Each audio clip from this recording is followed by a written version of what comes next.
$20 off. Did you get Trisha in the morning? IMDb.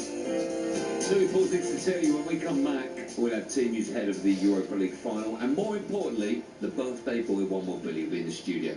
See you after this. Talk Sport Drive with Giacomo. Score a wardrobe winner with timeless styles, expert fits and great prices. Find out more at giacomo.co.uk. Get the nod. Mr. Q. At Mr. Q, we tell it how it is. When players win, they love Q. Like a Portuguese prima donna loves polishing a stud jewel themselves. But when players lose, they hate Q, like a last-minute VAR controversy. Mr. Q, the casino you love to hate. And you'll love 100 free spins on Big Bass Splash with your first deposit. Play at MrQ.com or on the app. UK 18 plus residents only. Minimum £10 first deposit. 10p per spin. Free spins must be used within 48 hours of depositing. All winnings paid in cash. T's and C's apply. Play safely. Hi, I'm trying to match my walls to this Cushion? Yes. We'll colour match it. Oh. Cushions, curtains, even a pink flamingo. That's fantastic. We're with you to match your perfect colour. Well, you're one step ahead. It's what we do. Expert advice open to everyone. With over 230 stores nationwide, your decorating store is closer than you think. Or shop online 24/7. Dulux Decorator Centre. Moving forwards with you. FIFA World Cup 2026 is nearly here. As official sponsors, Hisense is bringing it home. With innovative kitchen-fit fridge freezers for a sleek, built-in appearance. No compromise on capacity, so you'll always have space for perfectly chilled drinks and snacks. For every game and every goal. Because the best design doesn't stand out, it fits perfectly. With Hisense, official sponsors of FIFA World Cup 2026. The Hilton sale is now on. And thankfully, it doesn't sound like this. What the flip up again, Sarah? Instead, our sale sounds a bit more like this.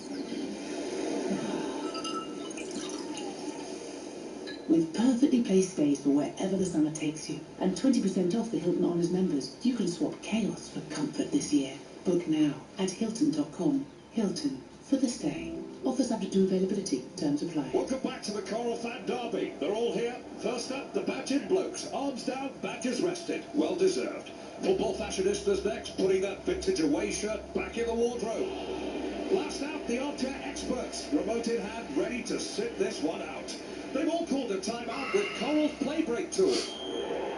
Oh, what a decision. From play breaks to deposit limits and more. We're here for safer gambling. Coral, we're here for it. 18 plus, gambleaware.org. When it comes to drama, this is a monumental moment. tension, Big chance here. and elation. And the ball is in the back of the net. The Premier League has it all, and this season you can hear it all on Game Day, TalkSport's essential Premier League destination. Get set for Game Day on TalkSport with Sky Sports, with titles on the line and fights for survival. The run-in is where it all counts. You can stream all of Sky Sports live with a flexible Now membership. TalkSport travel with Subway. Time to bring on the breakfast super sub. The big breakfast. Absolute game changer. In West Yorkshire on the M1 northbound, still long delays this evening between junctions 39 and 40. Emergency repairs have closed 3 of the 4 lanes. In the West Midlands on the M42, northbound queues because of a spillage between junctions 6 and 7. And in Hertfordshire on the M25, top rise traffic is suffering long delays because of an accident just after junction 24. In Dorset at Ashington, the A31 is closed because of a breakdown. I'm Greg Edwards. You. Yeah, you. Listening to the radio. Up to whatever. We just wanted to let you know there's a lotto draw coming up. And It could be you. yeah, what he said. Lotto. From the National Lottery. Rules and procedures apply. Players must be 18 or over. Sunday afternoon, the League One playoff final, live on TalkSport 2. This game on Stockport County versus Bolton Wanderers. Oh, it's in! Between 12 noon, kick-off, 1 p.m. Well, would you believe it? Sunday afternoon, the League One playoff final, live on TalkSport 2.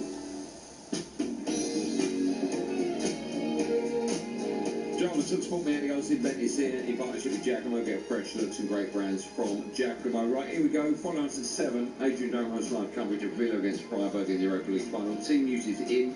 Jim Proudfoot has all the details. Jim, good evening to you. Andy, hello, very good evening. Well, the only decision for Unai Emery tonight was whether or not to play Amadou Onana. His knee injury has kept him out of the last 4 games. Victor Lindelof's deputised superbly in the last 3. And the Swede plays again tonight in the same 11 that started against Liverpool on Friday. Onana does make the bench. Freiburg made 2 changes to the team. They sealed another season of European football by beating Leipzig 4-1 at the weekend. Vincenzo Grifo, the experienced Italian international winger, returns, as does fullback Lucas Köbler. So Martinez in goal for the Villa, Cash, Thompson, and Torres and Digne, Lindelof and Tielemans, McGinn and Buendia wide, and Rodgers supporting Ollie Watkins up front. It's Antipolo in goal for Freiburg, Kubler, Ginter, Leonhardt and Troy, the back 4, Eggestein and Herfler, Bester, Manzambi and Grifo, and the top scorer Matanovic leads the line. Villa's first European final in 44 years. It's barely an hour away, and we kick off at 8 on TalkSport. Thanks, Jim. Can't wait for that. I think it's going to be a great, great final. So live on TalkSport. And of course, the boys on the Sports Bar will be taking your calls straight after. Guess who's in the studio?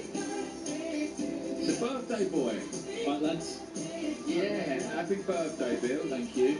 How has your birthday been this night? It makes your birthday, makes no difference. Yeah, no, it's true. Don't care, it's all about you. And you. No one really cares. All right. We had a good day. Right. We're all going to the pub for a drink. All day, yeah, sounds good. I'll be there. Girlfriend's got other plans, right? Yeah, she's going to a concert on my What do you make of that, Dee? birthday. So. Dee, what do you make of that? Girlfriend's gone to a concert tonight on Billy's birthday. How long have you been there? 5 years. That's fine. Yeah, I don't really care. Come to an end anyway, it's run its course.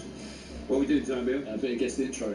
Oh, we like that. Oh, they finished the week. No, but he's in his pictures. What are you looking at? Why are you looking at his I've lost phone? the songs, but Why are you looking at his phone? Don't cheat. Alright? Nasty man. Hope you lose the league next season. Champions, mate. Yeah, if you want season. When's the last time- Makes it sweet when you when's the- take it off you. When's the last time you won it? Take it off you. When's the last time? Was the last time you won it? you know how this works, boys. Yeah, we get the intro. Get the intro. Yeah, get on with it, Bill. Yeah. Oh, happy birthday, mate, bro. Cheers. Cheers, Ben. Andy, do you want to go first? Oh, you know what? Because Arsenal won the league. Yeah. Because Arsenal won. What would you say? Because Arsenal won the league, and I always go first. I will always go first. Yeah, alright. Yeah. What you drink last week? Yeah, good. I'll buy you one tonight, Bill. Alright, Thanks. cheers. Range. Can we go on with it? Yeah, Andy, who's first one? Okay. Mr. Is it Brightside? No, don't answer. Mr. Brightside. Incorrect. Mr. something. Mr. Blue Sky. Oh, for God's sake. Yellow. Yeah. No points there. They won them. They won them. First song, Bentley. Big for your move, Stormzy. Correct. Works on. Well done. 1-0 Bentley after I one thought that each. bit was me. I was like, they're not that one. Okay, 1-0, well done. Back to you, Andy. I'm in the super. Hey, Living La Vida Loca. is this an offer? Living La Vida Loca. Can be, yeah. I'm in the inside, outside. Living La Vida, he's talking about Ricky Martin. Correct. You keep saying it, nothing comes to you. Fair play. Well done. One each. Thank you. Benny, your second one. Mm. Oh. Oh, It's Gwen. oh, yeah. It's not Gwen Stefani. Wait, are you saying Yeah, this now? I've said it's Gwen Stefani, but the song's called On the Back Girl. Oh, I know it's On called. the Back. It's called Milkshake. No, it's not No. Scalise. It's Hollaback Girl. It's Gwen Stefani, right? Why not? Why not? Yeah. What's the How many get left, Bill? You've got it, yeah. Okay, why not? Nice and boys. I like it. I like it. I know what it's called. Obviously you don't. That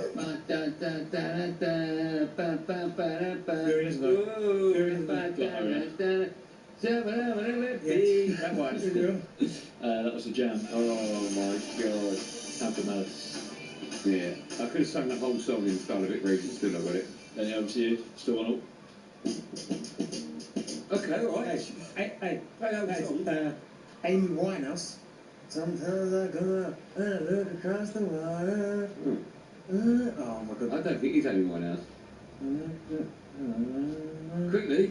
Got hurried. There you who is it? It's Mark Ronson featuring That's it. Amy Winehouse. That's it. Who's Amy Mark Winehouse? Ronson. Who's Amy Winehouse? It was Mark. Anne-Marie. Huh? Anne-Marie. Anne-Marie. But it's Valerie. both. Valerie. Is it Valerie. both in range? Anne-Marie, that's amazing. Anne-Marie, here at number 1 for the 4th week. It's Anne-Marie and Amy Winehouse.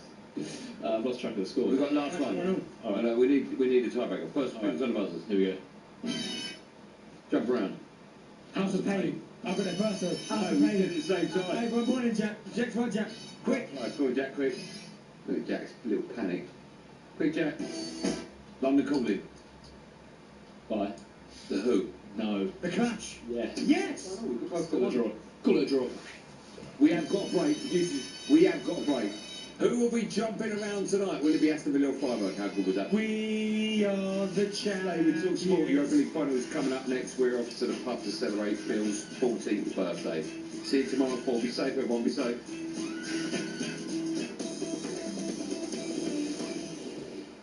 Talk Sport Drive with take your style from a bit of a flanker to rooking epic with the new collection from Giacomo. Get the nod. Train toilet door didn't work. Lock didn't work. Everyone's seen me on the bog. Didn't work. Train toilet door didn't work.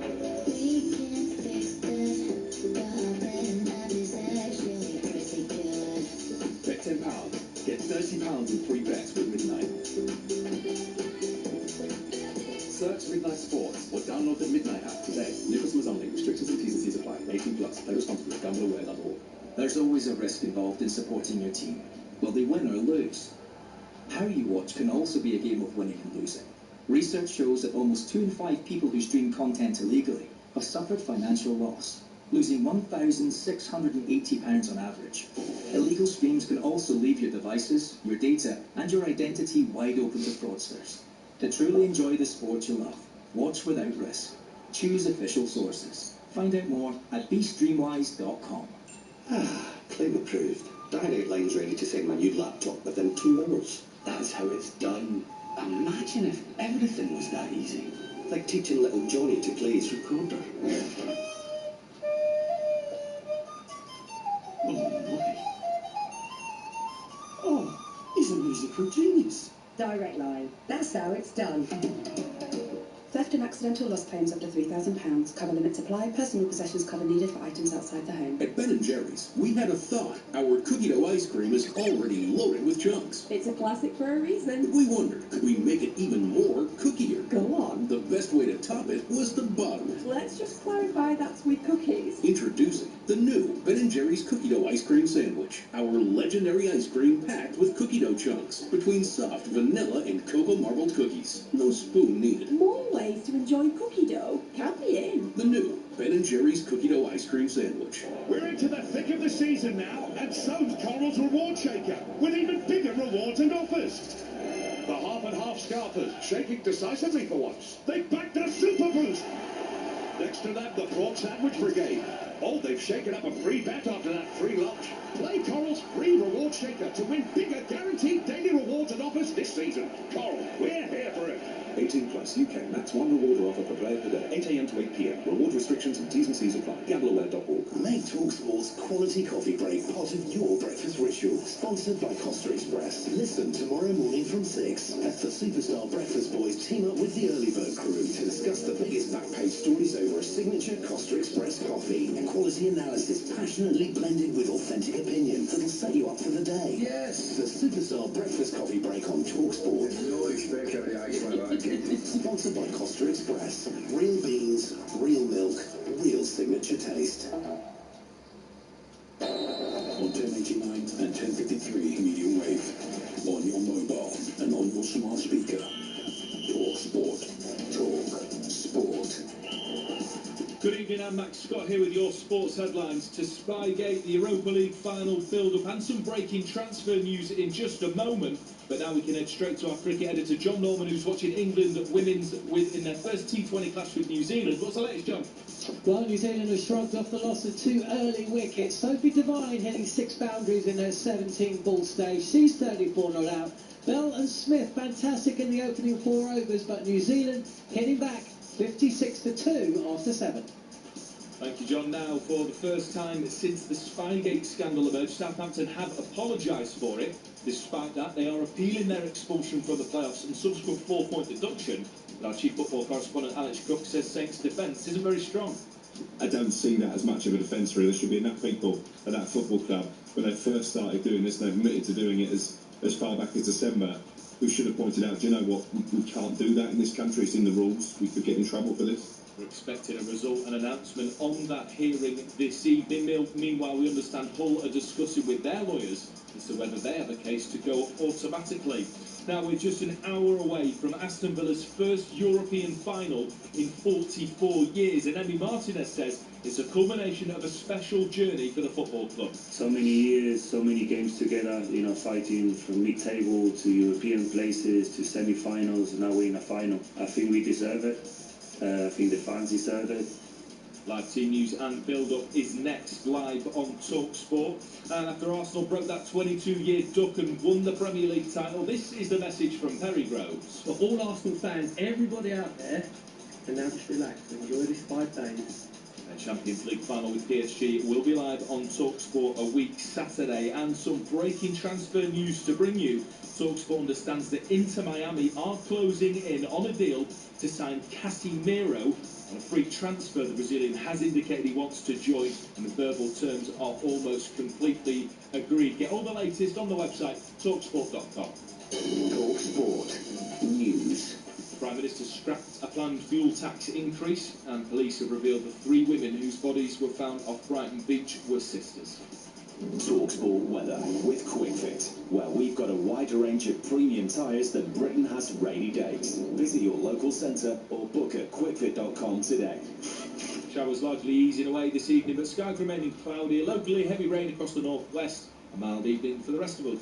Kick-off on 1089 and 1053 medium wave on your mobile. Kick-off live. Slide tackling, spontaneous football and fury. Get stuck in the thoroughly world-famous Kick-off, the weeknight football show. Award-winning live football commentary. It's gonna be Kick-off! Kick-off live for sport. This could be a landmark moment in the history of a truly great football club. Aston Villa are one of the oldest and most successful in our game. They've been English and European champions in the past. They've won more than 20 major trophies, but none in the last 30 years. 7.5 years ago, Aston Villa lost 3-0 at Wigan and were mid-table in the Championship, going nowhere. Look at them now. They're regulars in Europe, and they go deep. Conference League semi-finalists 2 seasons ago. Champions League quarter-finalists last season, beating Bayern Munich and Paris Saint-Germain on the way, and now Europa League finalists, and with a Europa League specialist, Unai Emery, in charge. We're live in Istanbul with not one but 2 Villa legends. It's Aston Villa Freiburg. It's live on TalkSport. Ghazi, who comes in field again. Right foot shot from him is deflected, spins high into the air. Oh, Roos has lost it, and it's bundled in by John McGinn. The full-time whistle has gone, and Aston Villa are back in the Premier League. West Ham won, Aston Villa won. Andre Yarmolenko on as a substitute has equalised. Feels really good. I mean, it was a big performance, but an even bigger result. I think there's no doubt about it. Stephen is moving to not only a better league, the best league in probably world football. Full-time whistle goes here. Steven Gerrard can celebrate a winning start as Aston Villa manager. Long term, I think the club would like to be back on the European level. Some breaking news reaching us here at TalkSport. Aston Villa have sacked Steven Gerrard. It's a super exciting appointment for the football club. I think the fans rightly should be excited about it. I am happy to be here. We decided to come here because it's a great project, and our ambition is going to be together. Aston Villa dreaming of being able to make it through to the Conference League final, but Olympiacos didn't read the script. And there goes the full-time whistle. Tonight has just proved to be one step too far for Unai Emery and Aston Villa. See what up on aggregate, they're hungry for more. It's McGinn again! Every late green dab has been erased. Any Villa fan under the age of 50, your moment is now coming in 13 days' time. the final message I'll have to our players is play the same way that we have done as a group over the years to be in this position, and that's what we'll see. Good evening from Istanbul. It's been raining for a huge chunk of the day, but Villa fans have literally just been soaking it all up. They've been here in their thousands, overtaking this incredible city. I'm Adrian Durham, this is TalkSport, and we're here for the first of 3 major European finals this month. Next week we're in Leipzig as Palace take on Rayo Vallecano in the Europa Conference League final, and then on Saturday the 30th, TalkSport will be in Budapest as Arsenal go for the double. They face PSG in the Champions League final. Tonight it's Villa's turn. They take on Freiburg, who finished 42 points behind champions Bayern Munich in the Bundesliga, but who qualified for Europe in 7th place in the table. We've got Villa's captain last time they won a trophy, Andy Townsend, on commentary, and Prince William is here in Istanbul. He's just been into the Villa dressing room.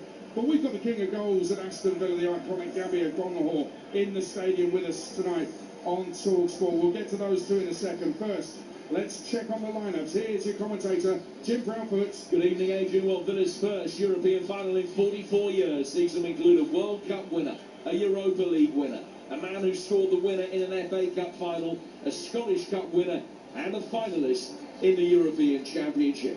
They also include a runner-up in this competition, Victor Lindelof, a runner-up to Emery's Villarreal in 2021, and a swing against the Molly central midfield again. Fortnight ago, he hadn't started a match in this role in more than 10 years, but he's proved such an able deputy for the injured Amadou Onana that he gets the nod there again tonight with Onana on the bench. Freiburg rested a couple of the weekend. They still won comfortably against top 4 side RB Leipzig. They recalled Vincenzo Grifo on the wing tonight, and Lucas Kubler at fullback, which sees Philip Troy move from right back to left back. So, Aston Villa line up like this in the 2026 Europa League final. Martinez in goal, Cash, Konsa, Torres and Digne, Lindelof and Tielemans, McGinn and Buendia wide, and Rodgers and Watkins up front. 7 of that side started the first game of Unai Emery's Villarreal back in 2022. Freiburg, Adebolo in goal, Kubler, Ginter, Lienhardt and Troy, Eggestein and Herfler, Bester, Manzambi and Grifo, and Matanovic. And on the Villa bench, 2 former Champions League finalists. Bisop and Wright are the keepers. Mings, Elliott, Andres Garcia and Abraham. Douglas Luiz, Anana, Bagada and Bailey. And those former finalists here, Madsen and Jadon Sancho. Well, the last time English clubs won this competition in 2 successive years was back in the early 70s. On that occasion, Spurs won an all-English final in the first of them before German opposition was beaten in the second. Maybe an omen for Aston Villa tonight. We kick off here in Istanbul at 8 o'clock. Jim, thank you very much. Let's bring in our guys, our legends of Villa history. Andy Townsend, the captain when they won the League Cup in 1996. What a pleasure, what a privilege to be here. What a stadium, what a night. Really looking forward to it, Aid. I think we're all set for a fantastic occasion.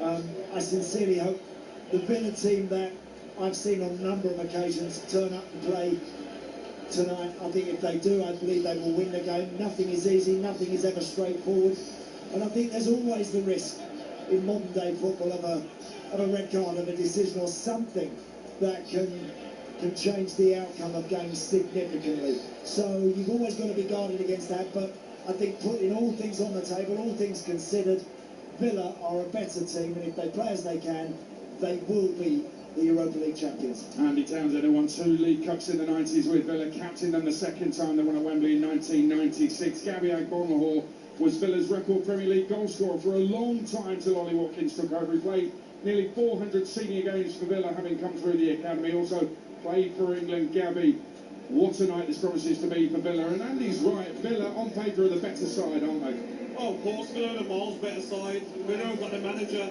Unai Emery has won 4 Europa Leagues, 4, if you're hoping to make it 5. And these players, like Andy says, what they showed against Nottingham Forest, the way they played in that second leg, were a team that know they have the quality, they have the manager, they have the team spirit, they're zoned in to win this competition. And I'm with Andy, I don't want to be talking about fake red card, a silly penalty given, a VAR decision, because in the last leg, Ollie Watkins was headbutted, and no penalty was given. We want a fair game, the VAR officials to be fair, and I think Aston Villa will show their quality. Yeah, let's hope it's one for football reasons. Let's talk about the team. Anana Gabby doesn't make it. He's on the bench. And Lindelof continues in that midfield role. You okay with that? Yeah, I think Lindelof's performance, a lot of fans were shocked, but I was happy when he started there against Nottingham Forest, because what he done is he allowed the fullbacks to go forward. He's naturally a defender, he wants to sit, and he's played in that position before for Manchester United, and set pieces could be key. Another defender in there for set pieces, and he will break up the play. And I'm sure 65 minutes, 70 minutes, he can come on and maybe help Villa to get the win.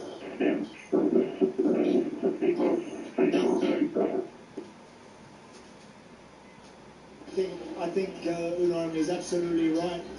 I think with Anana missing a couple, I don't think you go into a game like this with I don't think you go into one of these with a question mark over anybody. You make sure you pick your best team. You pick a team that's absolutely primed and ready to rumble right from that very first whistle. And Victor Lindelof, as Gabby says, is as a midfield player, is just to get it and give it play. Get it and give it 10 yards, 15 yards to the nearest man to you. And do you know what? Ain't a bad thing to have sometimes in a game like that. You've got another set of eyes and ears defensively, and just someone who will keep the thing ticking over very shrewdly in the middle of the park. I don't think it's a bad position for him at all. That's Andy Townsend, former Villa captain, former Villa goal machine. Gabby O'Connell with us here in Istanbul for the final. You're listening to Kick-Off on Talksport Lab, rotating for gambleaware.org. We are in Besiktas Park. It's a spectacular stadium and setting. We're right on the water. The Villa fans have flooded into this most easterly part of Europe to see their team. There will be a tricky to predict, but above the official estimate number of Villa fans inside the stadium, thousands more outside without tickets. We're bringing you with us to Istanbul for Aston Villa's Europa League final on TalkSport. Kick off on TalkSport with Ladbrokes. 18+ gambleaware.org. Oh, bad traffic. Great news, isn't it? More time in the car. Joy. Maybe you don't feel it. Maybe you don't drive a Lexus NX yet. But when you do, you'll see the positive of peak hour. The delight in a diesel, the love of the long way. The Lexus NX plug-in hybrid. Experience amazing before you arrive. From the producers of Yellowstone. Welcome to Texas, honey. Beth and Rip are back. The legacy is a beautiful thing. A new original series. But only if it survives. Family's the only thing we're fighting for. This life here is gonna work, isn't it? We'll make it work. I can make this a lot harder for all y'all. In peace will have to wait. Dutton Ranch. Stream now only on Paramount Plus. T's and C's apply. Subscription required. 18+. There are things in life we make more complicated than they need to be, and things that we worry about that we don't need to, like making tax digital for income tax.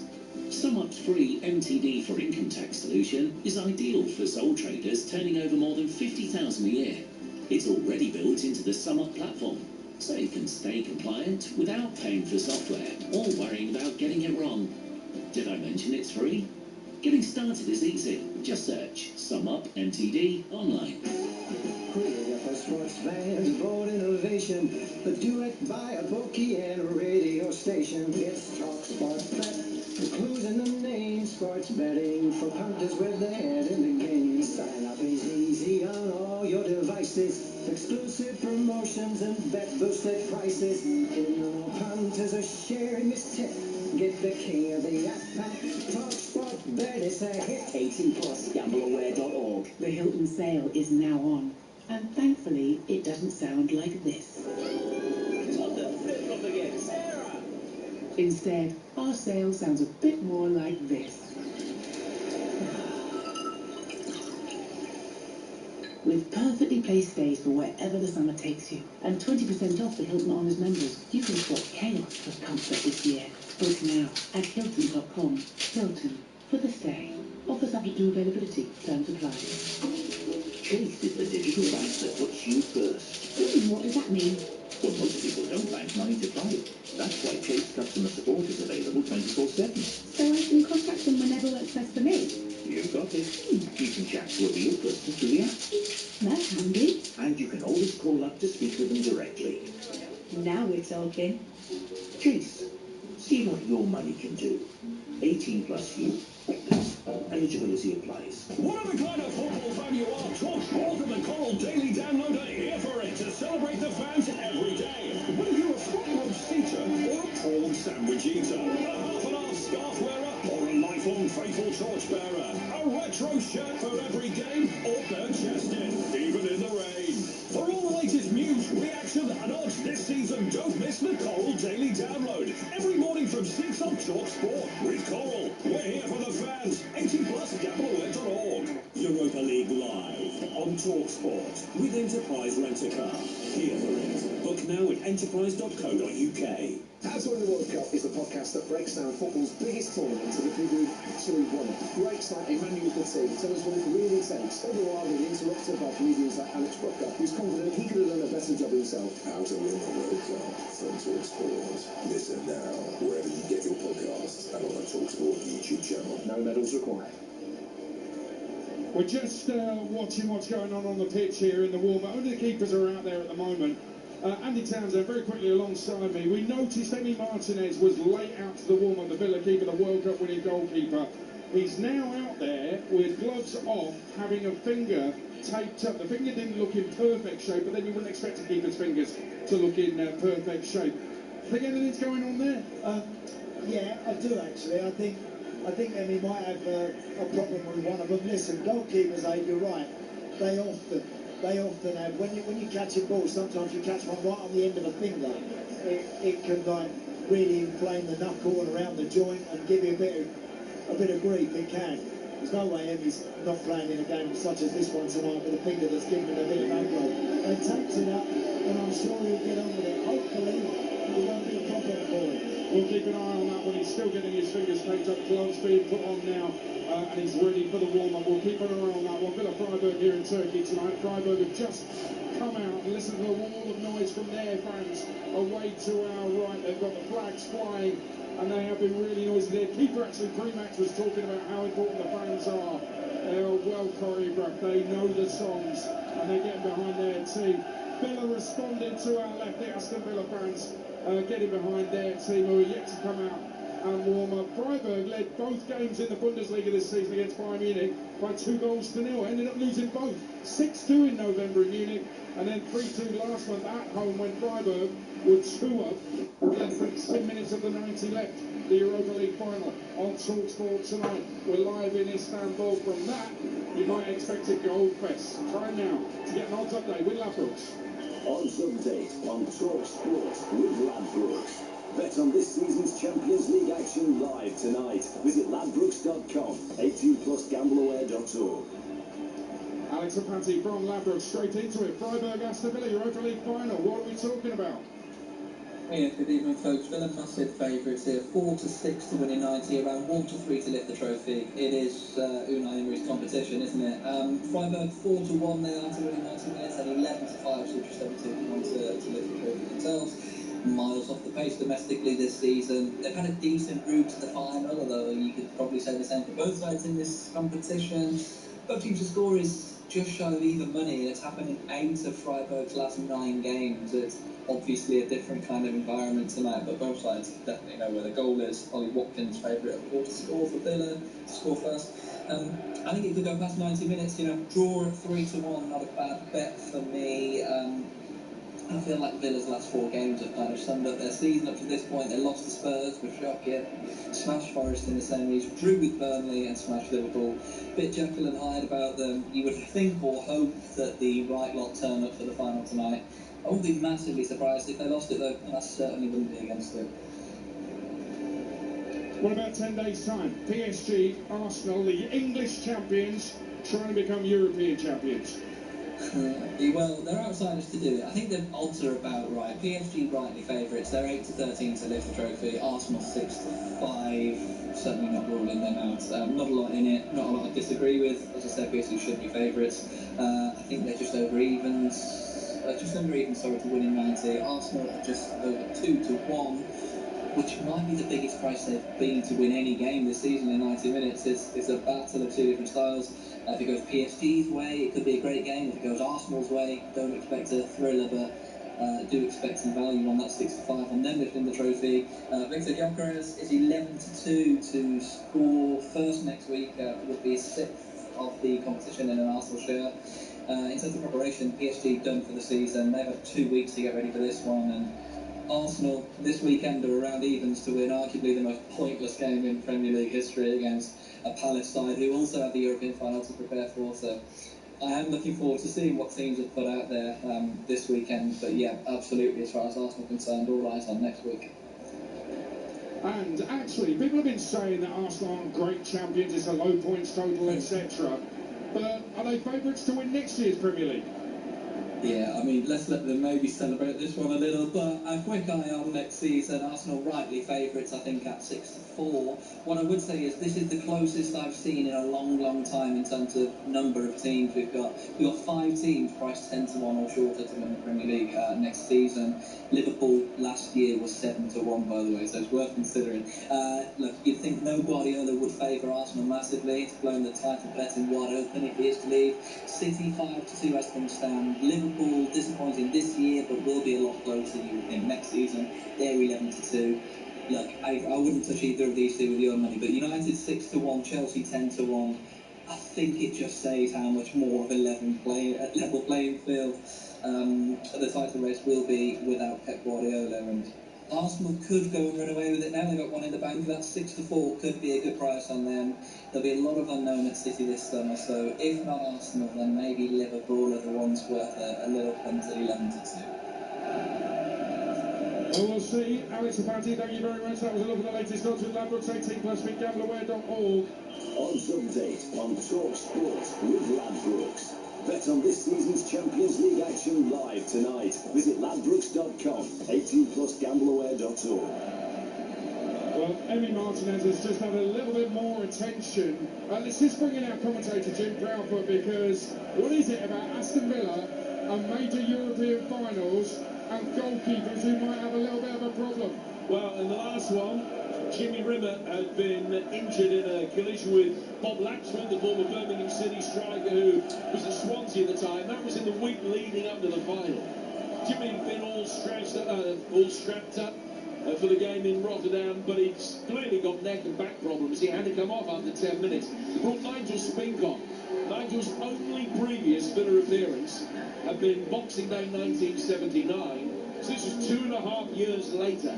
He came on, he was absolutely magnificent at 10th minutes up that night, made a string of saves, Peter, with Nick Wall at the other end, and the rest is Aston Villa history. But as you say, 44 years on, is it going to strike again, that injury curse with Villa goalkeepers in European finals? Andy Townsend, I mean, it's uncanny, isn't it? The echoes, incredible. Yeah, it is. I know, again, I think if you probably asked Emi Martinez how many times during the season he runs out there with 1 or 2 of his fingers giving him a bit of aggro, I'm sure it'll be plenty. Again, he's had to take his glove off and strap it up and tape up a couple of fingers, and I'm sure now he's got the gloves back on, he'll get on with it. Well, let's see how that all pans out. Gabby O'Connell, a little bit nervous about it? You know what, I was thinking to myself, it's not an issue, but I've just seen the last cross come in, and he caught it, Emi Martinez. You just see his face a little bit, and he said to the goalkeeper coach, no more crosses. So there's definitely a problem there, and they've stopped doing the crosses now. That's not a good sign, because if you're Freiburg, you're looking at that, and you're targeting Aston Villa with crosses. Which they probably would have done anyway, Gabby, yes, because they are a side very good from set pieces. I'm saying they're the Arsenal of the Bundesliga, but they've got a mean near-post corner, and it really is part of their MO. And Marco Bizot on the bench, plenty of experience, nearly 500 games in his career. But nearly 50 of those have been European ties. He's never played beyond the second round of any European campaign. So it would be, in a way, like bringing Nigel Spink in. Nigel, a complete rookie, had a magnificent career after that. Bizot's got a good, solid career behind him, but it is a solid career rather than anything else. And, you know, the nerves will be there. If you're 35, you're Nigel Spink and you're 20, maybe you don't know better. You're 35 and you're brought in for a big game. Maybe you're a little bit battle scarred and the nerves are there. Yeah, World Cup winner, Emi Martinez. Is there a doubt? It's still out there. with the warm-up. A great spot from Gabby Agbonlahor. And let me just say something else about Nigel Spink in 1982, coming on after, 10 minutes, and keeping a clean sheet against Bayern Munich. So Villa won 1-0 in that European Cup final in Rotterdam. Bayern Munich have scored 7 across the 2 legs of the semi-final. Rummenigge, Breitner scoring the goals for them. Nigel Spink kept a clean sheet against that lot. It's one of the most incredible performances from a goalkeeper you'll ever hear about. 1982, Aston Villa, incredible performance from him. You listen to the Champions League live on TalkSport with Enterprise Rent Car here for it. Book now at enterprise.co.uk. Will be Champions League next season for Aston Villa. It's Europa League final tonight here in Turkey. Let's have a look at the Villa midfield and the shape of it, really, because you've got McGinn and Buendia either side, Andy Townsend, of Morgan Rogers. And you, very briefly, you've spoken about Morgan Rogers and where he's most effective. What's your view on it? Well, I personally think Morgan is at his very best when he has that little bit more room to float and run at people, and I think he gets that off the left-hand side a little bit more. However, on Friday night against Liverpool in the 10 position, I thought he was excellent, and I thought he did actually drive the people from the halfway line to the edge of the box. When it's like that, Gabby, it's very difficult to deny, isn't it? Very difficult to stop. Yeah, when he plays in that number 10 position, he can drift off the right, he can drift to the left, he can stay in the middle, stand still, and he's got a great relationship with Ollie Watkins from that central position.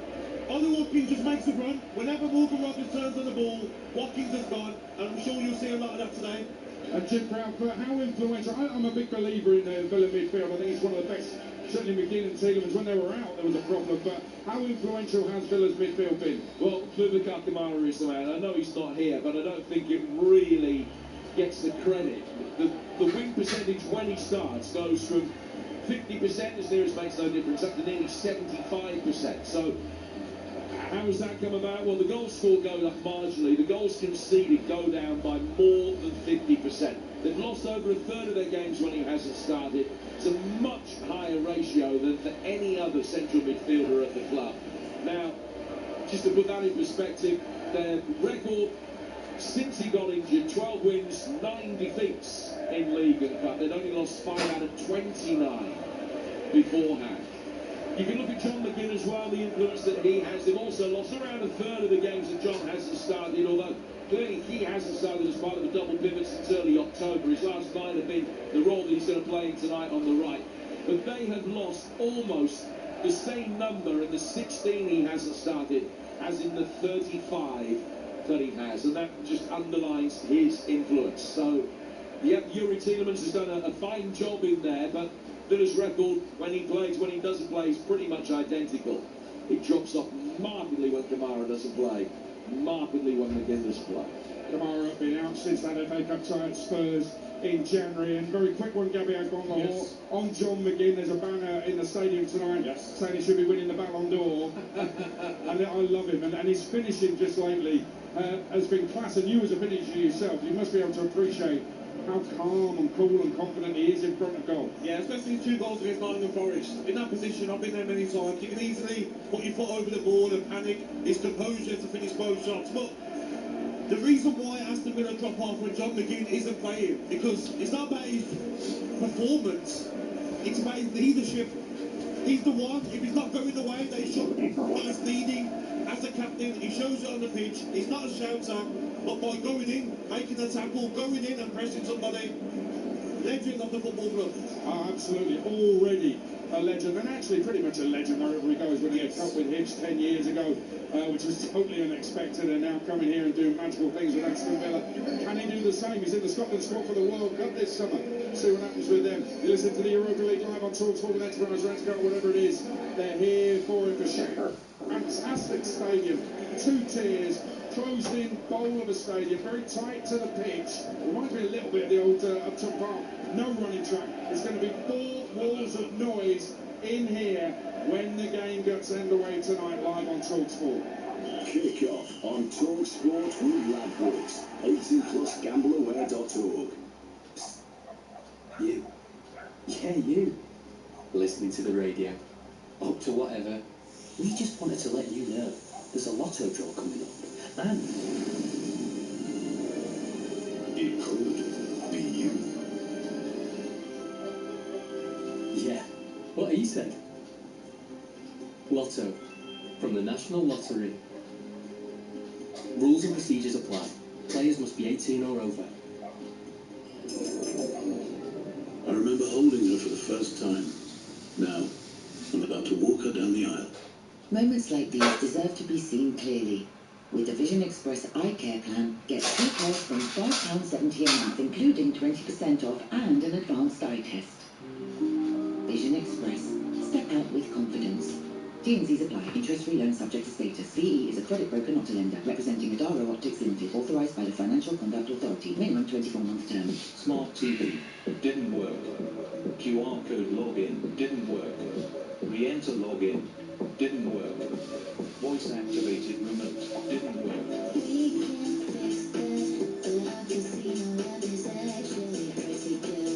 Wager £20. Get 100 free spins with Midnight on eligible games.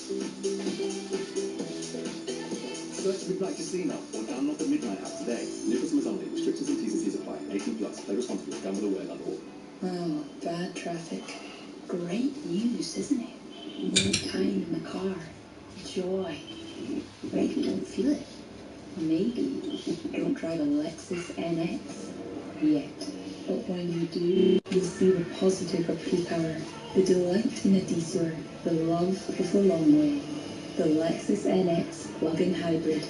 Experience amazing before you arrive. Time to get your summer look sorted. We're very pay, we're very pay. Glow up with Get to Know Body Bronze, only £40. And the GHD Chronos Max, only £309. And the Mango Contrasting Canvas Bucket Bag, only £36. Shop iconic beauty and fashion at Very today. Plus get more times pay with Very Pay. Very. Let's make it sparkle. Standard delivery from £3.99. Get a free bet when you bet £5 every week of the Premier League season and a big boost every day. That's Ladisfaction from Ladbrokes. And for extra Ladisfaction, here's the T&C's Garage Style. 18 plus, first September for 24 play. Update weekly. Selected Premier League markets. Match what free bet penalty. Values daily. Restrictions and T&C's apply. Daily odds boosts. T&C's on ladbrokes.com. Gamble with your all. As a sizzling summer of sport approaches, you could be enjoying it on the ultimate Superfan TV package thanks to TalkSport and Sky Glass. Listen to the Superstar Breakfast on next week. Go head-to-head with another listener in a sporting shootout, and you could win a state-of-the-art TV made by Sky as Sky Glass, including a year-long Sky subscription ready for next season. Play Bring It Home every morning next week from 6 on TalkSport with Sky Glass, the TV designed for football. Find out more at sky.com/glass. Europa League Live on TalkSport with Enterprise Rent-A-Car. Whatever it is, we're here for it. TalkSport Sports Headlines with Boston. For professional-grade sealants with easy application and a perfect finish, pros trust Boston. Good evening, I'm Max Scott here with your sports headlines. We're starting with England women's first T20 against New Zealand. Our cricket editor John Norman's got the latest. Yeah, England choosing to bowl first. You can see why. Difficult track to defend. So 105 for 5, midway point in the 16th over for New Zealand. A good return for England so far. Once they got rid of Sophie Devine, that is 45 from 22. The strike rate of 200. Nobody else has been able to match that. 106 for 5 in New Zealand, and we've got 4 overs remaining in the innings. Brilliant stuff, John. Thank you. Elsewhere, Southampton's appeal against their 4-point deduction and expulsion from the playoff final has been heard this evening. A result on that could come as early as later on in the evening. Meanwhile, we're told Hull City are consulting their lawyers to see if there's a case for them to be promoted straight to the Premier League. And TalkSport understands in the last half an hour, Inter Miami are closing in on the signing of Casemiro. The Brazilian has indicated he wants to move, and verbal terms are close to being finalised. Get more on the website, talksport.com. The countdown is on. The 2026 FIFA World Cup live on TalkSport and TalkSport 2. What a strike! Wonderful goal! Get all the unscripted, unbelievable, unbeatable sporting drama live from Mexico, Canada, and the United States of America. He scores! All the blistering big match build-up and unequivocal full match commentary of every single game. From the land of the free and the home of the brave. What a moment! The 2026 FIFA World Cup starts June 11th on TalkSport and TalkSport 2. Wow, stunning noise inside the Besiktas Park. The Freiburg fans got in early. They are loud, they are choreographed. The Villa fans have responded superbly with their own noise while the players have been warming up. I mean, it's organised from the Freiburg fans. It is loud and proud from the Villa fans. Freiburg outnumbered in the city. Villa fans have seriously out-drunk them as well. The plane I was on over here ran out of beer. Definitely wasn't because of me. Thank you very much. If you managed to see me on the TalkSport 2 show earlier, the S Word, I was live on screen from Istanbul. A very drunk Villa fan plunked loudly a bag of beer bottles right next to me, right in my face, as I was trying to be interviewed on TalkSport 2. He was going actually, to be fair, to a big TalkSport listener. The rest tonight. It's time now to look at the latest football action with Ladbrokes. The big preview on TalkSport with Ladbrokes. Bet on this season's Champions League action live tonight. Visit ladbrokes.com. 18 plus gambleaware.org. Let's remind you the teams, Jim Bradford. Villa unchanged. Freiburg have named the same side that pulled things round in the semi-final second leg against Sporting Braga. So Aston Villa, Emi Martinez in goal.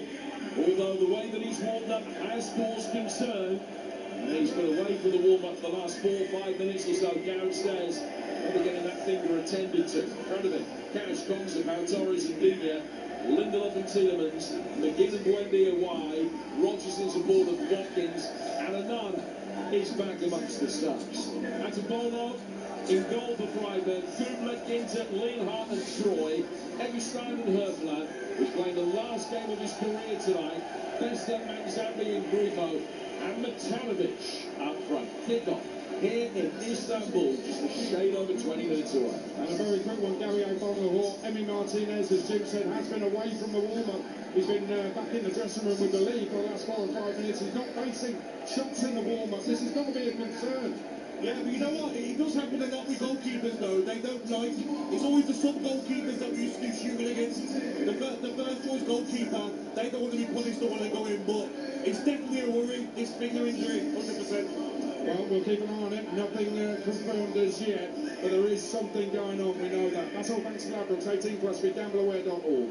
The big preview on TalkSport with Ladbrokes. Get a free bet every week of the season and a big boost every day. That's Ladisfaction. Minimum £5 bet. Conditions apply. 18 plus gambleaware.org. Sevilla to win it. Kevin Gamero. It's the Sevilla Cup.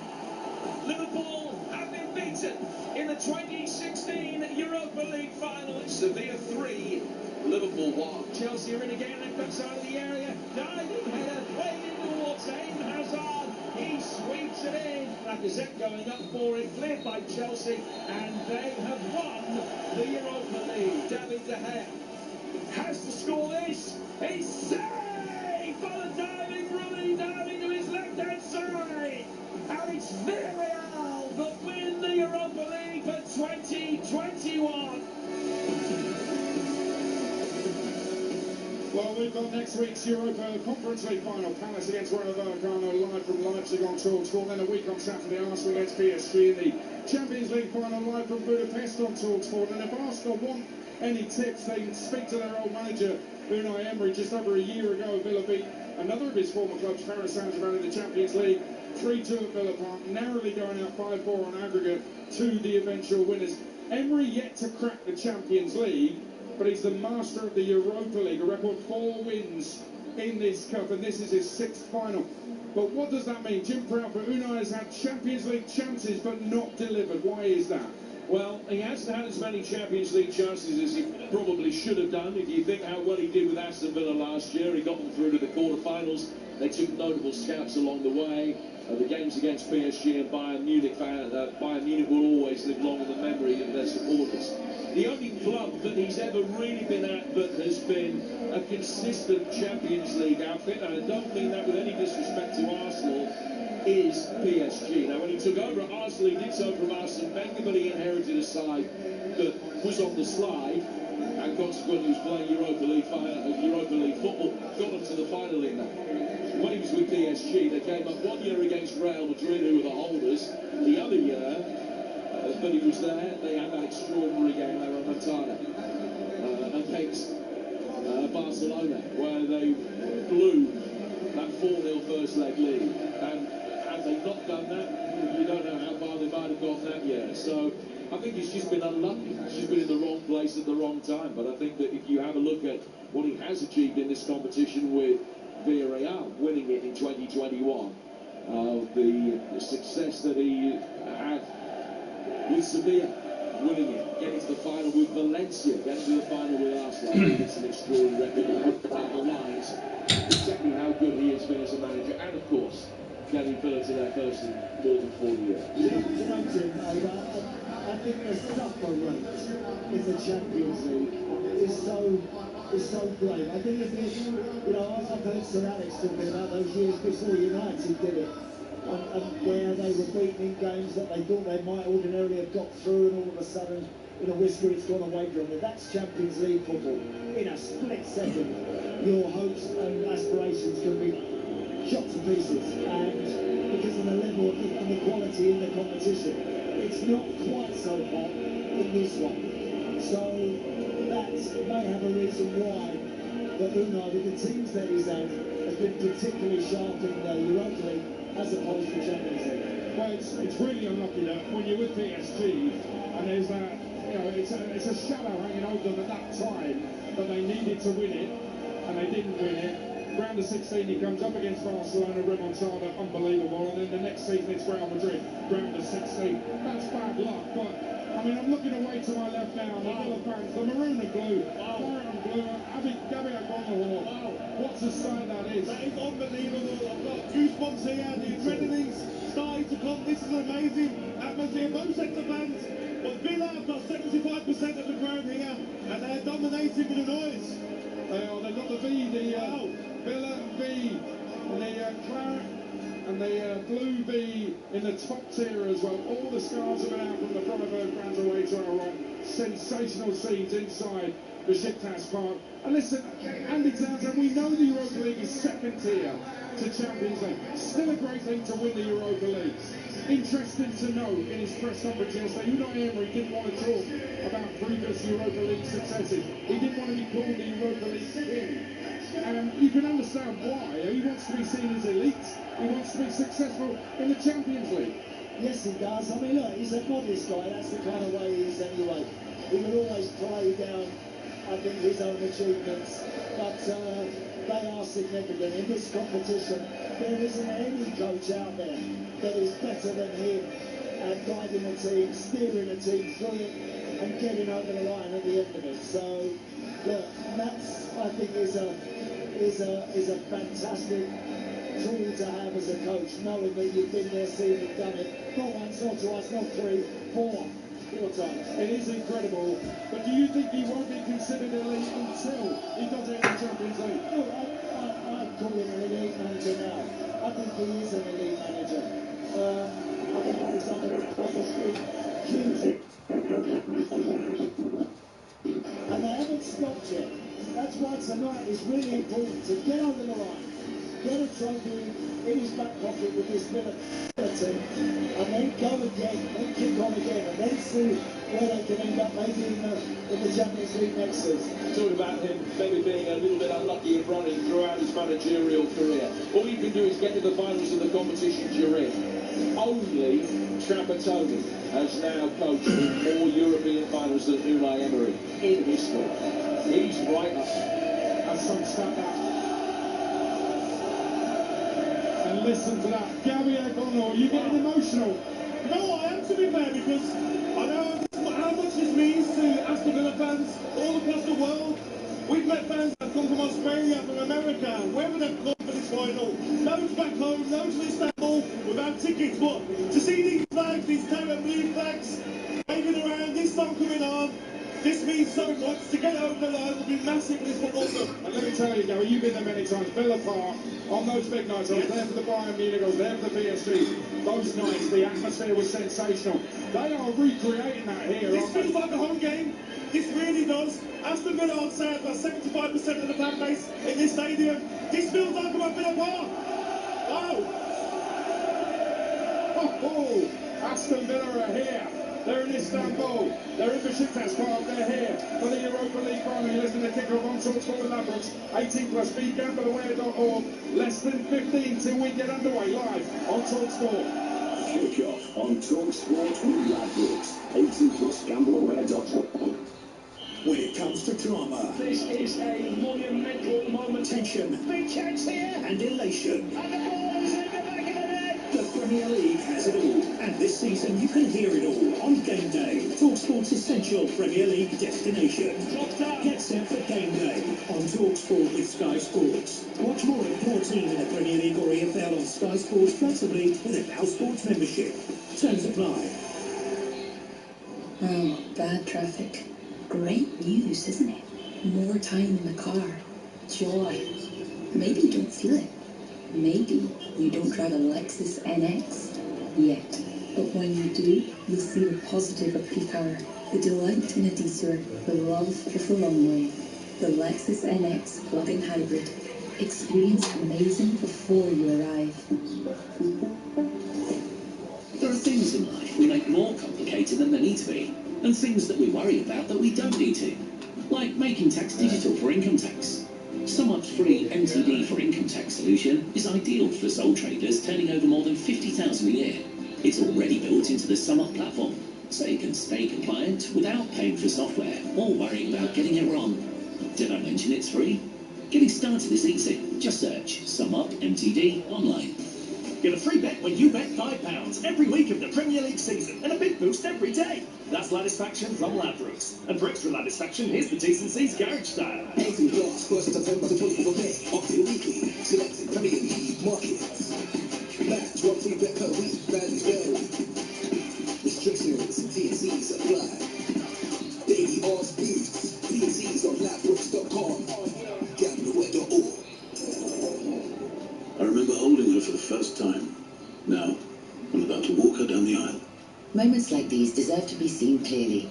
With the Vision Express eye care plan, get 2 pairs from £5.70 a month, including 20% off and an advanced eye test. Vision Express. Step out with confidence. T&Cs apply. Interest-free loan subject to status. CE is a credit broker, not a lender. Representing Adaro Optics Limited. Authorised by the Financial Conduct Authority. Minimum 24-month term. Switching to Vodafone full fibre broadband is now as easy as pie. Ooh, freshly baked. It's a walk in the park. Hello, little fella. It's like taking candy from a baby. Come on, as if I'd do that. With One Touch Switch, it's easy. We sort everything out for you. We even contact your current provider. Plus, we'll help towards giving fees. Switch today to full fibre broadband with Vodafone. Up to £200 credit to cover leaving fees. More information and terms at vodafone.co.uk/broadband. Whatever kind of football fan you are, TalkSport and the Coral Daily Download are here for it to celebrate the fans every day. Whether you're a front-row seater or a prawn sandwich eater, a half-an-hour scarf wearer or a lifelong faithful torchbearer, a retro shirt for every game or bare-chested, even in the rain. For all the latest news, reaction and odds this season, don't miss the Coral Daily Download. Every morning from 6 on TalkSport with Coral. We're here for the fans. 18 plus GambleAware.org. Europa League live on TalkSport with Enterprise Rent-A-Car. The Emirates. Book now at enterprise.co.uk. The UK's #1 football experience. Kick off live on TalkSport. Up again with Wendy. Oh, good quick feed from Libby's inside the penalty yet. Draw square. And only Watkins Martin. First leg was decided by a penalty. Could this second one be as well as Buendia?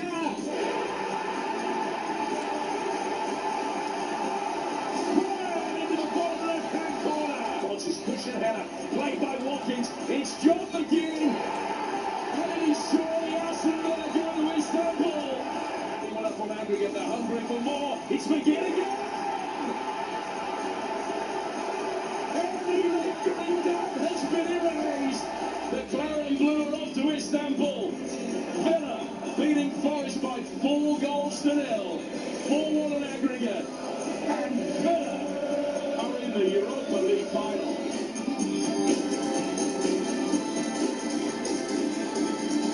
What a noise inside the Besiktas Park here in Istanbul ahead of the Europa League final. Aston Villa taking on Freiburg.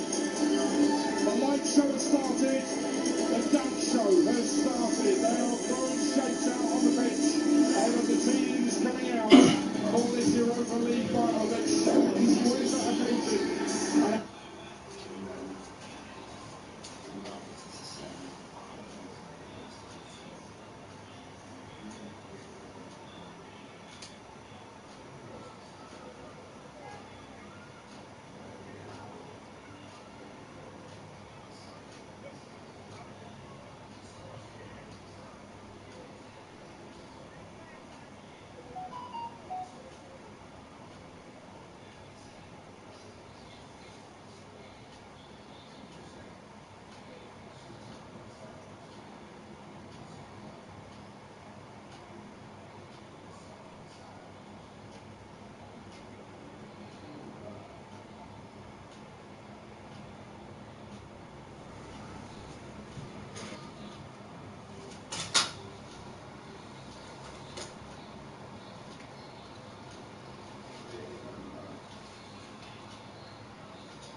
Middlesbrough, but now we may have on Southampton's appeal as the night goes on, so stand by for that.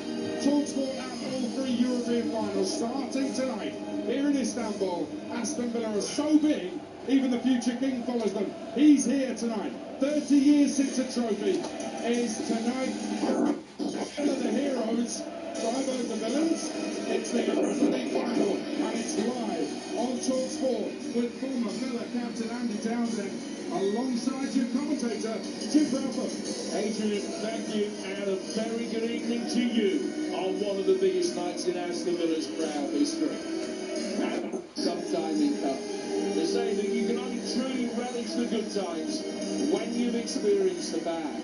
And such is the nature of the Villa journey that every supporter here in Istanbul, be decked in claret and blue, will fully appreciate the moment. Those of a certain age were raised on cup successes. The league title, Rotterdam, 6 major honours in 20-odd years. Hard to think then of the barren years that would follow.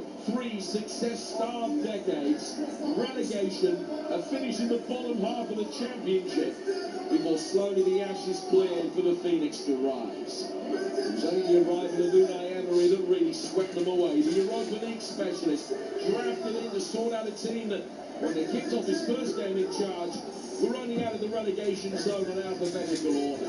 They won that day, and on well over half of his days since, a rise that took them from the bottom 4 to a Conference League semi-final, then a Champions League quarter-final, after 40 years out of the competition.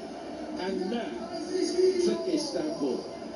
And how fitting that the game is played here at this ground, because this is the site of Villa's first ever away win in European football, which came in this competition nearly 50 years ago. The new Besiktas Stadium, where we are tonight, replaced the club's old ground, the Inonu Stadium, which hosted a UEFA Cup tie between Fenerbahce and Villa. Villa won that with goals from John Dean and Brian Little on their way to a quarter-final defeat of Barcelona. They wouldn't be back in Europe until the club's most glorious hour 4 seasons later. But will their second most glorious follow on tonight? This is how the two teams line up. Martinez in goal for Villa. Cash, Concept, Pau Torres and Dina. Lindelof and Tielemans. McGinn and Buendia wide. Rogers coming up the flank in support of Ollie Watkins. The bench, Mings, Elliott, Andres Garcia and Abraham. Sancho, Douglas Luiz, Matson, Amana, Magada and Bailey. Keepers Wright and Bisson. For Freiburg, a Tuvalu in goal. Kubler, Ginter, Leonhardt and Scrooge. Eggstein and Hubler. Besterman, Zambi and Grifo. And Matanovic. Freiburg in all red. Villa, as if it's an omen again, in the same pristine white kit with light blue trim that they wore in the 1982 European Cup final. Referee tonight, Francois Letessier. Villa will kick from left to right in this first half. Attacking the Bosphorus end of the ground, defending the end that houses the majority of the Villa support. It's a night that's been years in the making, that's all the better for the wait. More than 40 years after their last European glory, can Aston Villa make Istanbul as special as Rotterdam? Freiburg stand in their way in the 2026 Europa League final. And we are underway. Here's Pau Torres, winner in this competition before, in the VAR team that beat Manchester United back in 2021. Played the ball through towards Yuri Tielemans, who's been dispossessed. Manzambi, wearing 44, playing at 10, the youngster in this Freiburg side. There's one possession back, and he will find the fullback Kubler. Ball in from Bester, the bearded winger, flicked on towards goal by Matanovic. And he's headed it wide, but a sight of goal inside the opening 40 seconds for Freiburg. The final's underway, and alongside it, the former Villa captain and perennial Villa legend, Andy Townsend. Jim, what a pleasure to be here. What an atmosphere. Very positive start to the game from Freiburg there, applying a bit of pressure, little press, whipping the ball into the box, and Matanovic getting his head on it. But I think what's really important for Villa tonight, they do come into this tie as favourites. They do come into this tie as, I think, a team that really are expected to make the run-in. So do it. Do it. Might take the first 5 minutes to kind of get to grips with your opposite number and come to terms with where you are and what's happening. But then, on the front foot, get Rodgers and Watkins involved in the game as quick as they can. This game brought to you in association with TNT Sports, the home of European football. The ball at the back with the two Freiburg centre-halves, Ginter to Leonhardt. Back out for Ginter again. He's played more European games for Freiburg than anybody else in their history. He's 4-4, seized upon by Manzambi, who 1-2 between him and Matanovic. Excellent challenge comes in from Tielemans to win it back. And a straight ball through the middle is fielded by Watkins. To his right is Morgan Rodgers. Right footage, very nearly in. Well saved by the diving Atubalo. Great strike from Morgan Rodgers on his right foot, arrowing towards the bottom left-hand corner. And the young goalkeeper equal to it. Yeah, Villa turning the ball over, only about 7 or 8 yards actually outside their own box. A couple of very swift passes. Morgan Rodgers picking it up on the half turn, as he did an awful lot against Liverpool in that second half on Friday night. And he really tested the goalkeeper there. It was a stinging shot. The goalie did well to save it. And now, no offside flag against Watkins as they go route one right through the middle, and he just scuffs it. Flag then does come up, and I'm sure rightly. Yeah. I think he nicked a couple of yards, but they did let play develop there. Well, they did. It looked like Ollie Watkins was 5 or 6 yards offside. Ball straight up the middle. Everybody misses it. And he managed to get his body in between him and Ginter, I think it was. Rolled him, but scuffed the shot a little bit. But great start to the game. Philip Troy playing at left back, finding Leonhardt. As Rickos is there to head the ball away to the halfway line for Aston Villa.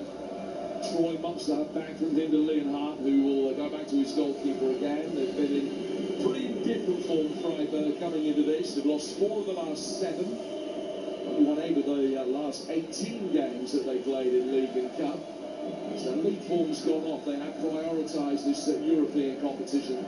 This is the first European final in which they've ever played. In fact, it's only the second final in which the club has ever played at all.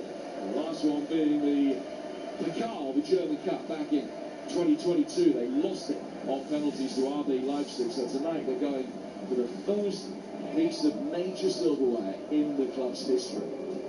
Got a throw which will be taken by Lucas Kula. Recall to the side at right back tonight. In towards Manzambi, who's had a good start playing at 10. Bester goes down. Villa will try and bring it away. One back by Eckstein, but the flag is up for the official on the far side. And Francois Tessier, the French referees, giving a free kick Villa's way. 15 yards outside their own penalty area. 0-0. 4.5 minutes gone here on TalkSport in the Europa League final in Istanbul. Yeah, and you can tell Manzambi actually, number 44, playing as a 10 really, alongside Matanovic, or just behind him. He has had a lively start. He looks sharp, and every time he gets the ball, he wants to run forward, run at people. So Villa, Yuri Tielemans, Victor Lindelof, be aware of him. Well, again, trying to turn his man. He did a really good job to get away from Troy, who is booked for bringing him down. So the young Freiburg left back already on the yellow card with 85 minutes to go. Yeah, that's an early card to get, that is, for the young left back. And up against someone who's a wily customer, and John McGinn. So he's got to be very careful, Troy, now, when he wants to dive into a challenge, because John's really good at getting his body in, protecting the ball, and inviting a challenge. So Troy in the book, and take the free kick that they've worked out from the back. Now Torres. Back here for Tielemans. Chipped over the top again. This time for the run down the left-hand side from Emi Buendia. Digne is in there. He might get to it. Ball it back in. And it's an acrobatic clearance from inside the penalty area before the whistle goes. Leonhardt got the ball away. Watkins was waiting for it to drop. The whistle's gone, and it's a Freiburg ball. 6 gone. Good start from Aston Villa with that early side of goal from Morgan Rodgers. 2-2. Able to beat that one away, and they've got a free kick now inside their own box. towards Lehman. There's no pressure coming in on him, Morgan Rogers, in these early stages, as he was on Friday against Liverpool live on TalkSport, very much up alongside Ollie Watkins in a 4-4-2 formation for them. Now he comes for Grifo, the German-born Italian international. Long ball forward from him. Tanovic backing into Konsa. Has given the free kick away. And the Croatian international living the line for Freiburg. So 15 goals this season. Just say that he got caught on the Achilles as the pair were waiting for the ball to drop, that the free kick should have gone the other way, but it's a Villa ball. No, it's the right decision. Matanovic wasn't even looking at the ball. He was looking at Ezri Konsa as the ball was in flight, delivered about 40 yards up to him. And all he wanted to do was bump into Ezri Konsa. And the Villa man quite rightly hits the floor, gets the free kick, pressure relieved. But it's been a bright start, a good start. I think both teams have already shown that when they get the ball in their feet, 30, 40 yards from the opposition's goal, they can make something happen. It is in the Villa Freiburg in the Europa League, live on TalkSport with Enterprise Rent-A-Car. Whatever it is, they're here for it. Ball played for, another shot from Watkins. That's a good battle between Watkins and Ginter. And Ollie Watkins, from the early instalments, will feel that it's one that he can win. Villa looking for that long, early ball forward. There was just a little pull of the shirt from Watkins. And other referees might have let him get away with that. Yeah, I like that from Emi Martinez. I like the fact that he's looking to mix it up a little bit, roll it out to the centre-half, but also don't be afraid to go long. Tillmans, Buendia, Rogers, down to McGinn, who's got Cash making a run outside him on the Villa right. Back is there for Victor Lindelof. Finalist in this competition 5 years ago, happy to be on the winning side this season. And it goes towards Luca Digne. Back for Pau Torres, who has won it before. He'll just bring the ball inside the centre circle. Plays it pass down towards Lindelof. Watkins making his darting run. And Rogers trying to draw defenders out of position with a dynamic run from left to right across the edge of the penalty area. Villa working back to go forward when Dia comes to meet him. And a good exchange of passes between him and Digne. And then the ball in towards Morgan Rogers. Was a poor one, and the back pass was even worse, but Tuchel, who saw it coming, sprints outside his penalty area and was just able to clear to bail out Leonhardt. He's had a nervy start. That was really underhand. Yeah, poor back pass that. Players always think they can go back to the goalkeeper. That was a bad decision. Going to take a throw. It's hooked away. Buendia then, in his bright yellow boots, able to bring the ball down over on the far touchline of Villa left. Manny White coming forward again, and a Tuvalu scampering across his line. Very grateful to see that one from Rogers. Drink past the top right-hand corner. Yeah, to the better side, Andy, through 9. Certainly are. Morgan Rogers in that kind of position where he floats just slightly towards the left side, curling it into that far corner.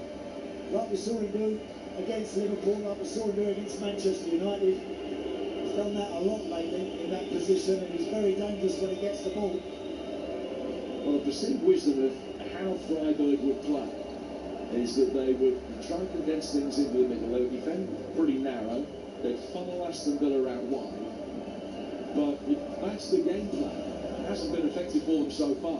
If Manzambi gives it away, because Villa are able to get it forward very directly and quickly through the middle and make good headway. They've won another free kick here as Tillmans has brought down. Yeah, the game's quite open from a Freiburg point of view. I think certainly in behind their central midfield players, Morgan Rogers can float and just be clever and cute. I can see him getting a lot of ball on the half turn and giving them an awful lot of problems. TalkSport live at the Beşiktaş Stadium in Istanbul. 0-0, 10 gone between Villa and Freiburg. Ball is played forward. Watkins making his way to the edge of the penalty area. Now he's swept in deep towards the far post, but over Pau Torres' head. Freiburg player has gone down injured. Still a little shove as the ball came through. It's going to be a goal kick rather than a free kick. It'll be taken by Tuvalu away to our right-hand side. Don't forget, the final day of the Premier League season coming your way on Sunday. Join us for the fastest around-the-ground service. Spurs and West Ham both fighting to avoid the drop. It's going to go right to the wire. We've got every goal, every twist, every moment of drama as it happens with Adrian Durham. Who's going to stay up, who's going to go down? We'll find out together live on TalkSport this Sunday from 2 p.m.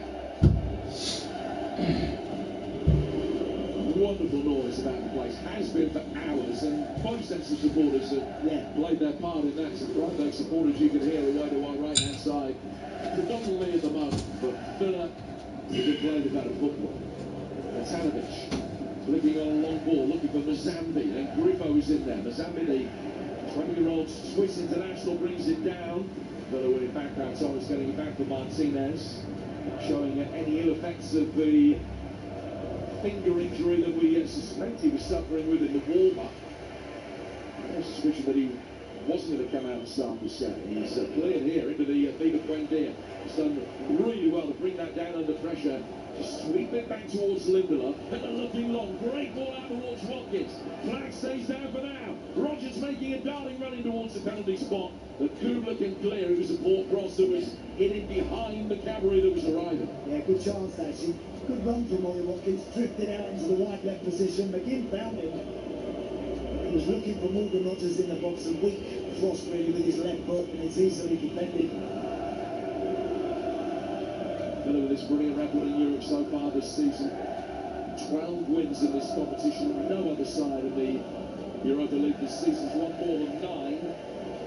Freiburg have also won 9, but they've been beaten 3 times. And there have been 2 games Villa haven't won so far. They're also the top scorers. A team that have averaged 2 goals a game and have gone into the latter stages. Brilliant against Nottingham Forest when it must have been, I thought, that not have their work cut out to be able to qualify after they just had a different performance up on Trexide in the first leg, but they turned it around superbly. Have it again here with Watkins, looking for Rogers, but got out by Kubler.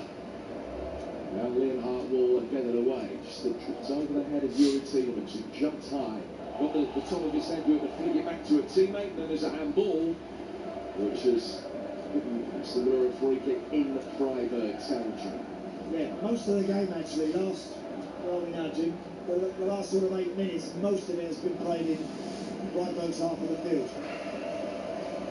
Villa kind of threatening to stitch 2 or 3 clever passes together, just in and around the Freiburg midfield. I think if they do that, I honestly feel there's going to be chances for them to work and to Villa very soon.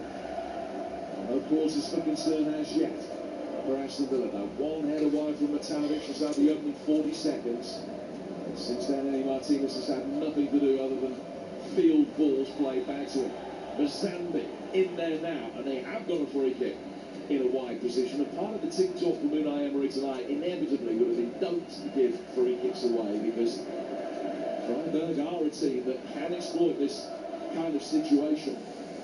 And having seen the highlights of some of their recent games, from a situation like this, what they often do is get one of the fullbacks here to push one of the defenders to play everybody onside. Push them back into the box. Keep your eye on 27, Kubler, who's got Matty Cash with him. What usually happens is there'll be a shove from him. That will play people back onside. It is coming. It was Rogers, actually, that they shoved into a position deep inside his penalty area. That plays everybody onside when the ball is in. Villa got it away, and then Buendia has fouled his man, and he is cautioned. So it's a free kick that will be taken in a better position still now for Freiburg. But the officials have got to keep an eye on it. And it's something that they do in every game they play. Well, look, there's so much that goes on nowadays with wide free kicks, with corners, etc. You're absolutely right, Jim. It was a good spot. I think Andy Buendia is so unlucky to get a yellow card. I mean, look, the ball's coming out to him towards his chest, almost up around his throat. He's got to get his arms up to try and control the thing. And he puts his arm across the Freiburg player, and immediately the referee comes over and gives him a yellow card for that. I think that's harsh. Francois Letessier has set this stall out. I mean, Troy could easily have been excused. His foul on McGinn in the early stages, and Buendia certainly unlucky not to have been there. This free kick is in a slightly better situation for them than the previous one. The previous one was almost right out on the far side, on the touchline. This one is 15 yards further in and about 35-40 yards out. But it's going to be whipped in. Villa holding the edge of the box. Centre half support, including Ginter, who's at the wrong side of Lindelof at the moment. Villa have got to make sure that they stand firm. In comes the delivery towards Ginter. Left-footed effort from distance, dragged wide by Herfler. Decent attempt as it fell to him 22 yards out. Freiburg winning the second ball on the edge of the penalty area, which is their MO from set pieces. But Villa stood firm. Yeah, I'll tell you what, that's a good, the actual ball that was whipped in was useful. And they had red shirts really piling in after it. Villa managed to get it away to the edge of the box before Herfler, it was who took the shot, scuffed it and dragged it a bit. Actually, should have at least hit the target from there. Thankfully, from a Villa point of view, it was wide. Well, had he hit the target, it might well have beaten Martinez, who could only have seen it late. It would have been a fairy tale ending to his career, potentially. It is the last game of his career, the 36-year-old. A vast majority of the 500 have come in Freiburg colours. He's not really featured too much. He's been injured for a lot of the season. Very nearly wrote an epic farewell note there. Villa with a free kick of their own, deep inside their own half. Get it for Watkins and Rodgers are able to combine. Villa in all white tonight. They kick it left to right in this first half. They'll be attacking the end of the ground that houses the vociferous Villa support in the second period. Contra under a little bit of pressure. Tadic leading the press. Taking too long there, Esri Contra. Dwelling on the ball a little bit. Mantanovic onto him very quickly. That's Orange. Buendia back towards Lindelof, who's excelling in this new, more advanced role. Remember, a fortnight ago, he hadn't started in central midfield for 10 years. Fourth game in a row. Ball played forward again by Villa, but behind Rodgers, who made a run away from it. Expecting that Buendia was going to come to meet that. Freiburg get it back to their goalkeeper. Tubelis chips it straight out of play. Will Freiburg be taken on the Aston Villa right-hand side. 18 gone. Villa the better team, but the best individual chance of the night so far, falling to Herfler, dragging it just right at Emi Martinez's post a couple of minutes ago. It's 0-0. Yeah. And Morgan Rodgers had that shot in the opening sort of 5 or 6 minutes, which Tubelis had to really do very well to handle, but it's competitive, that's for sure. It was always going to be. Rivo's ball back. Eggestein has lost it. Watkins, lovely turn from him, wearing that white bandage above his left eye again tonight, Ori Watkins. Back he goes for Esri Concept. Now Torres fires one in. It was a good low trajectory ball that almost picked out Morgan Rodgers. Freiburg struggling to deal with it. Cash wrapping his leg around Grifo, and the pair of them almost ended up waltzing towards the fans on this near side and diving into the crowd as they lost their balance. No harm done, there's no malice from either player. And there's a conciliatory handshake as they walk away. It's a goal kick that Freiburg will take away to our right-hand side. You're listening to Villa Freiburg in the Europa League. It's live on TalkSport with Enterprise Rent-A-Car. Whatever it is, they're here for it. 0-0. Yeah, Matty Cash going over the boards there along with Grifo. That's that sort of stadium. It's a real sort of tight bowl, and there's not that much room around the outside of the actual playing surface. Only maybe 4 or 5 yards all the way around. Well, it's not dissimilar to Freiburg's own in the very southwestern corner of Germany in the Black Forest. At possession here with Eggestein. Down towards Grifo. Cash comes to meet him very strongly, and the referee is going to book it. And that seems harsh as well. So that's 2 Villa players in the book, and you could argue that neither of them are merited. Well, I'll wait to have another look at that, but I thought the ball actually went... And Matic, I'm just watching the run of it now. He wins the ball because his foot is slightly high and he twists on the side a little bit. The momentum, the follow-through catches Grifo, but there's absolutely nothing he can do about that. He wins the ball, and it's one of those challenges nowadays that everyone goes crazy about. As a player, you can't do anything about it. He's won the ball, and his foot is going to catch the opposing player, and that's what happens. Well, Grifo is picked up underneath Once the ball has passed him and he's kicked up into the studs of Cash's boot. Tell you what, it's a slight worry for me already. We've seen, I think, out of the 3 yellow cards we've had so far, 2 of them I think have been very soft. You know, look, and listen, of course, referee's job is to protect players as much as anything else, but I don't think Matty Cash deserved the yellow card for that challenge. I really don't. And the ball was there to be won. Grifo's first touch wasn't good. The ball got away from him. Cash intercepted, and then a little bit of follow through. He catches him. He's still down. Hopefully he'll get back up. And it already feels like a game without a single hint of malice so far tonight that might not end 11 against 11. Well, look, you know, you can imagine. We're already, what, we're 20, coming up to 22 minutes in, we've had 3 yellows already. So Griffo's back on his feet. It's another free kick. Bester is going to take it. The right winger is amongst the scorers at the weekend. And again, we will keep our eyes on the pushing and shoving from the men in red, just trying to ease Villa defenders back inside the penalty area. They do it so well. So Griffo's received his treatment. Doesn't have to leave the field of play because it was a bookable offence. He'll just trot away now. They'll leave this free kick to Bester, the left-footed right winger. Sends this one deep inside the penalty area, too deep. Then he gets a shout to leave it. Actually control it over on the far touchline, the Aston Villa left, and then pumped it forward. Buendia going up for it has been able to get it away from Kubla. Freiburg won it back and played deep into Villa territory again. Eggestein's ball forward, not the best. And kicking out his opposite number 8, Yuri Tielemans. Villa getting it back with Dino. Now Torres. Down towards Cash on the Aston Villa right. And forward they come again. John McGinn. Seen an awful lot of it so far. The talismanic captain. He's pulled it back here towards Victor Lindelof. Watkins and Rogers both waiting. Watkins. The ball pedestrian in the 2. Just isolating himself up against Ginter. Rogers' movement trying to draw Leonhardt out of position. Villa recycling from the right out to the left. And then working back again. Pau Torres back to Kenny Martinez, who has played in 4 major finals in his career, including, of course, the biggest of the lot, the World Cup final. He has won all of them. All 4. Watkins going up for this. Backing into Leonhardt. Freiburg can get it away.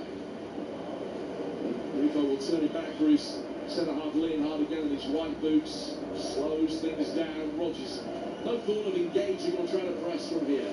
And so it's a relatively comfortable ball played down towards the left-back Troy, albeit that he's now come into a more central area. 24 minutes in here on Talk Sports 0-0. Troy's continuing the run forward. Grifo trying to scoop it over the top. One down on the left-hand side by Manzambi. Grifo in a space at the midfield. Nigel Eggestein has it now and plays it to his right. Ginter to Kubla. Had a good spell, Freiburg, I think, for 10 minutes. Those free kicks kind of stimulate them a little bit, just give them a little bit more belief, and they've had a nice chunk of the ball, and Villa has all been on the back foot a little bit more now. Bester. Goes back inside the centre circle. Now they look for the long ball over the top, which is headed down. Matanovic trying to control it. Konsa gets it away from him with a clever flick, and then the offside flag comes up. 3 or 4 seconds after the initial ball was played, the officials at least being very consistent in letting the play develop before raising an offside flag. Yeah, he is offside actually, on the far side there. I think it was Grifo. It was just a yard offside. One thing with Manzanovic, centre forward for Freiburg, big lad, big tall boy, and he likes the ball. You can tell up to him in the air. He's already won his fair share of flick-ons up against Ezri Konsa. Because of that, they've got Manzambi and others that will try and run onto those and gamble with those runs. So again, Villa, when Freiburg do go long, got to make sure they stay with those runners. Lindelof gets the ball here for John McGinn. It is 0-0. Too many Decent chances have been created so far. Only the one attempt on target, which was from Morgan Rogers, and comfortably saved.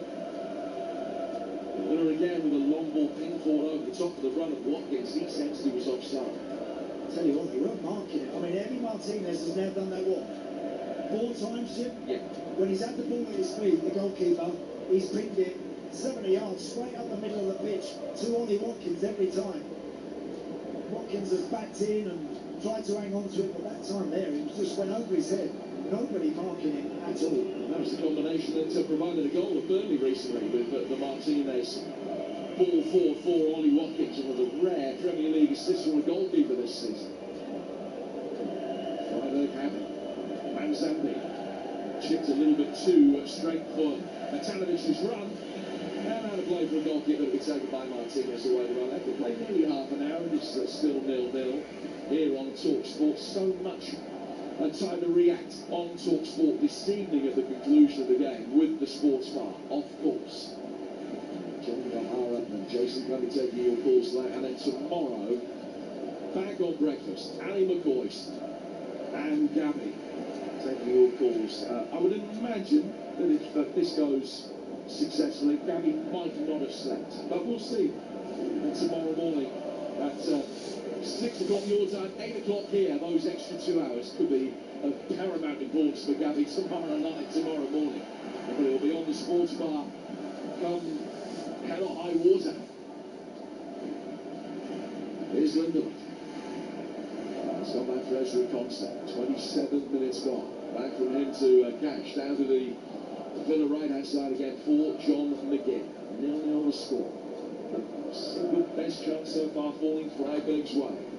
Dragged wide by Herfer. Cash. Good attempt by Watkins, trying to spin in behind Leonhardt.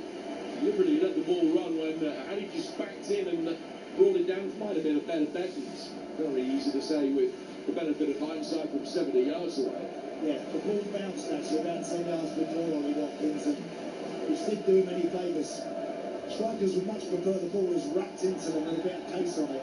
That one was clipped into him, and it gave Leonhardt a chance to really get close to Watkins, and he dealt with it. It's been such good goal scoring form. Ollie Watkins 10 in his last 11 games. He's scored in 5 goals in his 6 knockout ties in this competition this season. Will that form be enough for him to get into the World Cup squad? We'll find out. It's going to be named Friday morning, and you'll hear that announcement on TalkSport. Just looking at the way they're lining up, there is nobody front screening Ollie Watkins, which is why Emi Martinez has gone long a couple of times. And I think there'll be an opportunity for Watkins to have more ball into his feet. None of those midfield players are sort of front screening him. Usually, part of your job as a midfield player is to deny the ball into the opposing striker's feet. Look at Ollie Watkins now, standing there with no midfield player anywhere near him. Can Villa find him a little bit more? You would have imagined that it's Eggestein has been detailed to do that. Cash getting it forward. Watkins back for Cash. He's inside the penalty area, trying to improvise with a scoop ball in the outside of the right foot. It's half cleared. Dini then heading it back on. And Kubler trying to shepherd the ball out of play. And Kubler can. Stand of play for a goalkeeper to be taken by the Freiburg keeper. That's the ball away to our right-hand side. We played half an hour. It's 0-0. No light in the game. It's a tight game. Certainly, I think, opening 10 or 15 minutes, I thought Villa actually started quite brightly. Will Rogers involved, Watkins, they were trying to find him. And to their credit, Freiburg, they had those free kicks, which kind of got them going a little bit. They've had that a little 10-minute spell as well, but a lot at stake tonight, as you would expect. The game at the moment is very tight. This is the first of the 3 showpiece European finals. We've got them all on TalkSport. Conference League and the Champions League coming your way over the next couple of weeks, with Palace and Arsenal both in action. And we've got all of the playoff finals as well, which may or may not be Hull against Middlesbrough. Who knows? It is at the moment Saturday afternoon for a 3:30 kickoff between Hull and Middlesbrough. And that game is live on Talk Sport, with the League One and League Two playoff finals to follow over the bank holiday weekend. Stop the Bolton on Sunday. Intriguing local derby. That's an earlier kick-off incidentally. That's at a 1 o'clock start for that game. Now we against Salford the Monday game in League Two. Leonhardt, wearing 3, playing centre half. To the vastly experienced Ginter to his right-hand side. Ginter with more than 50 Germany caps behind. Receiving a return ball from the right-back Kuhn. Back to the next side again. Now to Leonhardt. That side drops off. Tanovic does likewise. The big strikers played forward, and Gruber had made a run. He just thought the best was going to be probably 10 yards further down the line, and he's just passed it straight out of play in front of the Villa fans for a throw that will be taken in the left back position. 0-0 here on Talk Sport with 13 minutes to go in this first half. Yeah, just looking at Unai Emery down below us, hands in his pockets.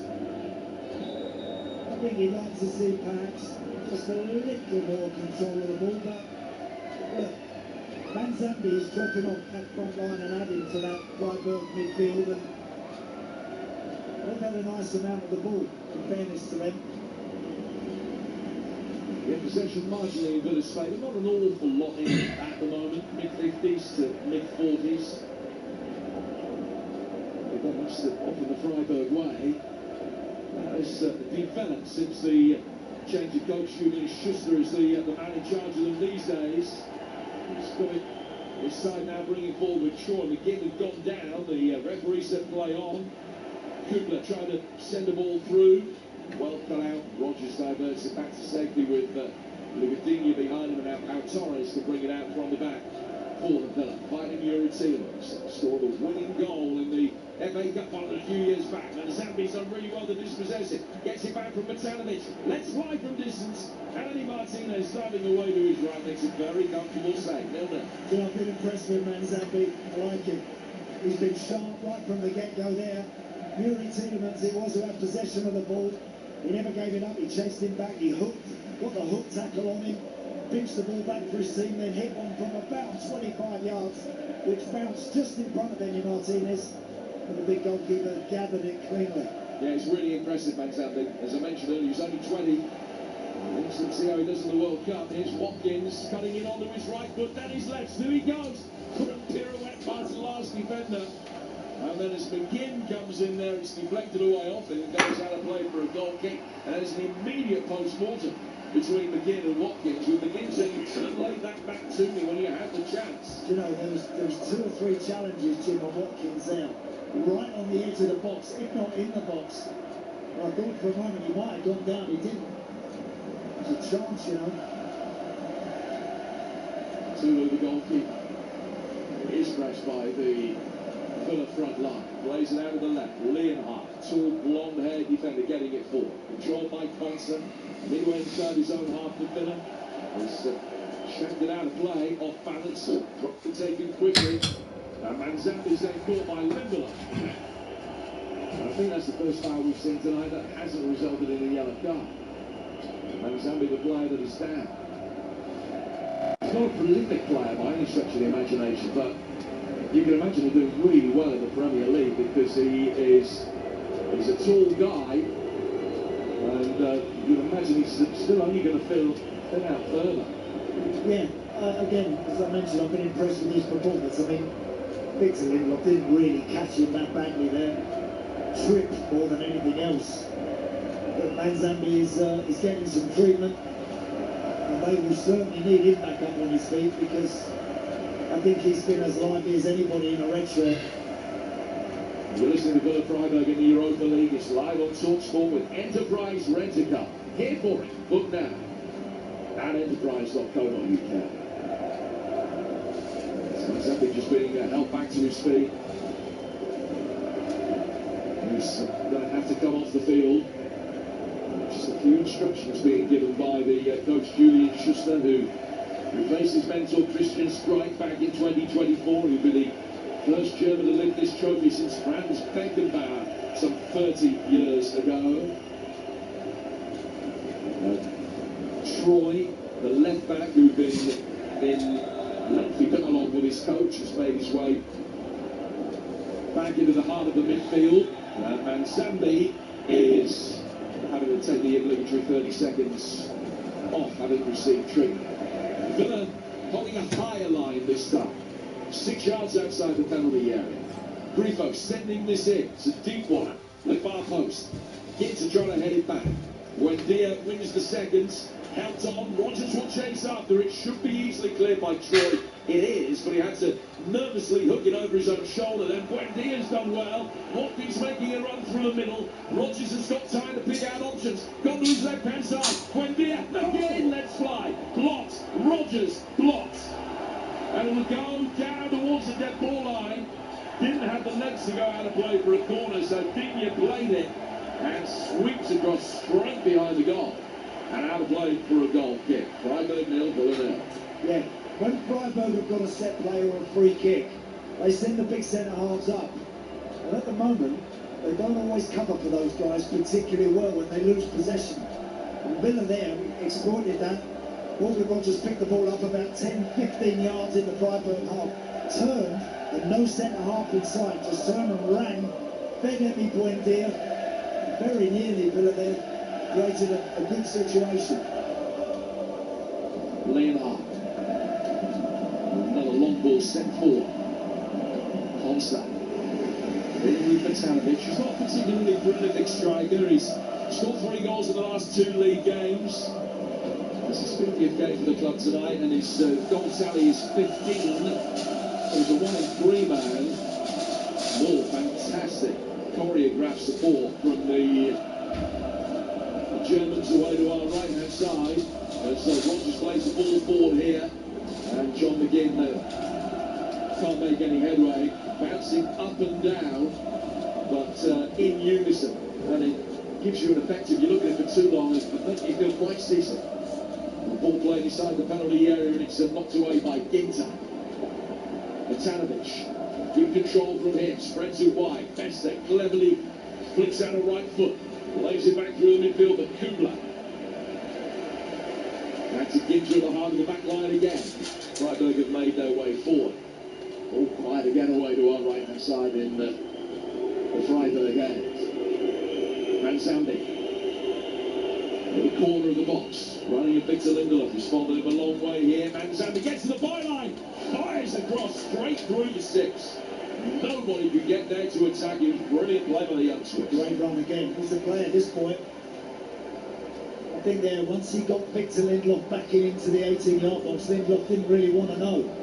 I don't blame him, because he's very tricky, he's very quick and direct. And actually the cross from Mansambi was fired across the 6-yard box, and he evaded everybody and went out for a throw-in on the far side. Well, Cash, Conser and Baltorres, all well to get out of the way of it. They had to make sure that they didn't just get a little nick on that because it was delivered so quickly that it might have pushed it past Martinez. It didn't. We'll bring it forward and now have a free kick on halfway. So another ball challenge comes in. This one on Buendia. It's been quite stop-start the last 10-15 minutes or so. Yeah. I think the referee quite wisely as well, at last few challenges, Jim, is just letting players get back up on their feet and asking them to get on with it. That's absolutely the right call after making 3 in that opening 20 minutes. You can leave yourself nowhere to go if you're not careful, so good to see that, yeah, there's a few bumps and bruises, get on with it. When in the couch, you were just joining us, the Villa players in the book, it's 0-0. Jurity brings it forward here in Istanbul, finding Morgan Rogers. Who's left for Emi Buendia. Buendia for Luca Digne. And Villa have the first corner of the night. Good play. Getting Morgan Rogers in the pocket, picking it up, driving at people. And all of a sudden the white shirts around him come alive and you feel something might happen. Buendia fired it out wide on the left to Luca Digne. And his cross was blocked out for a corner on that far side. So Digne to take the corner. 41 minutes gone here on TalkSport in the Europa League final. Digne working in short. Right footed ball flicked across the edge of the penalty area.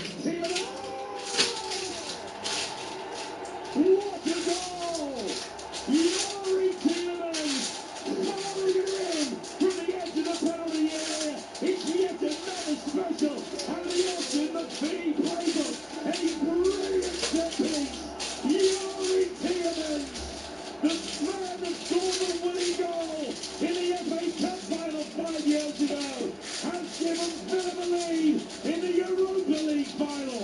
A goal of breathtaking quality, a goal potentially of magnificent importance. It's Villa 1, Freiburg 0, Yuri Tielemans. What a strike. What a strike from Tielemans that is. Clever corner, clever set play, clearly one that they've worked on. Lucadini drops it short instead of knocking the corner in on. And then as he does that, Yuri Tielemans goes from one side of the 18-yard box and drifts to the far side. The ball is then knocked up in the air and he meets it on the body and rifles that into the back of the Freiburg net. That's a big goal. Huge goal on the night, that is, for Villa. Villa, who got such a good record when they score first.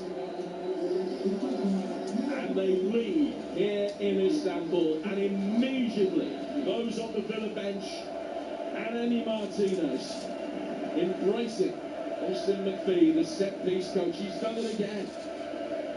Some repertoire that he's been able to build up. That one falling for the right man at the right place at the right time. Yuri Tielemans, first Villa player to score a goal in a European final for the club since Peter Witt. They didn't concede that night in Rotterdam, and if they don't concede now, tonight in Istanbul, they will have won another European trophy. Yeah, it's a great time to score a goal as well. The game was tight. There's been nothing in it really so far. Both teams had little moments, little flurries, but the first real bit of quality has come for Villa via Yuri Tielemans. That's not a surprise, but it's a great goal. I mean, it really is a brilliant hit. Because when it's on the volley, you know, you're never absolutely sure how you're going to hit him. But he was there. He met it perfectly, hit it hard and low, and goalkeeper had absolutely no chance. Just too much pace on it. It's always felt like a night where the first goal might be of paramount importance. And you look back at the successes that Unai Emery has had in this competition, 4 wins that side have had. They've had to come from behind on a couple. They've had to win a couple of penalty shootouts, but they lead in this one with Yuri Tielemans' goal on 41 minutes. Only his second goal of the season. Is that what it is, Jim? Really? I'm surprised by that. I mean, I know he was out for a long time with an injury, but such a great striker of the ball, and as you quite rightly point out, does love it in a big game. That goal for Tielemans only now takes him into double figures in Villa colours in more than 130 matches for the club. Here's the lively man Zambi's. Freiburg look for an equalising goal. Ball hit in deep, and it's headed into the retreating Cash. And out of play for a corner with 30 seconds of the first half to go. Villa scored from their first corner of the night. Freiburg in the Bundesliga. The set-piece specialists, what will they be able to muster from here as they look for an equalising goal in the first half stoppage time? This is interesting. Villa leaving 4 players up from a defensive corner, and that's to drag the red shirts back. Obviously, a clever way of trying to combat how clever they are from corners and set plays. Well, it is worked short across the edge of the penalty area for Bester, and he's played it in. Martinez has to come out and play it. He has, and now he'll bowl it out. And now there could be a numerical advantage for Villa on the counter-attack as they push forward with Tielemans, a goal scorer. Out of Buendia, left-hand side of the box. Buendia, fall away, now plays it in, and his volley just wide of the near post, deflected out for another corner. Very interesting passage to play that. As Villa pushed 4 people up from a defensive corner right on half-time. That's brave. That is brave. Because that can work against you. And actually, they had the chance there. Bester it was who had the chance to clip something into the box straight to the hands of Emi Martinez, who released Yuri Tielemans, and now Villa have a chance right on half-time. Can they provide someone with a decent delivery here? So what's in chapter 2 of the McPhee playbook? Let's find out. But McGinn, unmarked, edge of the D. In comes this corner towards the near post. Right. The volley towards goal, it didn't really get hold of it. Ezri Gonza off balance. It was smuggled away by Ginter. And after another corner on the Villa right. Yeah, it was a whip ball in actually off the left-hand side. Everybody missed it, bounced across the 6-yard box. Ezri Gonza closely guarded, got his left foot to it. And in the end, the red shirts scrambling away for another corner, this time on Villa's right. We're halfway through, 3 additional minutes at the end of this first half. 1-0 to Villa. In comes this latest corner. In swinger, knocked away. Cash controls it, runs round it, plays it out to Tielemans. Tielemans for McGinn. McGinn, good ball fired in, and corner number 4 quickly follows. That's 4 in a 5-minute spell at the end of the half. Yeah. The last delivery that John McGinn whipped in with his left foot, in swinger of course off the Villa right, was a decent one, but it was headed away by a red shirt. So McGinn to take this latest one. Near post area has been vacated. Now that he runs in there looking for a flick, which is steered the ball towards the edge of the box. Digne keeping it alive. Back out towards Rodgers. Near the edge of the penalty area. It's just been forced away. Good strength. Maintains possession. Down towards Tielemans. Seconds remaining in the first half. McGinn. Cross deep. Headed back across the base of goal. Was going wide. Then is cleared by Bester. Down towards halfway. Great finish to the half from Villa. Really strong. One last opportunity potentially. Tielemans, McGinn, Buendia! Oh, starting grading their name on the trophy now. Eddie Buendia turning one into the top left-hand corner. This is going to be Villa's night. A night that has been decades in the waiting. What an end to the first half. Tielemans with a rasper. Buendia's finish is even better. Aston Villa leading by 2 goals to 0. Oh. And they've got one hand on the Europa League trophy already. Start ironing the claret and blue ribbons. This is going home to Birmingham. What a strike, Eddie Buendia. What a hit this is. Again, I mentioned about how strong they finished the half. The whistle has just gone. But what a goal.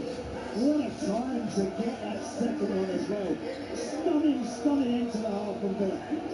Unai Emery, Europa League magician. And it looks as though he's going to be doing it again. Still 45 minutes to go. But his side have conjured up 2 monumental moments. Brilliant finish by Tielemans, and then Buendia with one of the goals of his life, marking his 150th Villa appearance with a sensational strike. And at half-time in Istanbul, it is Aston Villa 2, Freiburg 0. They're on their way. Villa are on their way. The subs came on at the half-time whistle just to go and shake hands, cuddle those players, because giving them a 2-0 lead at half-time, the fans are celebrating already. There's another 45 to come. They've got to get the job done, but wow, what an end to the half from Aston Villa. And I tell you what, when Freiburg came off, they looked broken, absolutely broken. A Tielemans torpedo, Buendia's bender, and Gabby Agbonlahor was going crazy up here, Gabby. Wow, first of all, another set piece from Aston Villa.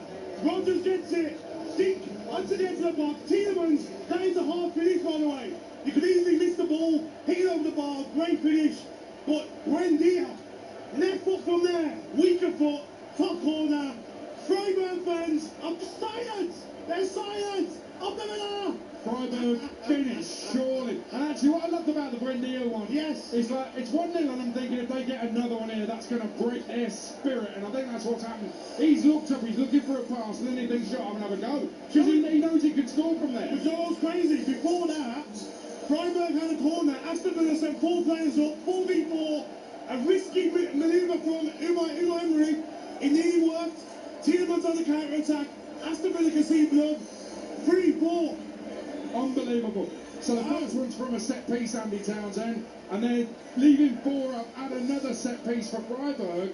This set piece coach needs a statue, doesn't he? Well, I mean, you know, I've had a good few chats with Austin McPhee after matches, and I know how hard he works and how clever he is at what he does. You know, it's not a myth that Villa work very hard at their set plays. You know what, as well? All of their set plays, he provides them for Unai. Unai chooses them. So he might have 7 or 8, and he'll go to the manager and say, which one do you want to use for next week, for this team? And the manager will choose which ones they want to use. And I tell you what, again, that's worked, you know, like a charm. And it's not easy. It doesn't matter how many times you rehearse it. To do it when you really need it in the moment is tough. And the first one was a wonder strike.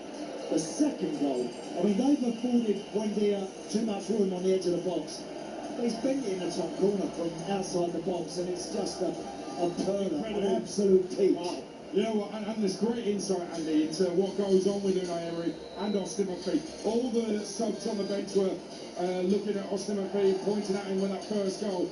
But honestly, Gabby, some of those two finishes are absolutely sensational. This is proper football. This is an absolute joy that brings a smile to the face when you get goals like that. Honestly, Adrian, Tielemans' goal, right? We used to always do that, shooting the day before a game. Loads of players will try that technique. Some players miss the ball. Some players miss-kick it if the ball goes behind them. Some slide over the bar.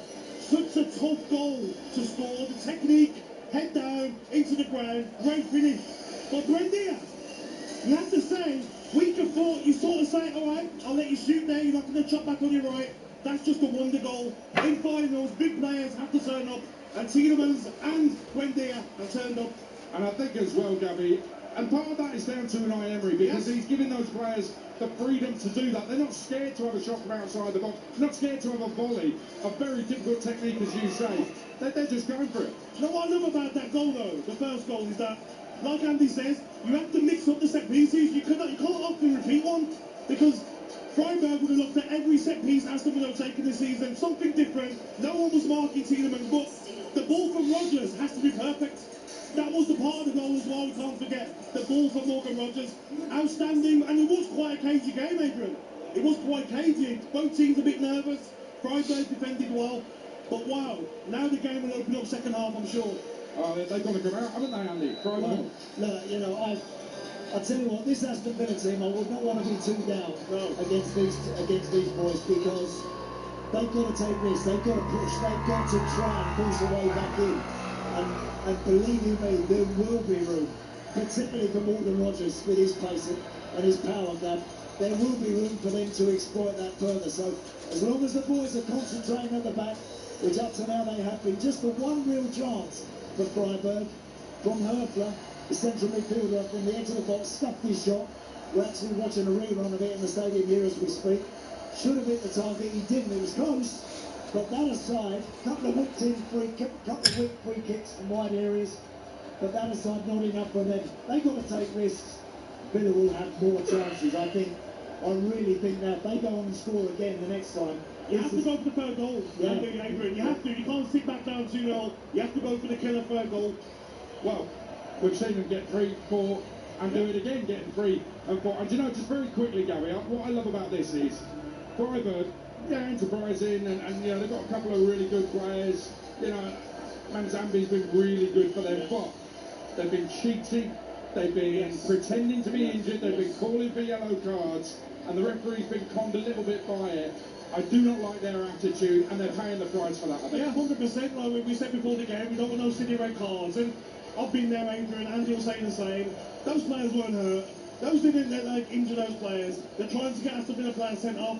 Now, Villa players, especially Matty Cash, like the manager says, take it easy, nothing silly. Don't get a stupid second yellow card to let Freiburg back in this game. All over Andy Townsend. No, look, you know, I listen, at the moment I can't make a case for them. Because being 2 down to this particular team, the way the Villa play, they are the perfect team set up to have a lead like this and go on and score again and score more. They trust what they do defensively as a team. As Gabby said, Buendia on a yellow card as well, so he's also got to be a little bit careful.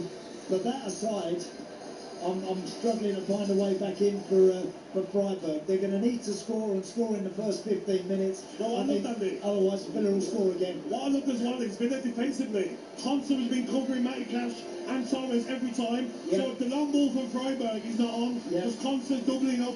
But the other end, Martinez is pinging it into Watkins, and if Watkins just shoulders him off a little bit, he'll be through every time. I agree. There's no front screen. No one in front of Ollie Watkins to try and stop that ball. Oh, just see Yuri Tielemans is here again. Wow, I mean, it's an absolute dream. It's a joy, isn't it? It's a joy of a goal. You know, you dream of scoring one like that, and then you do it in a final, and he does it in another final. I mean, it's an absolute beauty from Tielemans, and then he upwinded. Listen, I'll tell you what Villa are doing. They're having their own goal of the season competition in the first half of this Europa League final. They are bossing it. Aston Villa 2, Freiburg 0. They are on their way. You listen to the Europa League live on TalkSport with Enterprise Rent-A-Car. Here for it. Book now at enterprise.co.uk. Kick off on TalkSport with Ladbrokes. 18+ gambleaware.org. At Arnold Clark, upgrading your car just got easier and cheaper. For a limited time, you get an extra £500 when you part exchange your current car. That's more money to put towards your next one. Plus, we'll give you 2 years free servicing when you buy a used car. That's 2 years completely free. Search the upgrade event and save on your next car. Only at arnoldclark.com. Okay, I'd just like to say a few words about our boss Tony. We all know managing the vans for the business used to be a nightmare. Cars not working, drivers losing receipts. But then Tony found All-Star. Suddenly, fuel and EV charging payments managed all in one place. 90% of fuel sites covered. Tony, you're a beautiful, beautiful man. All-Star, more than just a fuel card. T's and C's apply for business use only, subject to credit approval. We're back at the Coral Fan Arena, where things are getting tasty. First up, it's the bet builders pricing up their picks. No calls and 12 cards? All right, I'll hit your way. Oh, and it's a mid-game appearance from the in-play experts. Fingers poised, ready to back a late comeback. Even at 3-0 down, they still believe. It's the fans that make every season spectacular. Coral, we're here for it. 18+, T's and C's apply. Gambleaware.org. On day 3 of leftovers for lunch, have a day off. Switch it up with a double cheeseburger for $2.49 on the McDonald's Saver menu. Leftovers left the chat. Talk about Saver satisfaction. Served from 11 a.m. Price and participation may vary. Fees apply to delivery orders, subject to availability. I remember holding her for the first time. Now, I'm about to walk her down the aisle. Moments like these deserve to be seen clearly. With the Vision Express eye care plan, get 2 pairs from £5.70 a month, including 20% off and an advanced eye test. Vision Express. Step out with confidence. T&Cs apply. Interest-free loan subject to status. VE is a credit broker, not a lender. Representing Adaro Optics Limited. Authorised by the Financial Conduct Authority. Minimum 24-month term. Train toilet door. Didn't work. Lock. Didn't work. Everyone's seen me on the bob. Didn't work. Train toilet door. Didn't work.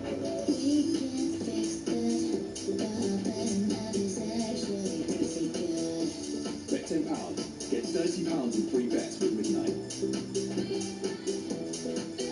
Search Midnight Sports or download the Midnight app today. New customers only. Restrictions and T's and C's apply. 18+. Play responsibly. Gambleaware.org.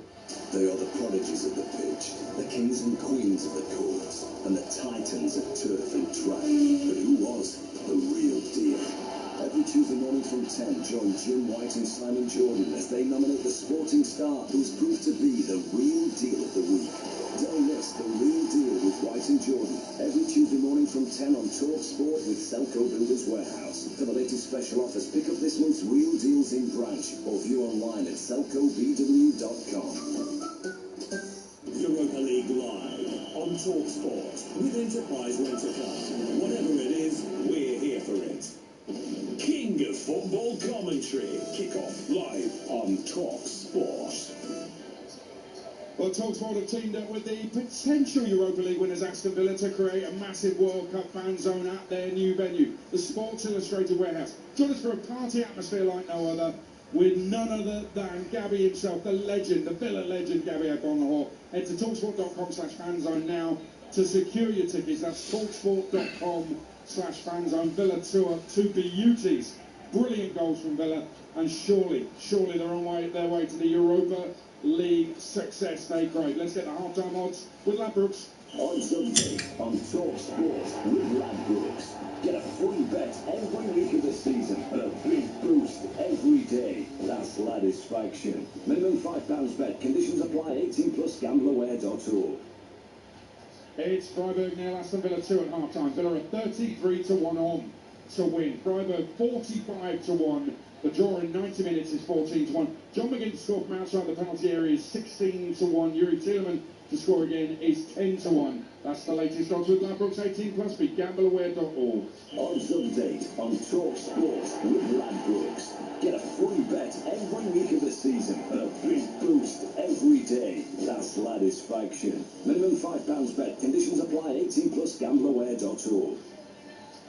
Well, final day of the Premier League season, Sunday. We're at every game on Talk Sport. We'll be there if Spurs go down. We'll be at West Ham if they go down. We're there if Liverpool don't make Champions League. We're with Bournemouth if they do make Champions League, or Brighton if they make it. We're at what we believe will be Pep's last game at City, and we're with the champions, Arsenal, at Crystal Palace. Liverpool against Brentford, by the way, that's live on Talk Sport 2 Sunday afternoon. This game brought to you in partnership with TNT Sports, the home of European football. Andy Townsend, we've just been speaking about the goals, and pure art, isn't it?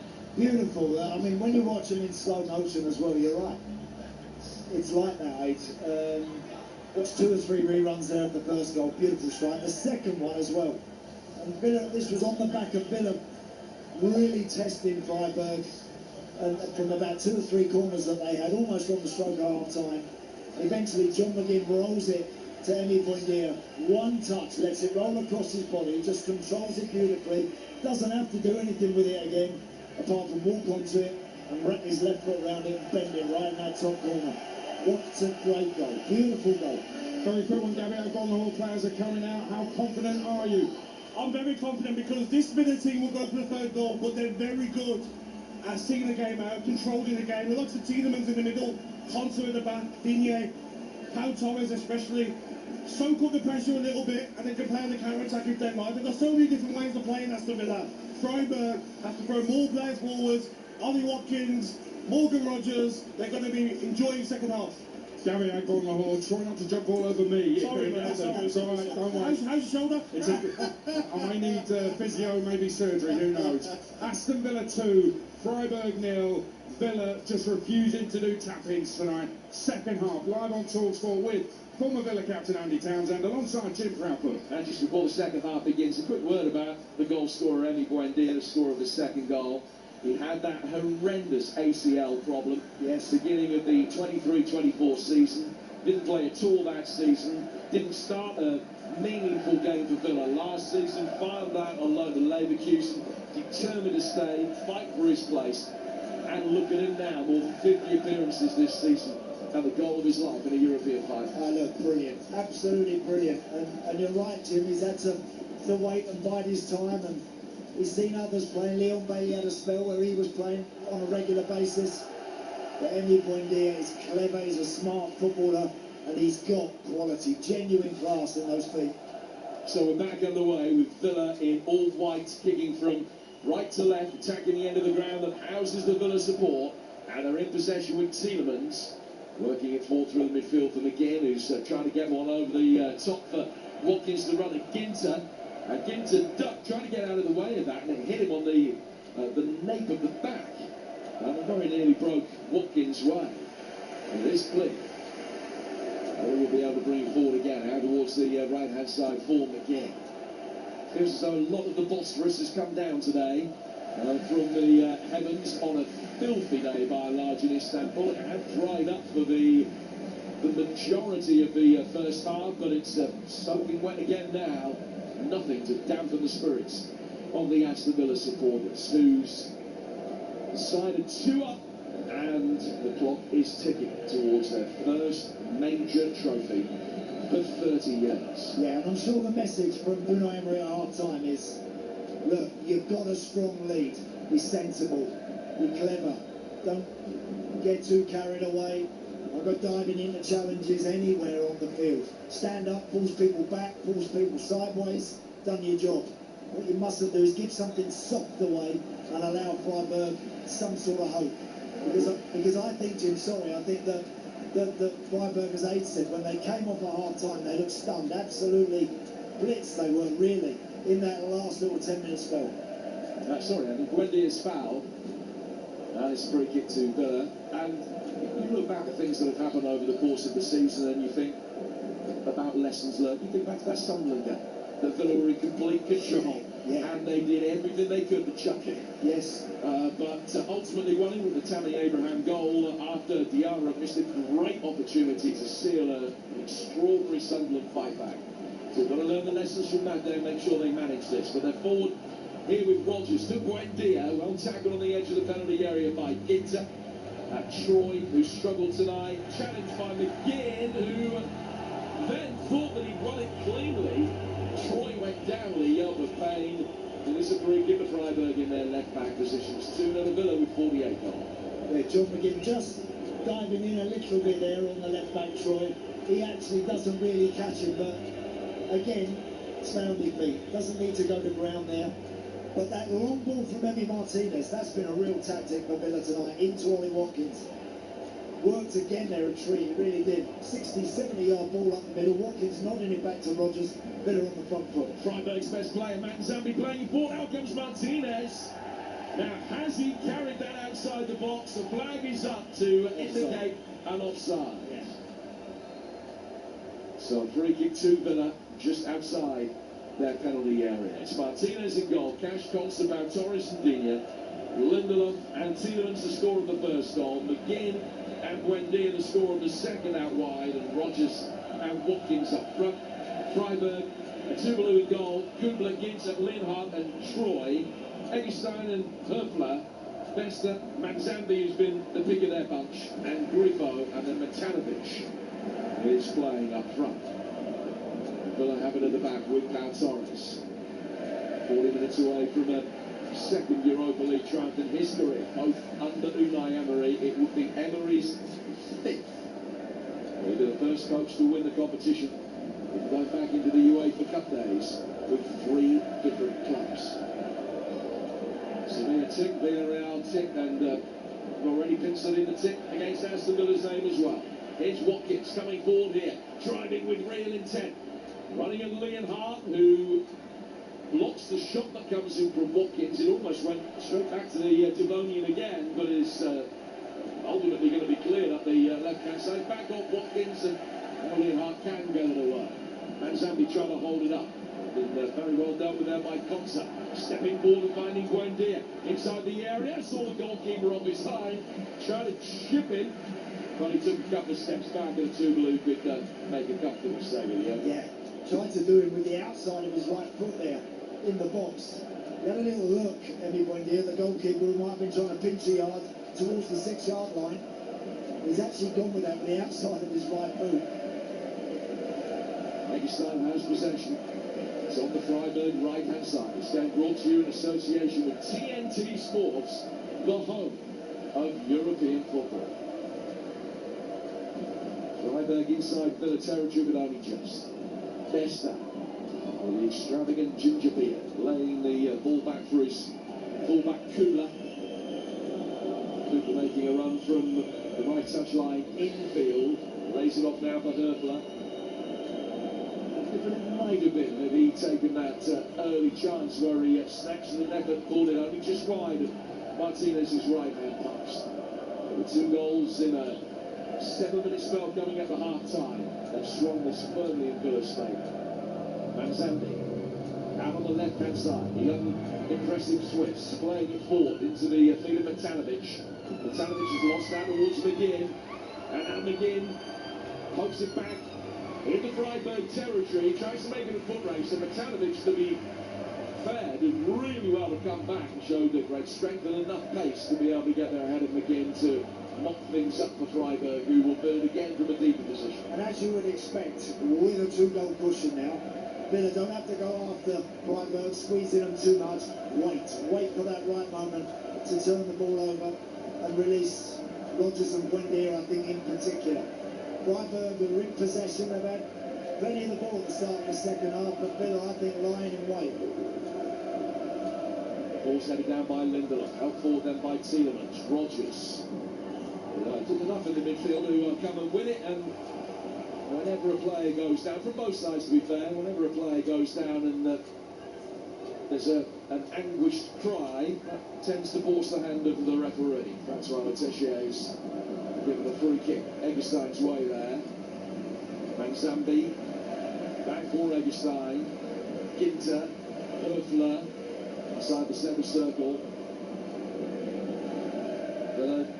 Just with two banks of four behind the ball, dropping off as it's laid out towards Vincenzo Grifo. Grifo to Manzambi, can't get a shot in on the turn, but he can roll his square for Ginter. Ginter right foot, it should be easy for Martinez, it is. He comes out and catches it as the ball bounced just in front of him. Very gratefully grabbed it in towards his body, now being given the count by the referee. He's going to make sure he bowls it out relatively quickly. He has done a Villa build from the back to him. Good hands from Emi Martinez. We saw him warming up. One or two concerns about as he was taping his fingers up, but no sign of any problem for the big goalkeeper tonight. Everything he's done, he's dealt with cleanly. Rodgers with a lovely turn, then lost possession and gets a free kick. No real complaints from him, but in keeping with the officiating tonight, very little has been allowed to go. You're listening to Villa Freiburg in the Europa League. It's live on TalkSport with Enterprise Rent-A-Car. Whatever it is, they're here for it. Sports Bar follows us. So much Villa reaction to come. 03717223344. As Tielemans plays this latest free kick in, and Watkins on the stretch, got his toes to it. It's just a straight ball over the top, and he curved his run from the left-hand side of the penalty area, bent it round between the centre halves, and he just couldn't get enough of a toe on it to poke it on target. Yeah, literally the size of a boot. If he's I don't know what size he is, Ollie. If he's a 9, if he was a 10, he might have knocked that in the back of the net because it was that close. Grifo. Score on the next goal in this game of paramount importance. If it goes 3-0 to Villa, you can't make a case for Freiburg. Difficult, really, to make a lucid case for them now, but they did get it back to 2-1. You just never know what psychological effect that might have. But at the moment, Aston Villa are in complete control. The Germans with just the one attempt on target in the entire game so far. They have it in front of us with Besta. Not enough air underneath his ball in. It's easily headed away by Pau Torres, and Watkins goes up for it. And it's out for a throw that will be taken on the right-hand side. Coach Schuster just acting as the ball boy for a moment. Manzambi, who's got a decent long throw on him, will try across to take this. He picked up a ball off a white cone. Didn't like that one. Obviously felt it was just a little bit greasy maybe. So he's found another, which he will launch in towards the near post. Almost gets to the penalty spot with it. It's travelled a long way. Still not cleared. It will be now though by Rodgers on the turn. Inside his own penalty area. And Villa survivors. Just a little bit nervous. Yeah, that was dangerous. Really good throw from Manzambi. And they made that all-important first contact. You get a flick in the box with so many bodies in there. That can easily drop to a red shirt.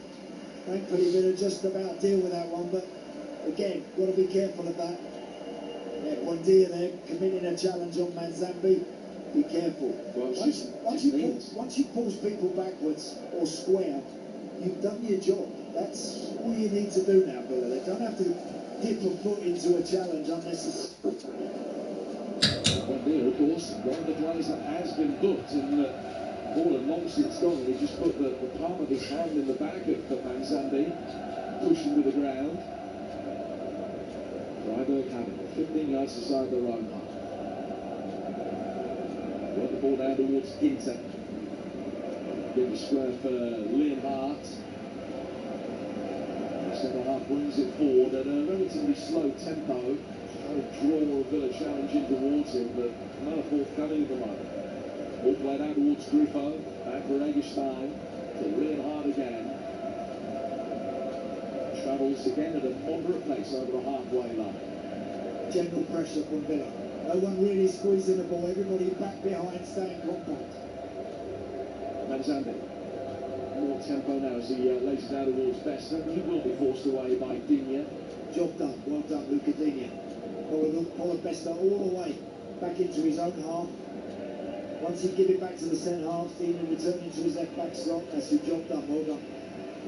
Just a worry though that as Bester had dropped in and the fullback came past him, Kugler. No one had tracked his run. That he's Buendia's man, and Buendia was sort of split between the fullback Kugler and Manzambi. And this so again now as Kugler's made a run in alongside the big striker Matanovic. Here is Manzambi. Works down the right hand side of the area, and Pau Torres can watch that one pass Bester straight out of play for a goal kick. 12 goals second half. You're listening to Villa against Freiburg in the Europa League. It's live on TalkSport with Enterprise Rent-A-Car. Whatever it is, they're here for it, and there's just over half an hour separating Villa from major silver. Yeah. When you're actually in front in big matches, you do have a little glance at the clock every now and again, and the Villa boys, I'm sure, will see now it's on 57.5 minutes. Once you get to that 60, it means they've got through that first initial quarter of an hour of the second half. Again, that's what it's all about. They've waited 30 years. They've got just over 30 minutes to go.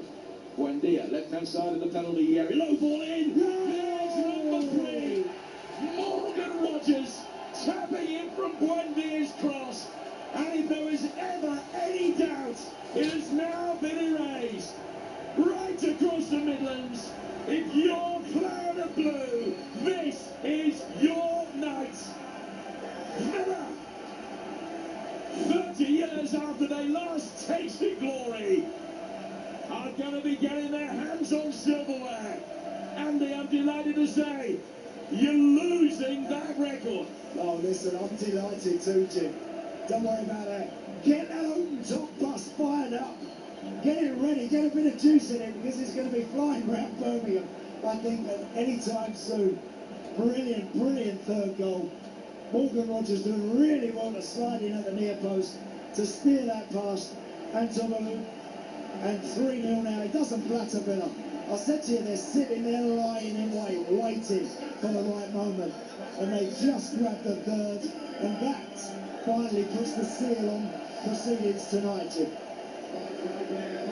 That will be that. Freiburg 0, Villa 3. And from Irvington to Edgbaston, Sutton to Solihull, they'll be dancing in the streets. Torres shepherds the ball out of play. It's going to be a goal kick, which will be taken by Andy Martinez. And it's not often the case that supporters come to a showpiece event like this, and when the stakes are so high, when there's so much tension, that they can actually enjoy the game. They can enjoy the last 30 minutes of this. Oh, they certainly can.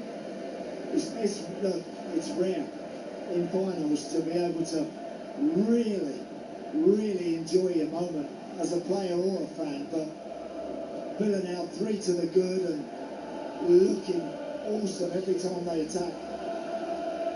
So Brifo coming off the left-hand side, finds Manzambi, who's done well. Eggleston, now to Bester, corner of the penalty area. Play back by him. Kugler's ball inside the penalty area, header goes over the bar. Brifo coming to meet it, wouldn't have counted anyway, the flag was up. And it's a free kick. And they've waited 30 years, and there are now only 30 minutes to go. Changes for Freiburg. And they're going to be bringing on Rosenfelder and Höhler.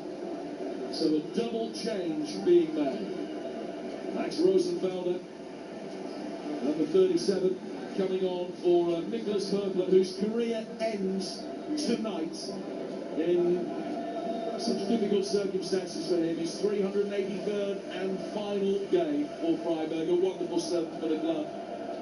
Well, he is off. Lucas Höhler coming on, player who's never scored in Europe. His next goal for Freiburg will be his 50th. He's played more than 300 games for the club as well. And he's got half an hour to try and salvage one of the most extraordinary rescue acts in European football history. Morgan Rogers, the scorer of Villa's third, in possession. He's lost it. And Mansamba is brought down. So Höfler and Liam Harthoff, Rosenfelder and Hurler on. We've played 61 minutes on TalkSport. Yeah, and the coach, the Freiburg coach, Schuster there, might have been toying with the idea of getting those boys on a little quicker, because as soon as the third one goes in, as hard as they want to try, and to their credit, they've not given it up, Freiburg, but they're just being beaten here by a team with more quality and a little bit more know-how from top to bottom, really. That includes the manager, of course. We play forward towards the edge of the Villa penalty area, looking for Hurler, and it's clear. And then he goes out of play for a throw that they're looking to take quickly on the Freiburg left.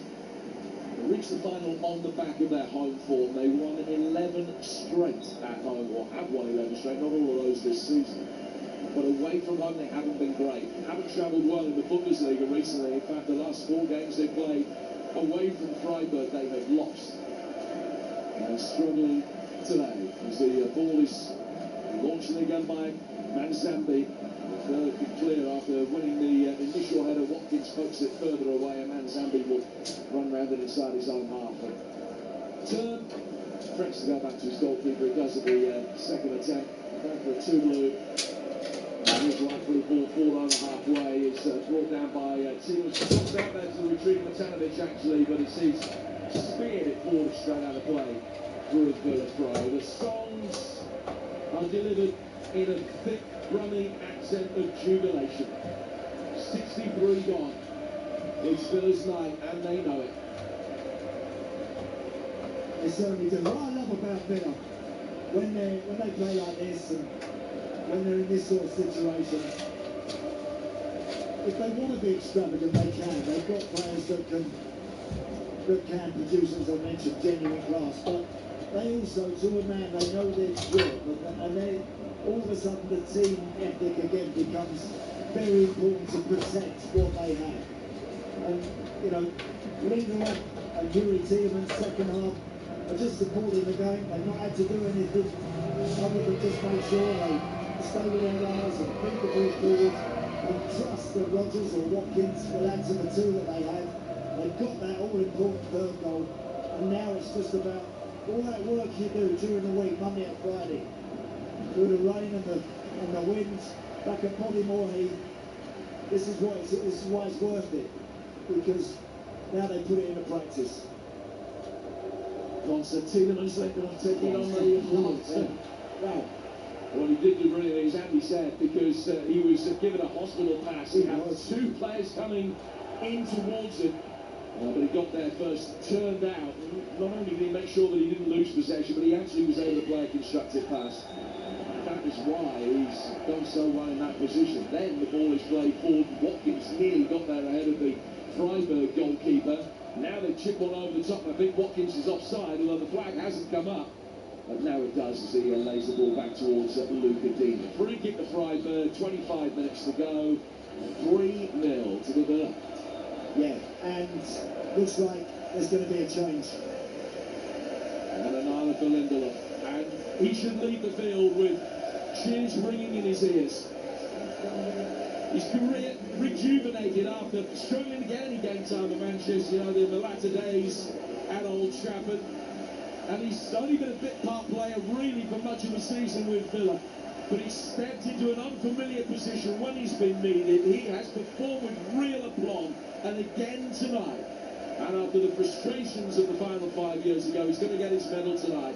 He comes off, he's replaced by Amadou Onana. It's been great, Victor Lindelof. I think actually ever since he's come to the club, when he's had to deputise as a centre-half, he always does a really steady job. He was a particularly shrewd acquisition, I think, and since he's gone into midfield when Villa have needed him, he's done great. Nothing flamboyant, nothing too silly, not trying to do stuff that he can't do or shouldn't be doing, just doing his job in there and letting those around him go and play.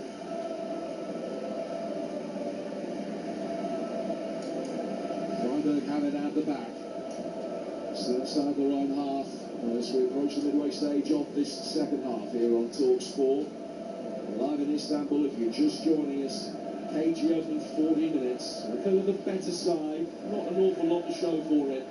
For a brilliant set piece was fired home from a Tielemans volley on the edge of the penalty area. Buendia's goal in first half stoppage time even better, and then he's got the assist from Morgan Rogers tapping. He did very well to create the opening for himself with a sharp movement towards the near post. 3-0 Villa leading with a quarter of the game remaining. And the die has long since been cast. Now has been brought down here. It's a free give of Villa 10 yards inside the Friday Cup, Andy. Yeah, well, look, you know, Amadou Onana is an experienced boy, so he can use his height to great effect in both 18-yard boxes, understands the game.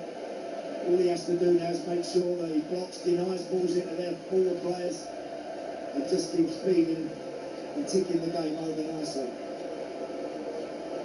Well, breaking news, TalkSport understands Southampton's appeal against the sanctions imposed yesterday has failed. More details on that as the night has gone on, but TalkSport understands that the appeal has failed and the playoff final will be Hull against Middlesbrough live on TalkSport on Saturday. It's a breaking news story and we'll keep you updated with that. Buendia getting the ball out to the Aston Villa right. Can they get a fourth? Hooked in high inside the penalty area. Toglu, who has had a fantastic start to his career. He's developed a reputation for being a brilliant saver of penalties, and he's got extraordinary ratio. I think he's saved 11 in his career. He's only 23. He's caught that, no problem at all, and bowls out. The next time we're going to do his left-hand side, and Rosenfelder, the young centre-half, who's only back from injury tonight after 3 months out of the team, can play it forward. He's lost out, and again getting it forward. Here's Watkins up against Ginter. Options to his left-hand side. And Ginter recovered well. Just as it looks as though Watkins might roll a square for Buendia. He used him as a decoy, trying to take on Ginter, who recovered and puts it out for a corner. I think Ollie fancies the goal now. He wants one. And again, he might get another chance. I can see it happening. That was a good situation for him. He might have done a little better there. The step over and the first touch after it was a little clumsy, and it just allowed the centre-half to recover and make a challenge. But as they so often do, Villa, every time they've now turned the ball over, you think they can go through and score. I really do. We've got McGinn, single Villa fans, who will take this corner from in front of them. On the right flank, swept in very deep. Onana hits the outside of the post with a header. And it comes back out for Digne. Digne on the corner of the penalty area, back out for Rogers. And the angle was tight for Onana. He still very nearly squeezed it in. I'll have another opportunity. He's going to win another corner here. And Onana's got his head in his hands. Yeah, unlucky actually. It was a really good ball in from John McGinn. Whipped with his left foot off the right side, all the way to the far post. And Onana's difficult to stop like that. One-on-one, he's such a tall guy. He met it well. It was a tight angle, but it hit the outside of the post. So the latest corner will be taken by Buendia. It's Villa 6. They lead 3-0. Trying to finesse this win now. Buendia, the edge of the penalty area. It's Matty Cash, and it is 15 rows back. Lucky. Done that a few times this season as well. Matty Cash on the edge of the box. That one came to him there, shifted it onto his right foot, and unfortunately just leant back a bit and skied it. Well, Villa next in action on Sunday. They go to Manchester City, a game that could have been of huge consequence. It isn't now, but we will of course keep you informed on TalkSport. Villa only needing a point in that game to make sure they finish in the top 4. Will they be able to score what we anticipate is going to be Pep's leaving party? We've got news of that around the grounds as the new one of the Premier League season, including the relegation tussles involving Spurs and West Ham, one of whom will go down. The Spurs point at home to Everton, you would imagine, will be enough for them to survive. We've got it all covered for you. Our live action live over on TalkSport 2 the Sunday afternoon comes from Anfield. Liverpool against Brentford, which could have ramifications, and Liverpool's Champions League place not yet guaranteed. It's all to come. Final day of the season, Sunday, on the TalkSport network. Here's Manzambi for Freiburg, who are 3 goals down. Manzambi's ball delivered in towards the far post, brought down by Griffo. McGinn very quickly on the scene. And the Italian international plays it back, swept in, and Martinez comes out and catches it. A little collision at the near post involving Conser, and he was the player that was fouled. And it's played all the way forward now. Contact between Rosenfelder and Watkins. The referee immediately waves his arms across his body, and he decided that was a foul. Potentially, he would have had to think about a red card, but at no stage did Watkins have the ball under control. The referee lets it go. No complaints from Ollie Watkins. We'll make another double change. Freiburg in a moment. They've got a free kick here, which Fester will take. They're going to bring on Sherhant and Makengo, who are the 2 players that started at the weekend who haven't started tonight. Captain's armband thrown at Fester by Griffo as he leaves the field. And Derry Sherhant, who ended the longest goal drought of his career at the weekend, comes on. The other player to come on is going to be the young left-back Jordi Makengo, the Frenchman, and he'll replace Lucas Kublai. Yeah, well, Freiburg in this situation have just got to get bodies on their fresh legs just to see if they can pinch something, a goal to give them, breathe a little bit more life into their game. No signs of it really. Got it cleanly, does armed it down towards the edge of the penalty area. And then it was the centre-half Rosenfelder that fired one in, didn't get hold of it, it bounced towards goal, and Martinez could take a step back and then bring that under control. Great goal. Brilliant football from Villa down. From Digne into Ollie Watkins, couple of short passes. Onana has it, it's now out on the right side with Cash, but again, now showing the composure needed when they've got the ball to keep it. And Torres over Watkins' head and going through away to our left-hand side. Don't forget Gabby tomorrow morning with a real taste and a picture of how the night unfolded in Istanbul. It'll be a long one. And it's on air at 6 o'clock tomorrow morning alongside Adam McCoy's. As broadcasting from Istanbul continues live on TalkSport tomorrow. Your chance to react tonight. 301 722 3344 on the sports bar. Not just events here, of course, but plenty more besides, including the news as we understand here on TalkSport that Southampton's appeal has failed today. There's Matanovic trying to work the ball down towards Fester. The defending from Dean. Still a job to be done here by Villa. Want to protect the clean sheet. Rodriguez's got a goal and an assist. Back inside his penalty area for Torres to Onana and out towards the other side for Cash. And Villa can bring it forward. 15 minutes to go. Again, Unai Emery in the technical area. He's cool, he's calm, he's composed. He's always standing, pointing and barking out instructions and orders to players, but it's as calm as I've seen him for some time, and quite right. I think even he's allowing himself to really enjoy this one and soak it up.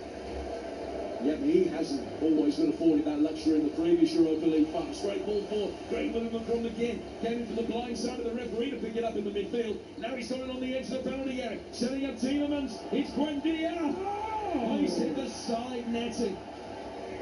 Well, on a night where the goal scoring has been extraordinary, that would have been an extraordinary goal. Emi Buendia just going to find the finish at the end of the best move of the night. How good was that? The quality of the football there was just brilliant. John McGinn, the architect, and Emi Buendia, having walked all the way almost 2 or 3 yards from the goal, you think he's just going to pop it over the top of the goalie as he lies down. The ball from Tielemans there as well is exquisite. If he just dinks it over the goalie, you back him more than probably any other player in the team to just dink that one into the back of the net. But great football, brilliant stuff from Villa. And they're now winning this game with a real swagger. They are absolutely bossing it from front to back and looking like they can go and score more. So Manzambi is down hurt at the moment for Freiburg. And that gives me an opportunity to update you on tonight's breaking news story that the EFL have confirmed in the statement in the last few moments that Hull against Middlesbrough will be the Championship playoff final. It's going to kick off at 3:30 on Saturday. Southampton have released a statement of their own confirming their disappointment for everyone involved at the club. TalkSport understand that Tom de Ecker will be sacked following the failed appeal. It'll be interesting to see whether a ban, potentially a worldwide ban, comes in for Ecker on the back of that. But that's the situation as we understand it. Ecker expected to be sacked. Southampton released a statement confirming their disappointment. The playoff final will be Hull against Middlesbrough. After that, Southampton appeal failed.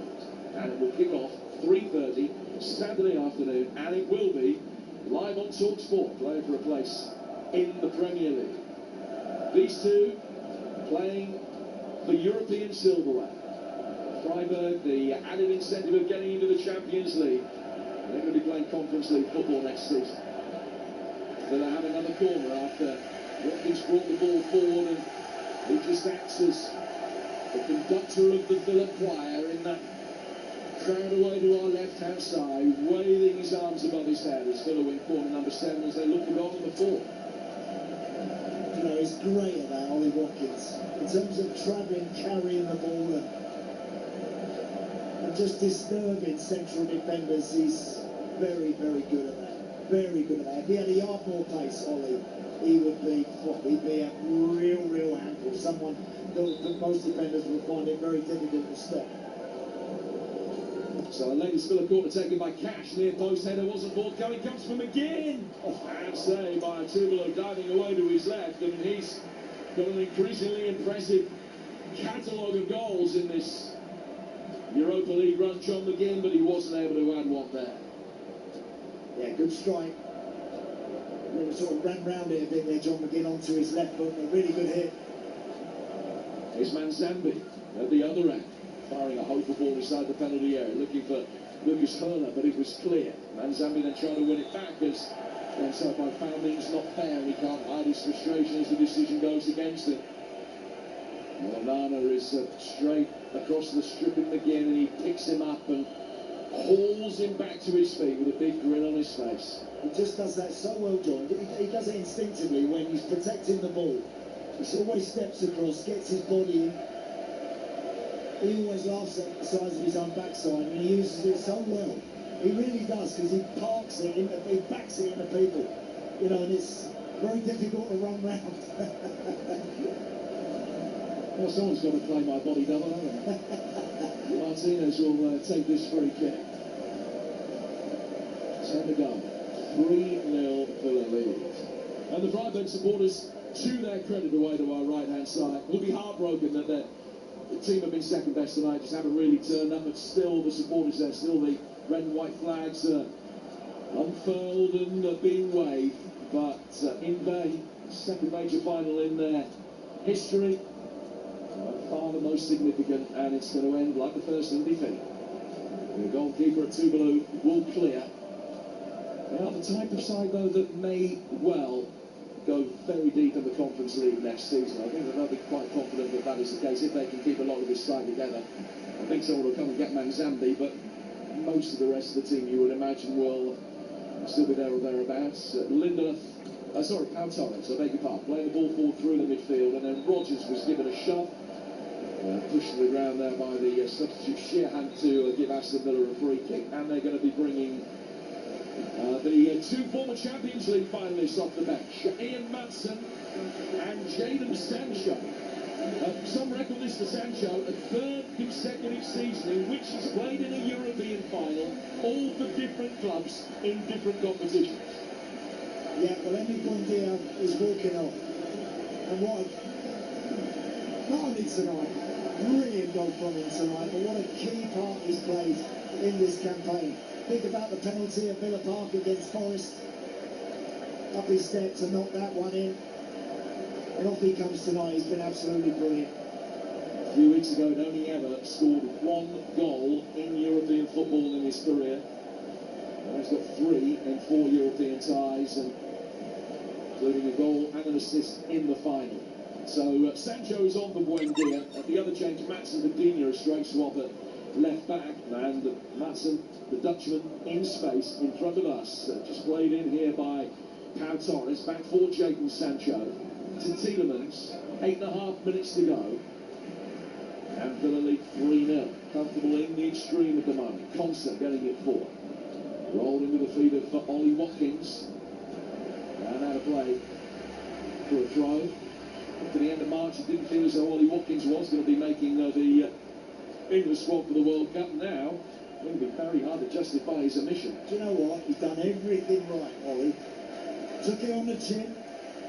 You know, didn't spit his dummy out in any way, shape or form. Took it on the chin. Trusted himself, backed himself. He gets a few chances, he can knock a few in. And I think now, certainly Thomas Tuchel must be looking at him and thinking, look, if I do need someone to try and affect a game for 10 minutes, well, there's a player there that's, I think, ready to do so. Now that squad being announced Friday morning. And you will hear first news of that on TalkSport. Reaction throughout the day, including in the usual place of the TalkSport podcast, with Adrian Durham, with his assessment on that England squad on Friday. Freiburg, they're on a Wednesday night of glory in Turkey. European glory for Aston Villa, only a mile from the Asian coast. Freiburg have the ball with Eggestein at the back. On his right-hand side for Ginter. Ginter back for Eggestein again. 7 minutes to go here on TalkSport. And the game long since over by the considerable shouting from the Villa fans. So we've got another free kick here conceded by McGinn as the centre-half Rosenfelder makes his way forward. And McGinn is cautioned for that. It's a free kick. Yeah, about 12 yards outside the penalty area. Not blame John McGinn for taking a card there. Rosenfelder had actually made a good run from the halfway line. He was bearing down on the Villa 18-yard box. John McGinn just decided to stick a leg out, trip him up, take the card. I think that's a pretty shrewd call at this stage of the game. 6 to go, 3-0 Villa. One back here and just never know. Well, it doesn't feel as though there's any jeopardy at all. In comes the free kick, swept in very deep. Manzanti round the back of St. Martinez. His best of the night. There's a header back across the face of goal, and again, actually wouldn't have done it because the offside flag has come. Yeah, nice ball in. You can see they work a lot on their set plays as well. They've been decent, actually, and that was a good delivery. Manzambi climbing at the back post, and then Martinez, strong hand on it, and then the flag goes up. To just suggest Manzambi had straight offside. You're listening to Villa Freiburg in the Europa League. It's live on TalkSport with Enterprise Rent-A-Car. Here for it, book now at enterprise.co.uk. On a night of impending Aston Villa glory.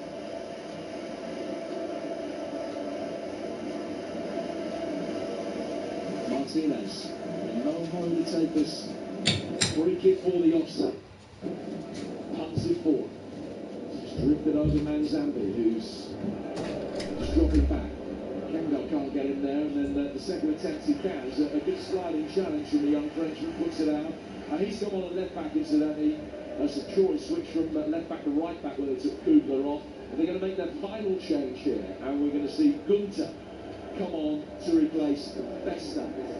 So Christian Gunter, who made his Freiburg debut back in 2012, former German international, on for his 468th appearance for the club, whom he's represented with such a lot of dignity throughout his career, but he's coming on a losing course here with 5 minutes to go.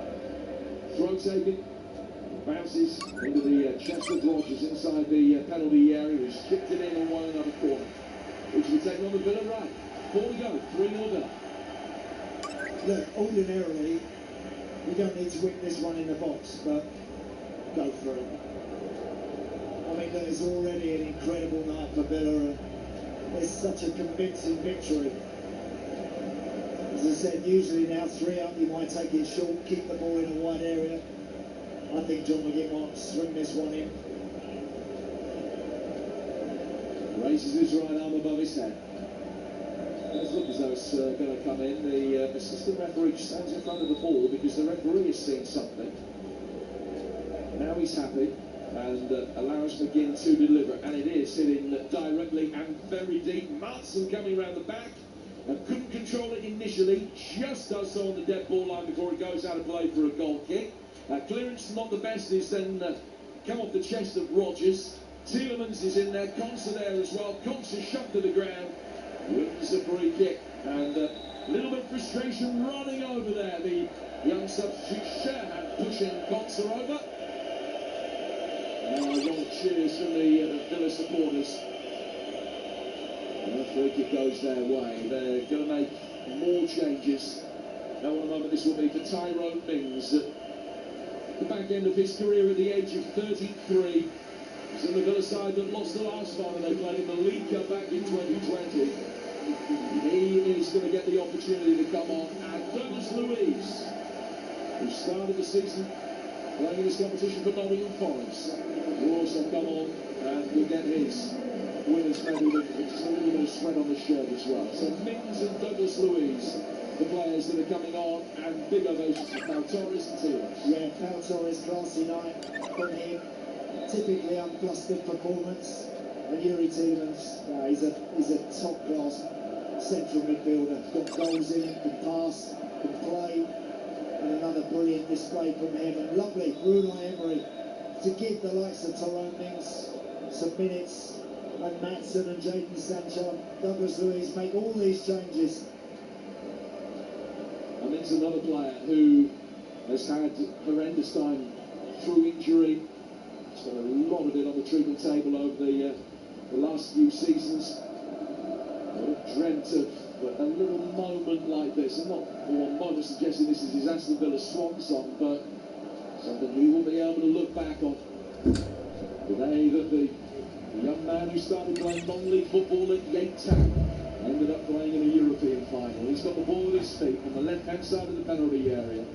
He's pinged a great 60-yard ball forward. Watkins tried to flick on, but Rogers couldn't get up there to keep up with it. And the Freiburg bring it away at the back. 90 seconds to go, 3-0 to the Villa.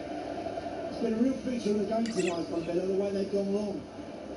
You know, they usually keep the ball with the centre halves and they invite teams to come and press them and try and play through the middle of the park. Tonight, Emi Martinez has gone longer to Ollie Watkins, more than I've ever seen him do it. Here's Makenga. Going to play off Cash. It's over on the far side. We're well inside the final minute of the 90 now. It's a question of how many extra will be added. The Villa fans are going to be singing their side home from here and long into the night, both back home and here on the banks of the Bosphorus. This city that strides two continents will be very much Aston Bull tonight. Throw to be taken on the Freiburg right, and they're very much in the territory now, just hoping for a consolation. Manzambi with the ball in his hand, preparing to launch it inside the penalty area. Flicked on the near post and cleared. Sancho can't get a foot in to knock it further away. Comes back out for Manzambi again. Decent ball in, well headed away by Ensri Conser. Comes out on the left-hand side of the penalty area for another ball in. Douglas Luiz got his head to that one. And it comes down off the Villa player, goes out for a throw, and I think that might be it. It's the referee indicating that there's no need for any stoppage time. Was he signalled 1 minute? He has. Just 1 minute to go. You've waited 30 years, Aston Villa fans. You're a minute away. Yeah. You know, there's been fans here tonight that have never seen their team win a trophy. Well, that all changes right now. Right now. And they should be proud of this team because it's a really good one. It's a proper team, it is, and they produced a stunning performance tonight.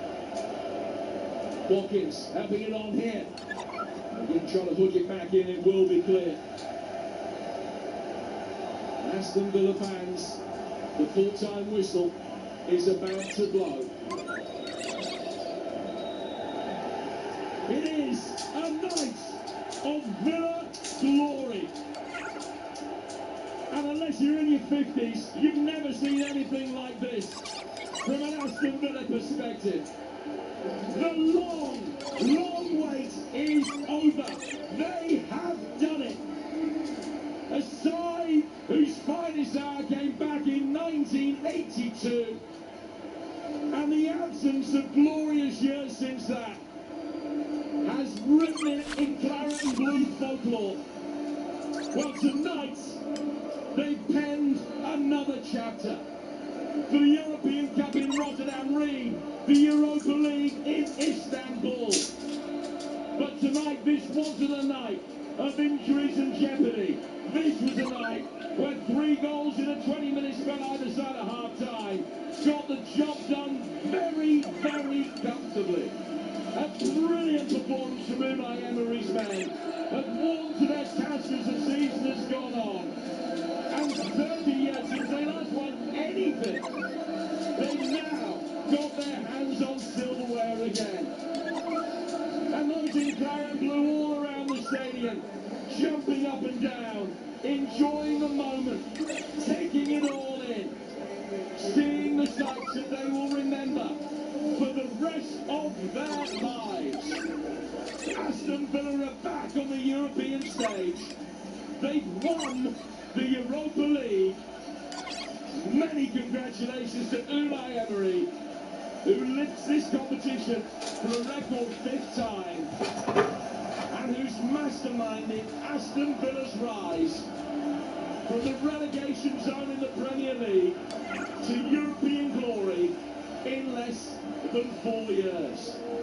The man is a genius, his side have done them proud, and the fans here tonight, many of whom have never firsthand been able to experience a night like this, have memories that will last a lifetime. Freiburg 0, Aston Villa 3. Villa have won the Europa League. Get that party started! Emi Martinez has jumped into the crowd. Somebody's grabbed hold of his hands, the hand with the bad finger, and he's had to tell him, no, don't do that. Jump back onto the pitch. Fantastic stuff. What was great about that, Aston Villa players all got together in a huddle, in a circle, celebrating with each other, the biggest smiles you've ever seen, and then peeled away to celebrate with the fans. Overjoyed, all of them looking and punching the air. Fantastic from the Aston Villa fans and players, celebrating together. The skipper, Super John McGinn, leading those celebrations. They're going to enjoy every single second of it. You know that is he's on.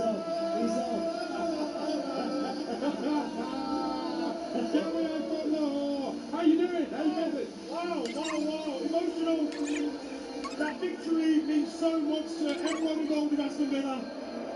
What a performance. What a manager. What a support. Where are we going to drink? I'm on an all-nighter, Adrian. All-nighter. Hang on, you've got the breakfast show tomorrow. I've set my alarm for 10 to 6 UK time. Done. Well, make sure you don't do it 10 to 6 Istanbul time. I'm too early. I'll be way too early. And these celebrations, they've earned it this season, these players, haven't they? There's a reason why Aston Villa are favourites. Fair play to Freiburg, by the way. Fair play to their fans, because their fans stuck with them. They tried their hardest, but no dodgy referee calls, no dodgy VAR calls, and the best team won on the night.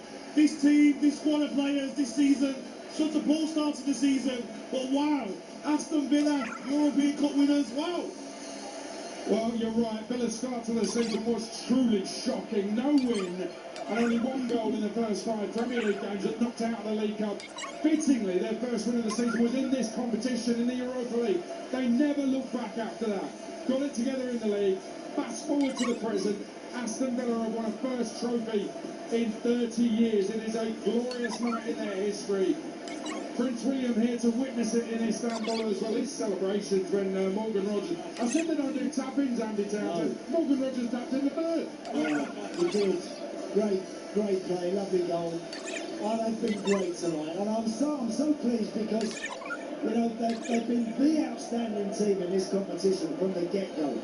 And I've been saying for too long that this team are ready to win, ready to become winners, ready to march onwards and upwards. And you know what, you get to a final, and when you're big favourites, you've got to make sure you get over the line, you've got to get it done. And they did it to absolute perfection tonight. Unai Emery punching the outfield, looking up, shoulder high, Unai Emery to the crowd, he's thanking them, and boy are they thanking him. Glorious from Unai Emery. Wow. You want to win the Europa League? Get Unai Emery in. Yeah, brilliant. Lovely that. And look, do you know what, this is what it's, as a player, this is what it's all about. It really is. When you get over the line in a competition, you get it won, you get it done, and you can celebrate with your fans. Ain't no better feeling. No better feeling anywhere. I just have to mention, by the way, Freiburg fans never stopped all night. Their players are standing in front of them, and they haven't stopped now. So fair play to them. Yes, I mean, that's their man of the match right there, Freiburg. The fans. They've been sensational. But the Villa fans are understandably out singing them right now. And this is one of those moments, if you're an Aston Villa fan and you've been through those hard times, and maybe even you were there back then in Rotterdam, when they beat Bayern Munich 1-0 to lift the European Cup a year after winning the title. And maybe you were there for those League Cup wins when Andy Townsend was on the pitch captaining them in 1996, and maybe you've been there for those decades since without a trophy, when Gabby was banging in the goals but they just couldn't get over the line despite finals here and there. Maybe you are one of those Aston Villa fans. But let me tell you, this has all made it worthwhile. Absolutely. And there'll be those that have missed it. I mean, we've had a message in on TalkSport. It's actually brought a tear to my eye. My dad, this is from a listener tonight. My dad passed away in 2023. He was Villa through and through. I'm sat here tonight in his old shirt, wishing he could see this best Villa team in the last 30 years. Yes. Of the Villa. Wow. It's all worth it for this moment, this big moment. And if you travel with or without a ticket, if you travel here, a Villa fan, and you're enjoying this moment, whether you're inside the ground or outside the ground, or if you're back home listening on TalkSport, absolutely worth all the heartache and pain just to get to this moment as an Aston Villa fan. And Andy Townsend, you were there, you were playing, you were lifting the trophy the last time it happened. Yeah. You kind of possibly thought back then it'll be 30 years till they lift another one. Not at all. And listen, this I believe for the club right now, in the position it's in, I think this is the start. There'll be comings and goings in the summer, there always is everywhere. But I think this is the start of a period for Aston Villa where they can really excel. I genuinely feel that. I think that the players and the manager are absolutely at one. We've seen this season how many clubs playing Premier League football that are all over the place because players and coaches aren't seeing eye to eye. Well, everything is aligned at this club right now. And I think they can go on from here to have a sustained spell of success. I really do. Because they're good enough. They're absolutely good enough. It started, Gabby, this evening with worries about Emi Martinez, and they were very real, and I think there was a problem with his finger, but no problem in the end whatsoever with the result. Not at all. And you will agree with me, Aston Villa are a sleepy giant. They really are. They're a massive football club, a massive worldwide fan base, and this should be the norm. It shouldn't be 30 years. It shouldn't be such a drought of trophies. My era we failed. We should have won something. This group of players now, Champions League football next season. This manager, he won't just be happy with one trophy. He'll want to go win the FA Cup next season. He'll want to go and challenge for the Premier League title. Hopefully the financial fair play rules don't restrict Aston Villa from bringing in some more quality players. I'll tell you something. Build a team around John McGinn. John McGinn will play for Aston Villa for at least the next 5 years. What a captain, what a player. What's a football club? Captain, leader, legend, that's what John McGinn is. I can tell you Emi Martinez has had a tear in his eye in this post-match celebration. Whether it's because of that little injury that he had, but there was definitely a tear in his eye. He was getting some cuddles from his fellow keepers in the Villa squad. But he has been emotional. And this is a World Cup winner, Andy Townsend. Yes, it is. Look, because this is, again, it's difficult. It's so hard to get over the line and win trophies. very few are able to be where those Villa boys are right now, and they deserve it. Listen, they've had to suffer a little bit. Remember that conference final that they lost, and then semi-final, yeah. The Champions League, getting to the quarters, coming up ever so close in that to getting into the last four. But this time they put all of that in their back pocket, learned from it all, marched forward, and this time it was never really in doubt. It wasn't. I think we all came here tonight into the stadium expecting a bit of win if they performed, and boy did they do that. I actually got a prediction right, so I'll drive 3-0, so it could have been more, to be honest with you. Absolutely. And with Brendia's chance where he basically should go to the backside of the keeper rather than the near post, everybody could see that. Even he knew that as soon as he kicked it. There were chances for more, but doesn't matter. And let's talk about the quality of the goals, Gabby. I mean, Morgan Rogers finished it off second half, but Tielemans first half volley. Buendia's bender in the first half as well. Just pure magnificence. I can't explain to you how many times over my career we've done that sort of chance where someone plays it into the edge of the box, and on the volley for first time. That is a difficult technique. That is not easy. Kids out there, go try that in the garden tomorrow. After school, go try that, see how you get on. Unbelievable goal from Tielemans. And then Buendia, weaker foot. That's a confident goal, that is. Players that are confident will try with a weaker foot. Keep out, no chance. Big players turn up in big moments, anyway. Buendia, they mentioned it just at the start, second half, Jim and Andy, but Buendia's had the big injuries, come back, hasn't always been clear as future, that's the player of the match tonight. He's the reason Harvey Elliott hasn't played. If Buendia wasn't performing, Harvey Elliott would have played 25 games this season. Aston Villa would have had to pay 35 million for him. Buendia, I think he's critic at times, sometimes he's not consistent, but when he turns up, he turns up. And tonight, every single one of those players, but special mention as well, Al Torres. We forget about the centre half sometimes. His distribution was unbelievable today. Top player. And also I mentioned for Unai Emery bringing on Tyrone Mings and giving him, he's been a servant to this football club, well loved by the fans, and he brought him on for that moment. Jadon Sancho, 3 finals in a row. We saw Tyrone Mings' mom last night in the restaurant, and she said to me, she says, Gabby, I really hope he gets on. I really hope you feel part of it. Because sometimes as a player, you don't get on in the final, you think, oh, I'm not part of it. I said to her, don't be silly, even if he doesn't get on, what he's done for this football club. So I'm very happy for Tyrone Mings and his mom. He's made some really good substitutions tonight, actually. Substitutions with meaning, I think, Unai Emery. And then so Harvey Elliott is in there. They formed a tunnel for the officials to go down. They're walking down it now to get their medals. The Freiburg players will walk through, get their losers' medals. Then it'll be Villa's turn to pick up their medals and the trophy itself. Harvey Elliott on the bench tonight. He's out there in the top. He's actually ended the season, one of his worst seasons of his career. And I know he's young. It will turn out to be, when he looks back, one of the worst seasons of his career. He's just won the Europa League. Yeah, look, it's been ever so tough for Harvey. To his credit, again, he's just kept his head down and tried to get on with things as best he can. There's very few players that have to go through what he has and the circumstances around it all this season. But I admire the way.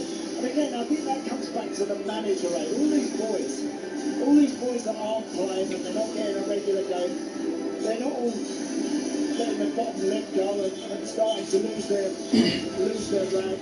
They just get on with the job, and that's because they respect and admire the manager so much. And you know what, we said, didn't we, Gabby, that they've given Unai Emery the keys at Villa Park. He runs the ship, he makes all the decisions, but that's tough decisions, so he's made a tough one with Harvey Elliott. And you can imagine that he sat down with him and spoken with him, been a father figure to him. What can you do?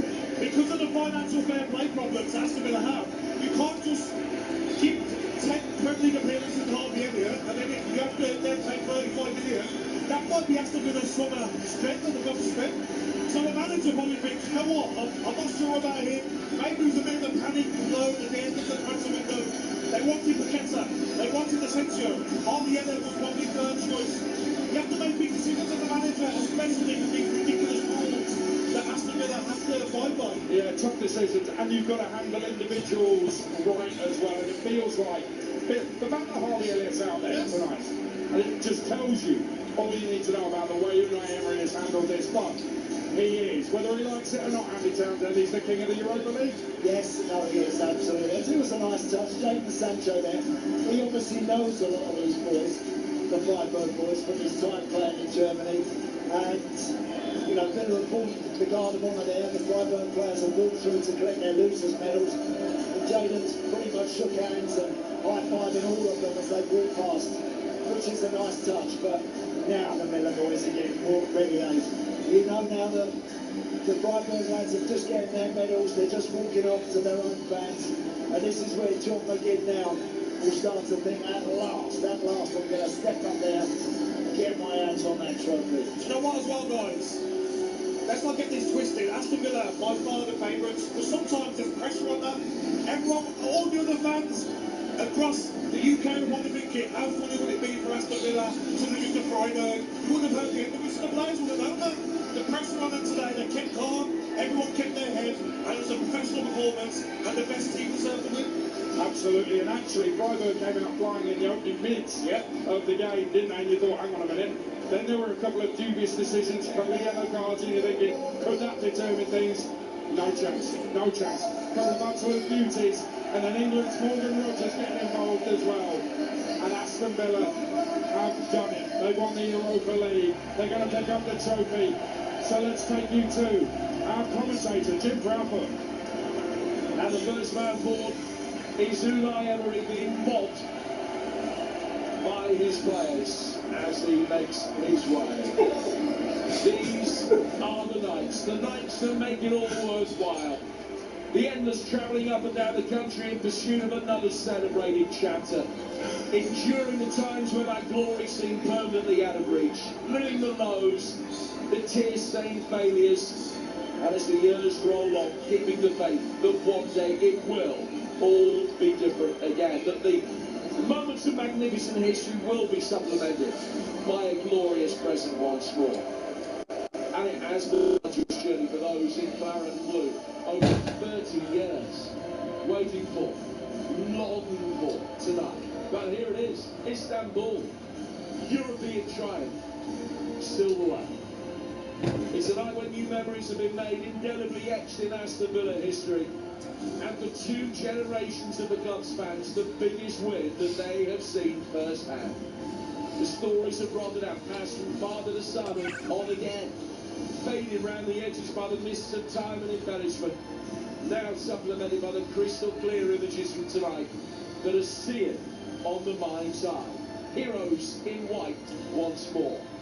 This a night that will also be recounted for years. The stories of the goals, the magnificent set piece, the rasping, curling drive, the tapping from a sharp near post run, Brummy glory on the banks of the Bosphorus. For the 82 heroes, the likes of Bremner, With and Shaw, Reed Tielemans, Buendia and Rogers.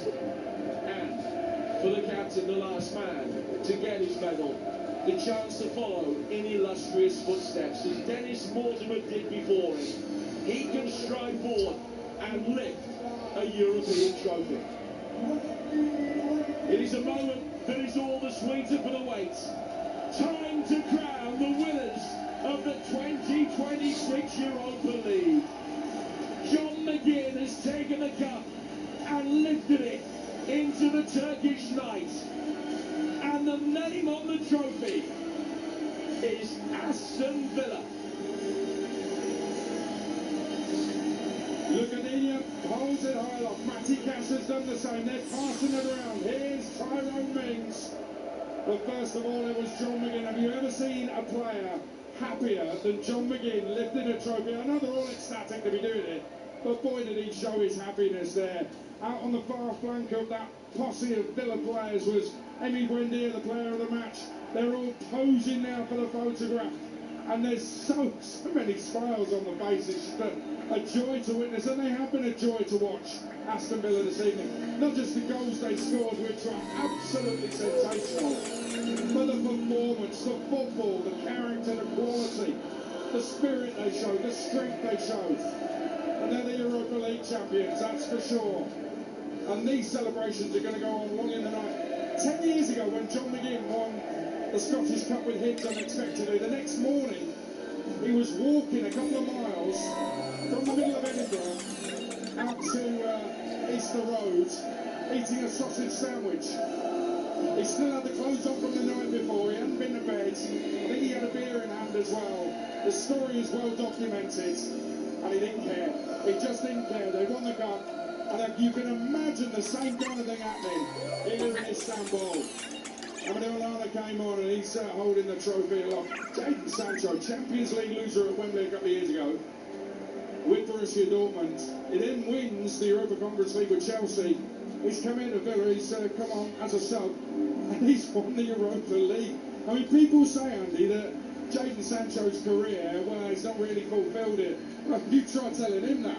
Oh, mate, listen, look, it's... as Gabby said earlier, it really is a special club, and you know, to be a part of what's going on here right now is I think very special. And so I'm sure all of those boys will want to sample a little bit more of this. I really think they're capable of it now. I do, and I think for those that haven't got over the line and haven't won, now they're all winners, and now they march on and they become stronger for that. So I can see the club going from strength to strength here, I really can. And you wonder, Gabby, about some of the players. Morgan Rogers scoring tonight, Ezra Konsa just been holding the trophy. Ollie Watkins will be thinking surely I'm going to be in that England squad that we'll bring you on Friday morning on Talk Sport. Me and Stuart Pearce on the breakfast show. I mean, John McGinn's already in the Scotland squad, he's going.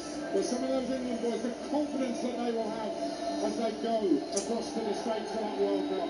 Listen, when you're playing big games like this, and the performances from Konsa, the performances from Rogers, the performances from Watkins, Thomas Tuchel will be watching this. He'll be like, I want these three with me. I want these three to win the World Cup home with me for the national team. I thought Watkins was very good tonight. Morgan Rogers very good. And Konsa was immense covering Pau Torres.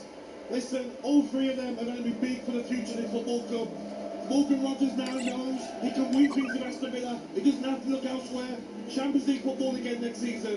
Why can't the football club strengthen in the summer? Why can't we go further in the Champions League? Why not? Well, look what they've done in the Champions League. Beaten Bayern Munich. Yep. They took PSG all the way last season. Even beat them at Villa Park in that quarter-final. I mean, there's not many teams can take PSG that close. And they were 2 down at Villa Park and came back to win that game, that second leg, going out 5-4 in aggregate. But this is what Unai Emery can bring. This is what he can do. This is the start of what's to come for Aston Villa and these fans. And also, look at what Aston Villa are dealing with, Adrian. Aston Villa spent the least that summer. I don't keep repeating myself, but people say, yeah. Aston Villa spent the least out of all the Premier League sides. In January, they're able to bring in Tammy Abraham. Harvey Elliott they brought in, haven't even used him. He's just lifted the trophy to the fans, by the way. Exactly, it's amazing. So imagine if Aston Villa can have the funds that Man City spent, Liverpool, Arsenal. Aston Villa won't be fighting for the Champions League next season, won't be fighting for the Premier League. Hopefully these rules can be tweaked so clubs like Aston Villa can go on, go and have a dream. When these owners come to Aston Villa, what did they say? We want to dream, we want to go with everything, there's no limitations. This is the start of more trophies to come for this amazing football club. Tyrone Mings and John McGinn lifting the trophy together towards the fans. Every time you hear those fans cheer, it's somebody else lifting the trophy. They're not going to have a picture. They're going to pose in front of the fans. And so with all those Villa fans behind them, they're going to be in the team picture together. And that's as one. Fans and players as one. This is going to be one of those photos, Gabby, that they're going to look at for the rest of their lives, the fans and the players. It's almost like Andy Townsend, legend of the football club, winning trophies for the football club. I'm no legend of this football club. I feel like to be a legend of a football club, you have to win things. These players here will remember in 5 years' time, 10 years' time, 20 years' time. Villa fans will remember tonight, Istanbul 2026, legends of the football club. Fantastic. Aston Villa, Europa League winners. Don't forget the sports bar is coming up very shortly. 03717 22344. You two got to think about a man of the match, as well as the posing for photos continues. And it's so good to see smiles on the faces of the likes of Tyrone Mings, not always in the team. Harvey Elliott, never in the team. They're just all enjoying it together. That's a team spirit that Unai Emery's got together. It is. That's, and again, we saw with the changes that happened late on.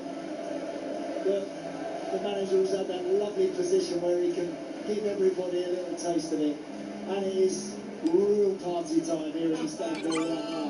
is. I'm itching, Andy. Do you want to take? I've got my dancing boots on. I've got them on, Adrian. It's an all-nighter like back in 2010. I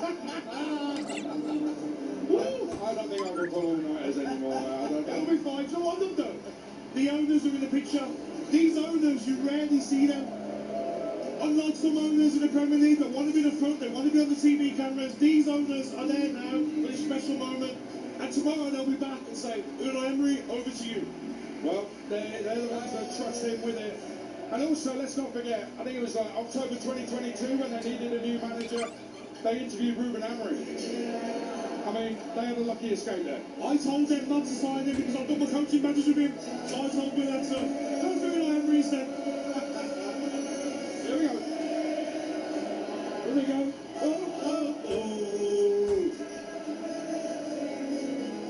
So good. It's just such a privilege to be here with you on this night. I mean, if anyone doubts whether Gabby's a Villa fan, just all you got to do is listen to this. This guy, I mean, he was living. Andy, let's talk about it. He was living every single moment, wasn't he? Listen, if them centre arms missed anything, I thought Gab was going to get out there and punt it away. I mean, he was kicking and punching everything that moved out there, but do you know what? He's been belting down again for about half an hour. Who cares? Who cares about a drop of rain when you just won a European trophy? And there's a massive hill to climb back up towards the main part of this area. They won't care one jot. No, they'll be soaked, they'll be shattered, they will not care at all. More photos being taken with the trophy by the Villa players in front of the fans. And here goes Gabby Agbonlahor, live on TalkSport again. What a voice! Sweet Caroline.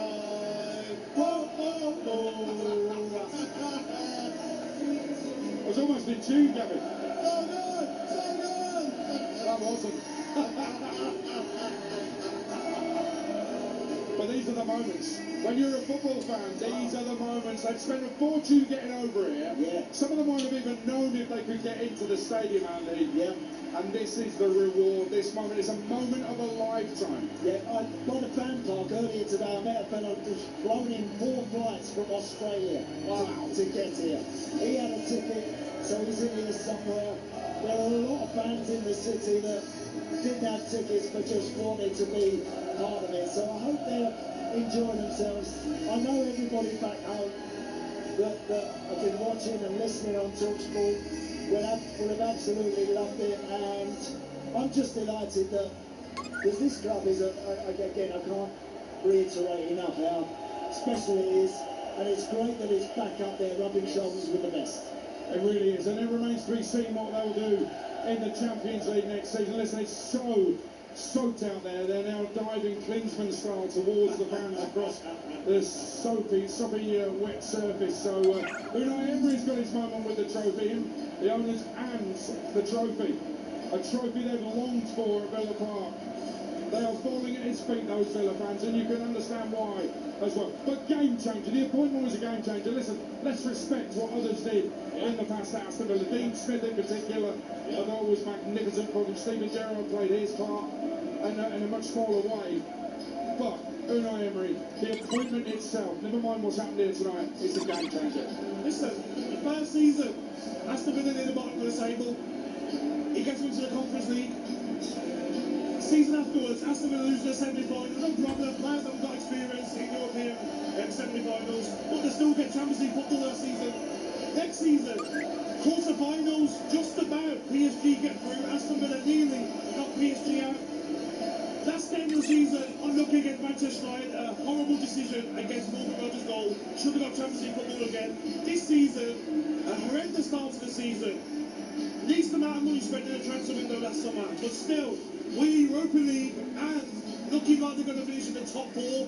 Champions League football again. It's incredible. Give him a contract, whatever he wants. Get the statue ready. This man cannot leave his football club, Adrian. And let me take you back, Gabby, to that game. I mentioned it right at the start of the show. 7.5 years ago, Villa went to Wigan. They lost 3-0. They got absolutely battered. John McGinn was playing that night. And they were mid-table in the Championship. Nobody thought they were doing anything. Dean Smith took them on a run to the playoffs. they won the playoffs, up they come to the Premier League and they stay there. That's such a journey to a Europa League win in 7.5 years, but that time back then, those fans must have been on the floor. Those fans who travelled that night to Wigan. But they were still selling out, Adrian. This is how big this football club is. Every championship game was a sellout, home and away for Aston Villa. This manager, what he has done, has been incredible. And he's got the club in his hands. Hopefully, we'll be here for many more years and bring more trophies to the football club. Yeah, couldn't agree more. He's a class act. He really is. And he has shaped and moulded a team, not only winning trophies like tonight, playing some damn good football as well. Playing the game that people love to watch. That's what he does. That's what I love what Unai Emery has brought to Aston Villa. And we want may that continue. They've got to do, as Gabby says, everything to ensure now that he stays and that he's given the ability to go and make Aston Villa even better, because I think he will. By the way, we mentioned the Freiburg fans earlier and how brilliant they've been tonight. Loads of them are still here. The Freiburg players have left, but the Freiburg fans are actually applauding the Villa players. So, I mean, fair play to them. They know that they were second best tonight. They know they were second favourites for it, but they're just respecting and basically admiring what Aston Villa did here tonight. The beauty goals in the first half from Tielemans and Buendia were at their end, so they've had to endure those goals. Listen, the sports bar's coming up, 03717223344. It is time now for us to pick our man of the match with Enterprise Rent-A-Car. The Here for It hero on Talk Sport with Enterprise Rent-A-Car. Whatever it is, we're here for it. Right, Gabby O'Connell, Andy Townsend, I want a proper board meeting about man of the match, because you can probably pick 11, couldn't you? Yeah, I think there's plenty. I mean, it's a tough call. I think probably as good as Yuri's goal was, I'd probably say Emi Buendia's goal was so special, and it was so important, the second one. He's been such a clever player. He could have scored another one, got a great chance, and I think I'd probably go Emi Buendia for me, but it could have been any one of half a dozen. Gabby, let me just, before you give your verdict, right, I just want to pick out a few other players. You mentioned Pau Torres, how good he was. I always admire Ezri Konsa whenever I see him play. Emi Martinez pinging balls to Ollie Watkins was smart, clever. Ollie Watkins occupying defenders was smart, was clever. John McGinn, I mean, if you picked him as man of the match, nobody would argue with you. There's so many contenders tonight for Aston Villa. Like you said there, I thought Pau Torres maybe was very close. He's passing from the back, he's balls into the midfield and attackers was unbelievable. But Konsa was very strong as well. But Buendia, I mean, Tielemans, that first goal was unbelievable, but how important Buendia's goal was to get 2-0 up, the pressure's off, you can relax a little bit, and that is the top technique we can put. I'll tell you that now. So I'm going to have to give it to Buendia. It's not, I've been his biggest critic at times, but recently he showed up, and in a big moment in the cup final, he scored a tremendous goal, and I think he deserves it. Yeah. I'm so delighted that the two Villa legends have picked the same man, and I don't have the casting vote. I'm not qualified to do that, I'm afraid. Can I just ask you both quickly about Morgan Rogers? Gabby, first of all, he's got his goal in the end. He had that curler in the first half, his trademark, if you like. Again, another one who, you know, I think he would have been in the conversation for it. Yeah, and I think Morgan Rogers, we know there's going to be a debate when the season finishes. Who starts number 10? Who starts number 10? There's no debate. Morgan Rogers is the most informed number 10 that we have available. There's Eze, there's Bellingham, whoever it is. Nothing on Morgan Rogers. Thomas Tuchel loves him. There's a reason why he plays every minute of every Aston Villa game. He's going to be crucial if we have a chance of bringing the World Cup home. Morgan Rogers, top player. Put a price tag on, 200 million. I'll tell you what, Gabbo, they don't put a 200 million price tag on him. Someone might pay it. Someone might do it. Exactly right. Mark, great, a top player. He's one of my favourites whenever I go to Villa Park. He's a player that gets you on the edge of your seat. Yes. I don't think there's a better carrier of a football from halfway line to the edge of the box anywhere than Morgan Rogers. He's brilliant at that, and I love watching him play. So I'm sure he'll be an influence for Thomas Tuchel in England in the summer. Yeah, he's going to be a starter for England. I don't think there's any doubt about that whatsoever. But Emi Buendia, our Here For It hero, man of the match from today's game with Enterprise Rent-A-Car. The Here For It hero on Talk Sport with Enterprise Rent-A-Car. Here For It. Book now at enterprise.co.uk. Andy Townsend, I've enjoyed it. Thank you very much. Thank you so much. What a pleasure and a privilege to be here tonight with all of you guys, with Tim, with Gabby, Declan, all of us, Lewis there, who's been filming everything. It's been absolutely wonderful. Up the Villa. Check out the TalkSport socials for all the things that have been filmed tonight. Gabby O'Connell, you've really enjoyed yourself, haven't you? Guys, I have to say thank you to you guys as well. You guys do like so many games. I've jumped on last minute as a glory hunter and jumped on this game. Thank you for having me. This will be a moment that I'll remember for the rest of my life. A bit emotional, but ready to party, Adrian. Where are we going? Oh yeah, well you know the best places, so Gary, let me tell you, it's been an absolute joy to be alongside you for this. It's something that will stay with me forever. Villa are continuing to celebrate on the pitch. Those fans are going to celebrate throughout the night in Istanbul. £7 football a top watch this season, but tonight Aston Villa brought us a performance that brought a smile to the face. They scored goals that should be hanging in the Louvre. Aston Villa hit their peak. They played a blinder. They're taking the Europa League trophy back to Birmingham, and you heard it live on Talk Sport. The Sports Bar is next, 03717 223344. Kick off on Talk Sport with Ladbrokes. 18 plus gambleaware.org. The play of Roland Garros tells a story. A canvas carved through obsession, painted by power, engraved in history. This is where champions leave their mark. Roland Garros, exclusively live on TNT Sports. Stream on HBO Max, the new streaming home of TNT Sports, or watch TNT Sports channels on EE, Sky and Virgin Media. Subscription required. 18 plus. T's and C's apply. At Arnold Clark, upgrading your car just got easier and cheaper. For a limited time, you get an extra £500 when you part exchange your current car. That's more money to put towards your next one. Plus, we'll give you 2 years free servicing when you buy a used car.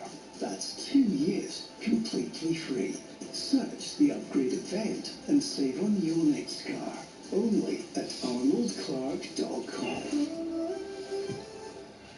Play all your favourite slots at your nearest Admiral Slots venue, with prizes of up to £500 on great games like Tide Flower, Burn 'em Up, Sizzling Hot, and brand new piggy prizes Wish of Riches. It's playtime at Admiral Slots. Now with over 290 venues nationwide, there's one near you. If you're ready to play, spin safe at Admiral Slots, where our friendly team are on hand to help you play responsibly and stay within your limits. Find your local venue at admiralslots.co.uk. Over 18s only. Please gamble responsibly. Switching to Vodafone full fibre broadband is now as easy as pie.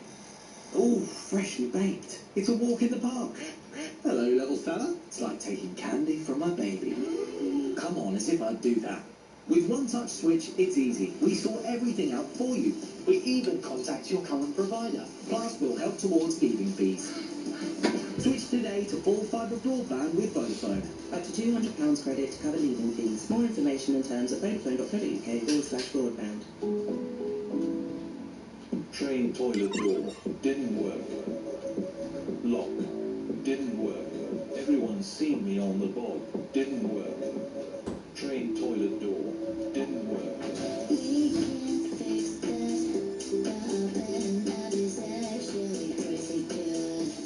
Bet £10. Get £30 in free bets with Midnight. Search Midnight Sports or download the Midnight app today. New customers only. Restrictions and T's and C's apply. 18 plus. Play responsibly. Gambleaware.org. Cricket. The unmistakable sound of leather on willow. Absolute beauty. Fireworks. Take a distance. Power ballads. And t-shirt cannons. Vitality Blast is back with the biggest local rivalries. Cartwheeling stunts. And sixes in the sun. Oh, wonderful technique. Have a blast with men's and women's T20 cricket starting 22nd of May. Search Vitality Blast to get your tickets now.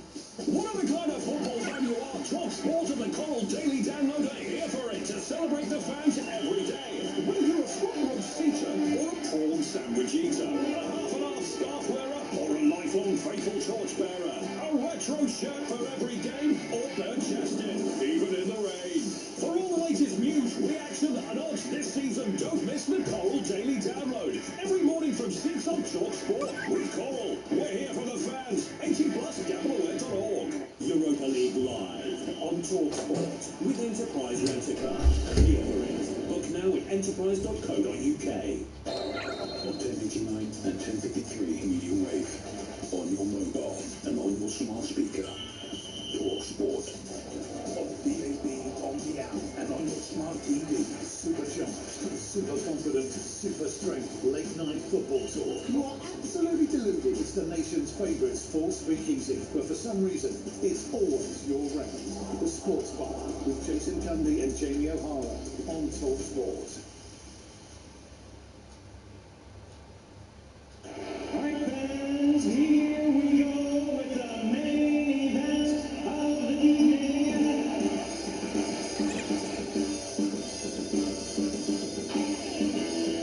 Good evening and welcome to the Sports Bar Talk Sport. Jamie O'Hara, over there, Jason Cundy. See, Freiburg. Louis Breakfast. Harry Kane. Beethoven. Can you hear me clock? Can you hear me clock? You're my someone. Hello, beating later. Who's an October flavor? Oktoberfest. Can you hear me Oktoberfest? You're my someone. Hello, beating hamburgers. Volkswagen Beetle. Volkswagen Beetle. Can you hear me Beetle? You're my someone. Hello, beating Redcom. Transport League Christmas market. Schnitzler. Can you hear me Schnitzler? You're my someone. Hello, beating. Angle Motor. Albert Einstein. Can you hear me? Albert Einstein. You're my someone. Hello, beating. That's the you I use. Freiburg. Can you hear me, Freiburg? You're my someone. Hello, beating. Aston Villa won the Europa League. They slapped Freiburg in Istanbul tonight. Unai Emery now has 5 Europa League titles. How far can he take this Aston Villa team? With Pep gone, is he now considered the best manager in the Premier League? Surely he is. It's unbelievable stuff. Elsewhere, Spygate story keeps on moving. We'll bring you up to date with that in just a moment. We've got Charlie Osley coming on the show as well. Massive day, final day in the Premier League coming up. We'll get involved in that. But it is Aston Villa's night. They are the Europa League champions. 03 717 22 33 Hello, mate. How are you? Yo. All good? All good in the hood. Yeah, all good, matey. Yeah? Fine. Yeah, fine. Look, we've watched obviously a massive Europa League You know tonight. what I talked about last night? I was going to. I went to mention it and then I thought, nah. You know what's happened? Here's what's happened to Spurs. Not bothered. Right, here's what's happened. They got a whooping last night, and now they're no longer Europa League champions. And that's a double whammy in 24 hours. Double whammy. Been the worst 24 hours ever. Arsenal win the Premier League, we get beat at Stamford Bridge, and now we can't say we're the Europa League champions. Slap. Spurs are back. Aston Villa now. Slap. Slap last night. Slap tonight. Up the Villa. We watched the Europa League final. Men against boys. Okay. First off, congratulations to Villa. What Unai Emery's done at that football club is quite remarkable. Yes. And you know, I messaged Gabby after the game saying, well done. Every Villa fan out there, congratulations. What's that? What's that? What a fuck? What? An absolute gut. What was that? I mean, it's not Villa's fault. We're not taking anything away from Villa. No. It's a European final. Yeah. Out of death, I wouldn't. That was out of death. I mean, you know, we saw it. Aston Villa beat Freiburg. I mean, they were far superior. Villa were just Villa like PSG. Tonight. They were excellent. Yeah, but they weren't good though. I mean, you got to give them the props. I'm not. You know, you still got to rock up and play. 100%. But and the Villa fans listen to this. Well done. I'm taking nothing away from you. But even Villa fans must be sitting there going, "Who wants to play Lincoln?" I mean, no, seriously. What is that? Well, they're not good enough, are they? Yeah, but they weren't good enough, and Aston Villa were at it. You've got a legend manager in Unai Emery in the Europa League. You've got a brilliant Aston Villa side who've had a great season. You're right. They're going to rock up and pull their pants down. They just had to, just needed to go about it the right way. I know, and well done. I don't want to look I'm pouring stuff. Well, you are a little bit. No, I'm not. You are. No. The caveat to this is, well done, Villa. Brilliant. I saw Big Willie weeping into a tissue, right? Big Willie was happy, right? Yeah. And I see him there. He was punching the air. He was shaking himself all about, weeping into a big tissue. That's great. It's brilliant. And well done, Villa. Nothing in it. But when you watch a game, I think Villa fans surely at half time must have thought, who we play? Who's this bunch? So I had to look, right? They're seventh in the Bundesliga. Yeah. They are 47 points. Yeah. Good team. They're not a good team. They're a good team. They're in the final. And that's the like, is that the best of the rest? Is that? I know, but the Europa League, Jace, is different now. The setup's different. Is it different? And the English sides are too strong. The team that finishes sixth in the Premier League is always favourite to win the Europa League. Always. Because they're just too good. No, there's too much money, there's too many good players. The difference in quality tonight between Aston Villa and Freiburg it's quite scary, actually. I think that is like, for me, it's a neutral. No, but unless you go into the top boys like Barcelona, Real Madrid, Bayern Munich, the other teams in Europe can't compete. They can't compete. That Freiburg were like playing the Championship tonight. I thought they were absolutely disgusting. What are they? Who are they? What's that? Who are they? They're a big team in Germany. They're not. They are simply not. They're seven. They're mugs. They are mugs. Tonight, that was a mugs performance. I don't know whether Freiburg go there going, okay, Aston Villa, right, top side, Champions League football next season by virtue of the league, well done. And Villa are a good side. I'm not taking anything away. Brilliant manager. What was that? What was that? Boys. They didn't turn up, and Aston Villa did. They had to be at their absolute best, Freiburg, and Aston Villa had to have an offer. I don't think Villa had to be at their best. Villa cruised through that time. Yeah, but I'm saying that, but what was that? Who were Freiburg? That to me, the game that they had to win, right, was the Nottingham Forest game, right? That game there, that was the final, really. Nottingham Forest Villa. That game there was the one. Because the two strongest teams. Yeah, whoever come through that, it was going to win. God. Listen, Chelsea won the Conference League last year. That looked like a Conference League side. They look like they're the Conference League stand. Taking nothing away from Villa, well done. I mean, watch a final, the European final. What did they offer? Seriously, they offered nothing. Villa cruised through that. And congratulations, well done, to taking away from that. Hey, it's terrible. Yeah. No. Truly terrible. And well done, Villa. I don't want to, but based on what I've seen tonight, they were truly. Well, it's Aston Villa's night. Let's go to Richard. He's a Villa fan, right, Rich? Right, Rich, congratulations. Hello, guys. How you doing? Up the night, Rich. You good? How you feeling? Oh, brilliant, mate, brilliant. I've just watched it in Birmingham in the arena. Okay. Obviously, I couldn't get to Istanbul, so it hasn't sank in yet. But in the morning, I'm going to realise it in the morning. No, it's a well done. Congratulations. It's a hell of an achievement and taking nothing away to be Europa League champion. So, and based on what he has done at football club, who knows? Yeah, but you know, come on, what a manager. What a manager you've got there, man. Unbelievable, mate. Totally agree. He's an unbelievable manager. What he's done in 12 months. You know what I mean? 24 months now, he's been there. Outrageous. He's been there. Well, he came in 2022. Well, I mean, look, the job he's done is incredible. He really has. It's ridiculous what he's done. I just think we've got it. I think now we're going to hold on to him now. Well, you've got to do that. Hold on to him. You are a massive football club, though, Rich. Unai Emery, it's the perfect fit, right? For use Unai Emery. Let him run the football club. You need someone there who knows what he wants to do with the team, and you've got owners there who allow him to have that control. But you're still a massive football club. It's just like Spurs, like I said, Spurs, like where you are now. You know what I mean? Because I can't believe what,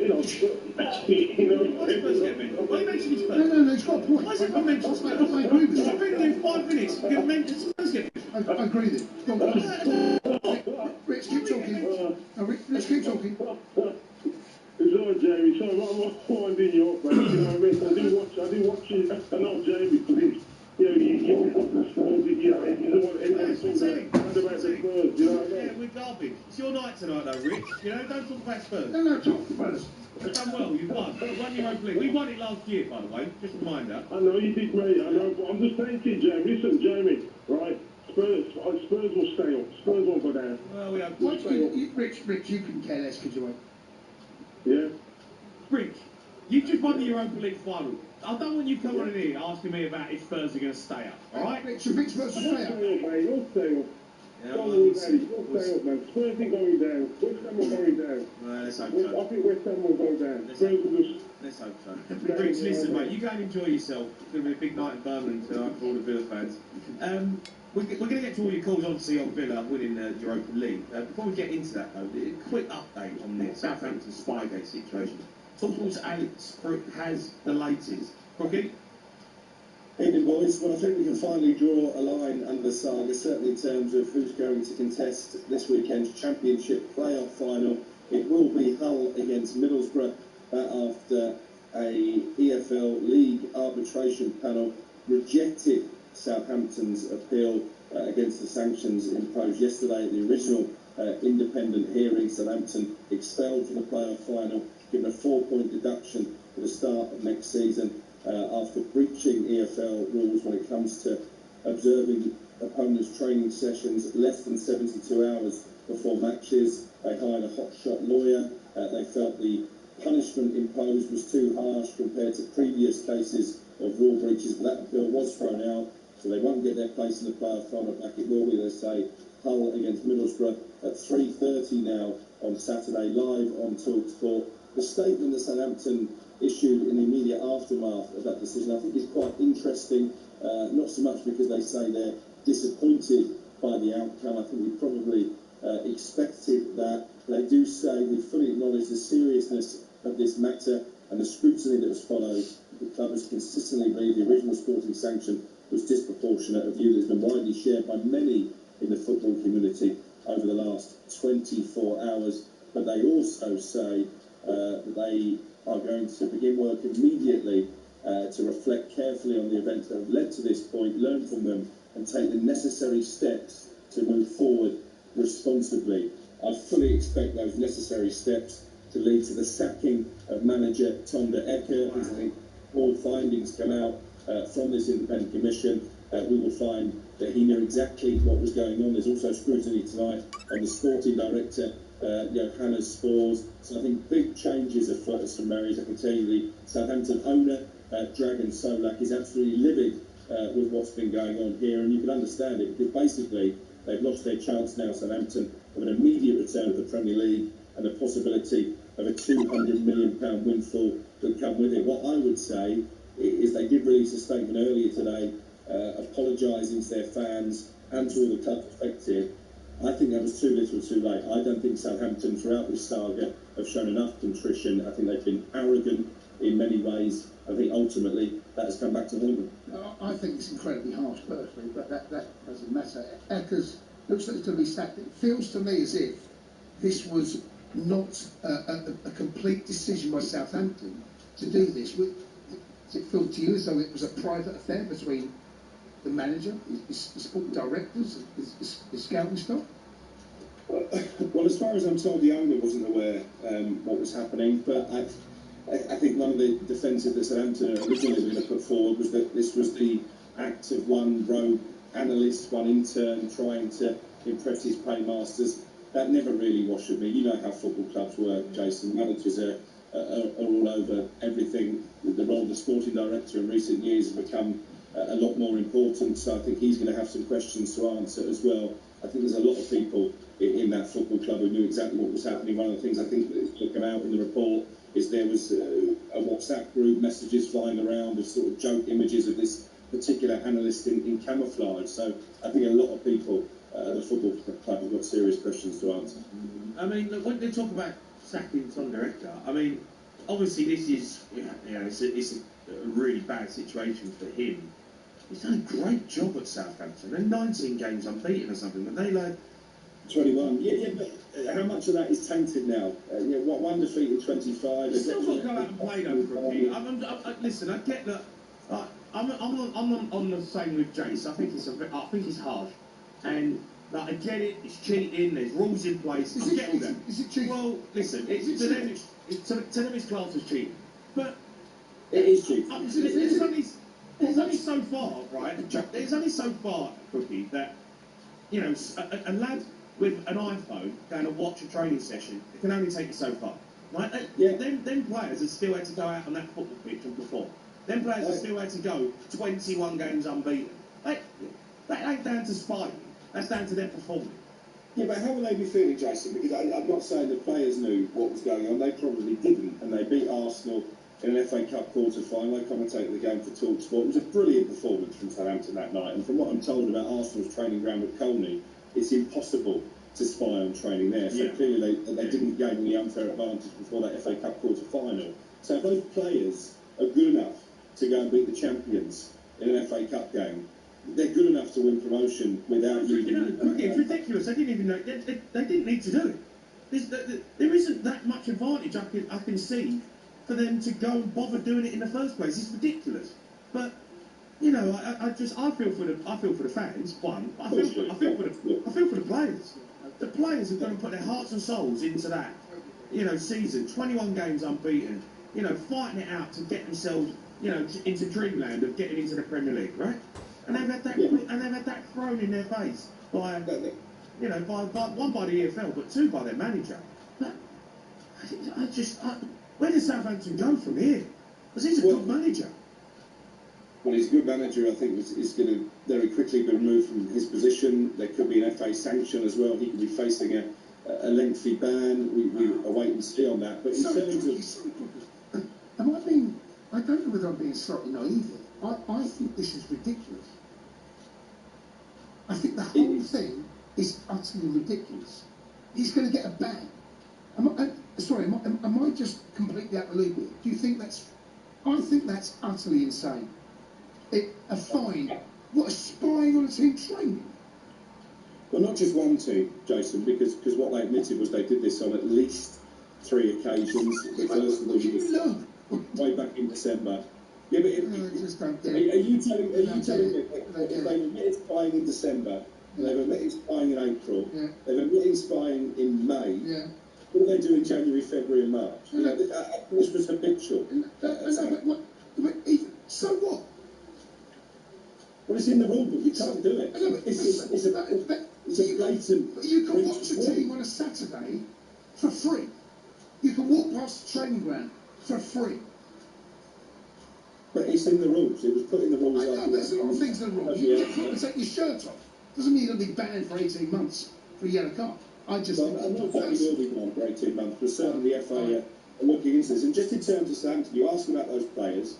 I was told yesterday that they're consulting with the PFA a lot of those players. There's a question mark over potentially a lot of earnings because, of course, if you get into the Premier League, you get a pay rise. There was a bonus in most of their contracts for getting to the playoff final. So they certainly have a case in that regard. But wherever they play next season, these Southampton players, they're going to be booed. They're going to be branded cheats. No, they're not. Crookie, they're not cheats. They're not cheats. Crookie, they're not cheats. Crookie, they're not cheats. You can't sit there and say they're going to get booed. They didn't cheat. They didn't cheat. The club cheated. The manager cheated. The players didn't cheat. The players were out of form. Don't call them cheats. Don't call them cheats. I'm not calling them cheats, but you know what football fans are like. They're not cheats. It will happen. The players are not cheats. The players are not cheats. I'm telling you what football fans do. And also... No, football fans... I'm not having that. I'm not having that. Southampton sponsors, and I'm told more than one big company who put a lot of money into that football club are considering whether that's the right thing to do. There's so many strands. There's so many strands of this story. And by the way, you talk about the innocent victims. I do feel sorry for the Southampton fans. Of course, they're the ones. They're their big payout at Wembley. I do feel sympathy for the players, assuming they weren't aware of what was going on, and I think that probably is the case. But I tell you what, the other victims in this are Hull City. Absolutely. Because they've got into a playoff final by right. They've spent the last, 10 days preparing to play Southampton in a final. Right. I know the players were on a day off today, so they've got 2 days now to tear up everything they've learned and planned for about Southampton, and now they're suddenly facing Middlesbrough. Middlesbrough have been able to prepare for one outcome. The only outcome for them was playing Hull City in a playoff final, and that is why I think you'll find if Hull don't go up at Wembley on Saturday, there could be some legal challenges for them. No, it's an absolute mess. It is some mess. It really is. Okay. Right, Crookie, top man, mate. See you later. Cheers, Crookie. Alright, you can have your say in that. Obviously, Southampton fans get involved. Anyone wants to talk about Spygate, it's outrageous. Aston Villa fans, though, it is a huge night for you. You are the Europa League champions. Get your calls in. 03 717 3333. Joe. The Sports Bar with TalkSport Bet. Stay on the ball with our safer gambling tools. Find out more at TalkSportBet.com. 18 plus gambleaware.org. The Hilton sale is now on, and thankfully it doesn't sound like this. What the flip up again, Sarah? Instead, our sale sounds a bit more like this.